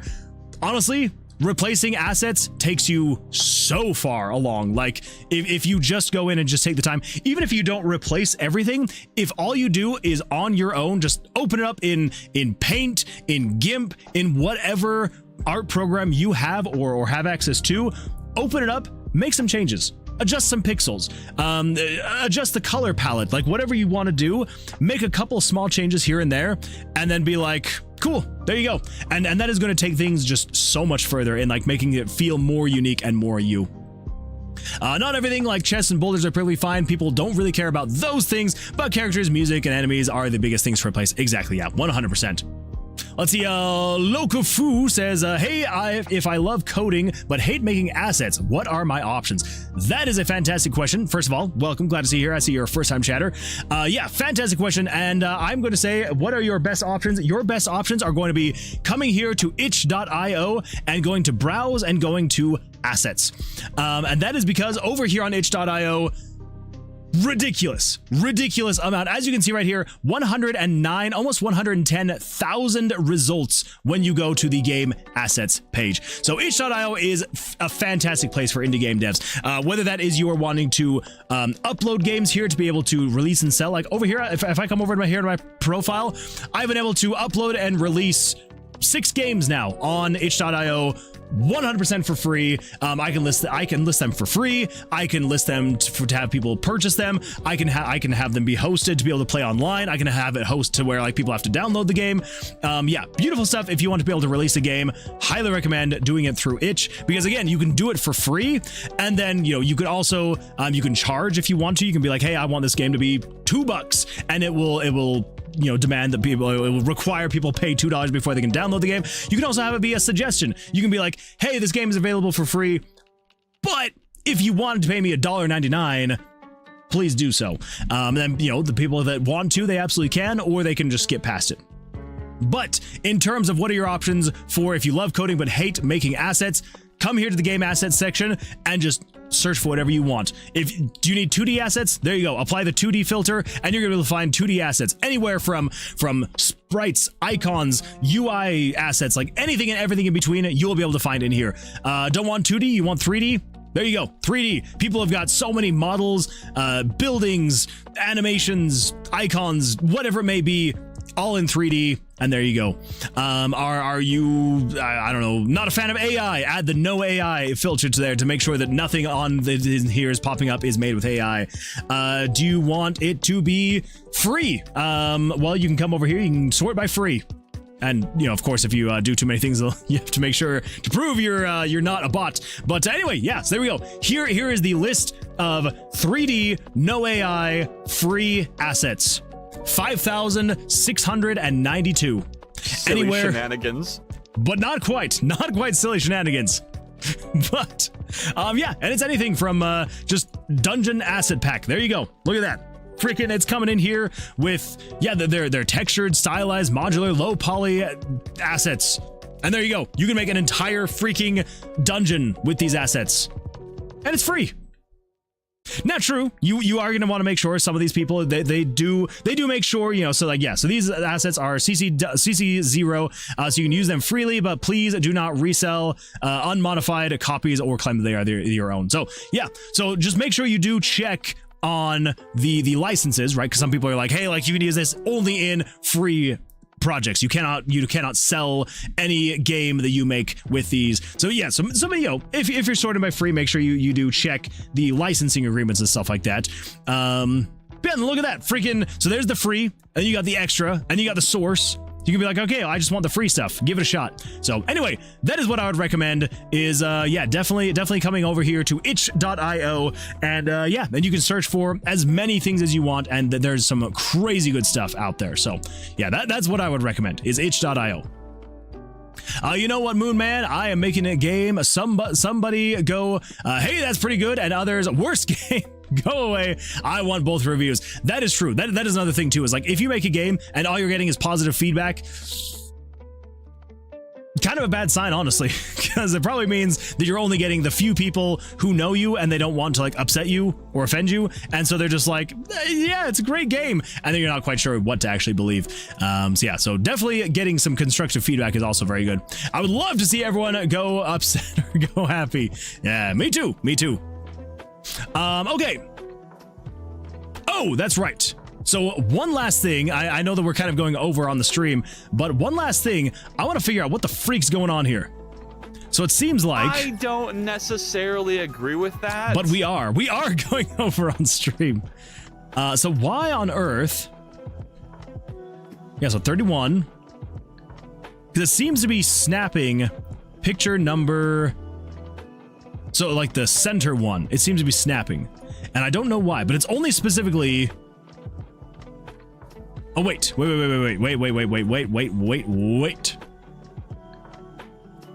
That's the first one. Middle one.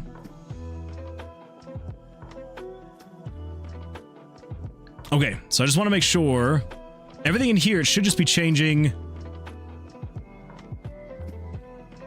Aha! Picture 29. 30. 31. That would do it. That would have done it. I was like, why is it snapping the wrong image layer? Because I was telling it to snap the wrong image layer there at the end. So now we should be able to come in here. We should be able to rotate you. Everything is fine. We can be like, woo, and be like, okay, there we go, that one. And it does snap before anything else happens. And then, yeah, we can just kind of rotate and be like, okay, that one, and then that one. Happy days. Happy days are here again. Oh, I'm so happy. Okay, we can delete this one because we don't need that there sitting there saying error 24/7. And yeah, we can just be like, woo, and be like, oh, there it is, and there it is, and there it is.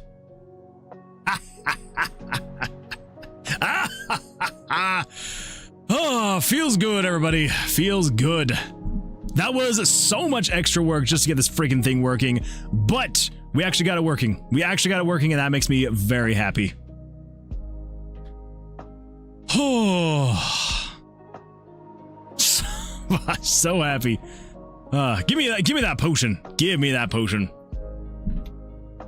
All right, cool. Happy days. Well, maybe it's exciting. Maybe it's not, but you know what? It works. It works, and that's what we're here for. So now we just come over here to puzzle number 4, and we can say change that to be that, and save. Now we actually have the actual time crunch of getting that thing going. Grave Robber's Rush. Come over here, and we go, oh no, it's a trap room. Let's be like, whoop, and whoop, and whoop. Happy days. Happy days. Oh boy. Boy, oh boy. Oh boy. Yeah, good times. Just making sure though, it is still showing, like they're all separate, like they're all different ones that it's requiring, right? Okay, it is, cool. I mean, I knew that it should have been, but I was just making sure. I'm also a little bit worried that potentially one of these times it might I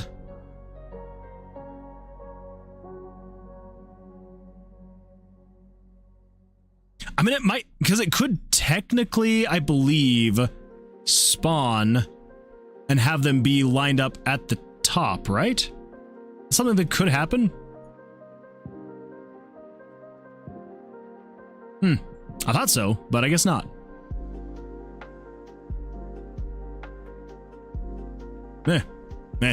Oh well. Yeah, should be good. Should be good. Oh, that's so smooth. Is that snap? That smooth, clean, beauty movement. Snap?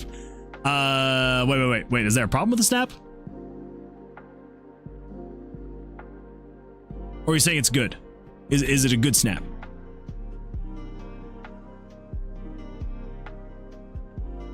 Yeah. But yeah, so it shouldn't really matter. It's like someone could like you just spin it around quickly, find it. I'm saying, oh, okay, all right. That slight movement, yeah. The slight movement, that little snap at the end, just like the shoo and shoo and shoo. Oh, it's satisfying. It's so satisfying. Oh my goodness, what the? Welcome to the Moonwood Alliance, Lazala 980. Lazarla, thank you so much. Holy smokes. Yeah, thank you so much for the Prime sub. Looks like you are subscribed for 3 months. I appreciate that. 3 months is absolutely fantastic. I appreciate that, Lazar. Thank you. I'm currently at Mickey D's, so if I disappear, it's because my nugs and fries are ready. Oh, that sounds so good right now. I could 100% go for some Mickey D's right now. The Satisfaction W subscribe. That is definitely a W subscribe, Lazarla. School time. What time is it for you? Also, hi. Hello, TNT. I thought you went to bed, TNT. I thought you did anyway. Yeah, actually, school. What time of day is it right now for you? No? Oh, okay. All right. Something of the game development is this. If you have the coding knowledge for the engine you are running, you can do anything with any engine. That is a very good point. That is a very good point. Yeah, if you have the knowledge to be able to, like, yeah, do whatever you want, like, you literally could make it do whatever you want. Because, like, yeah, again, so kind of like circling back, this is definitely something you really wouldn't be able to do just with eventing in RPG Maker. Like, you're not just gonna like show some pictures on the screen and be like, yeah, I'm gonna use my mouse to be able to like rotate the pictures. Like, no, absolutely not. Like, you can get things close, but it's not gonna happen that way. So, yeah, definitely recommend knowing more of the ins and outs, but you know, especially with RPG Maker, not necessarily needed. So, yeah. See, 1544. Let's see, what is that? Is that 3:44 p.m.? Yeah, 3:44. Too easy to not get. Plus, it's the only close thing that's open when I'm usually awake and not working fair. Not in military time. I'm done. It's Tokyo time. RPG Maker is awesome. RPG Maker is awesome. I do love RPG Maker, and it's even better when you use JavaScript. Yeah, 3:44 p.m. Not bad. Not bad. Nice afternoon. And I guess that would mean that it is, yeah, so it's 15:44 on Wednesday then. That's good times. RPG Maker is my Pookie. It's my Pookie too. I love it so much. But if you like the coding knowledge, pick an engine that is easy to use, foundation like RPG Maker. There are other engines out there with similar features, but my brain is drawing a blank. No, yeah, you're good. You're good. Yep, I'm at, yeah, August 19th. I guess technically I am now too. But it's midnight. It's 0:46. RPG Maker is my Pookie too. What usage time of yours? What time is it? Or how much time have I used RPG Maker? Okay, let's see. RPG Maker MV usage. Oh, a lot. It's a lot. RPG Maker MV. Oh, we're getting close, everybody. We are getting close. Yeah, so as of right now, I am at 3,934 hours. 3,934.9 hours. We are getting very close to 4,000 hours. That's pretty exciting. Although MZ, what are we at with MZ? 670 hours in MZ. Yeah. And then, I mean, obviously, like, the hours are not even close to what they should be. Because, yeah, RPG Maker VX Ace, I'm pretty sure that I used it for, like, several thousand hours outside of Steam. But then even Steam, I have almost 400 hours. And then XP, oh my gosh. XP, I probably have about 8,000 to 10,000 hours in. Obviously, not on Steam, because Steam was not a thing when I was using RPG Maker XP. But, yeah. So MV definitely has the most amount of hours. I will definitely be at, probably by the time I'm done with Tomb of Vercilias, I will probably be around, like, 5,000 hours, I would bet. I've had 1,142 hours, but Steam suddenly reset to 10 minutes. Oh, well, that's weird. I want to stream again to finish my game, but I really should cool it. I streamed until 3 or 4 a.m. Last night, and I'm effed when I had to go to sleep. Sorry to work. No, you're good. You're good. Yeah, that is a very late stream. Holy smokes. Yeah, I would absolutely die if I streamed that late. I mean, it's barely almost 1 o'clock in the morning, and I am like very tired, and I know I'm going to be even more tired when I have to wake up for work in the morning. So, yeah, I got to be up in 5 hours. I think it's because I'm offline, and once I'm online again, I would get that. Yeah, I guess that's true. That is a good point. You probably will get them back once you get back online again. Very good point. Very good point. Okay, everybody. Well, on that note, I think we're probably going to call it there. Yeah.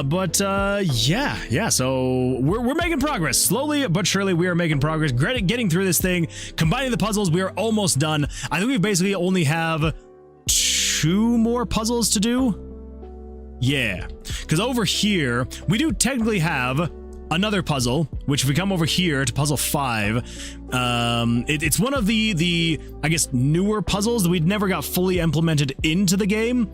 And yeah,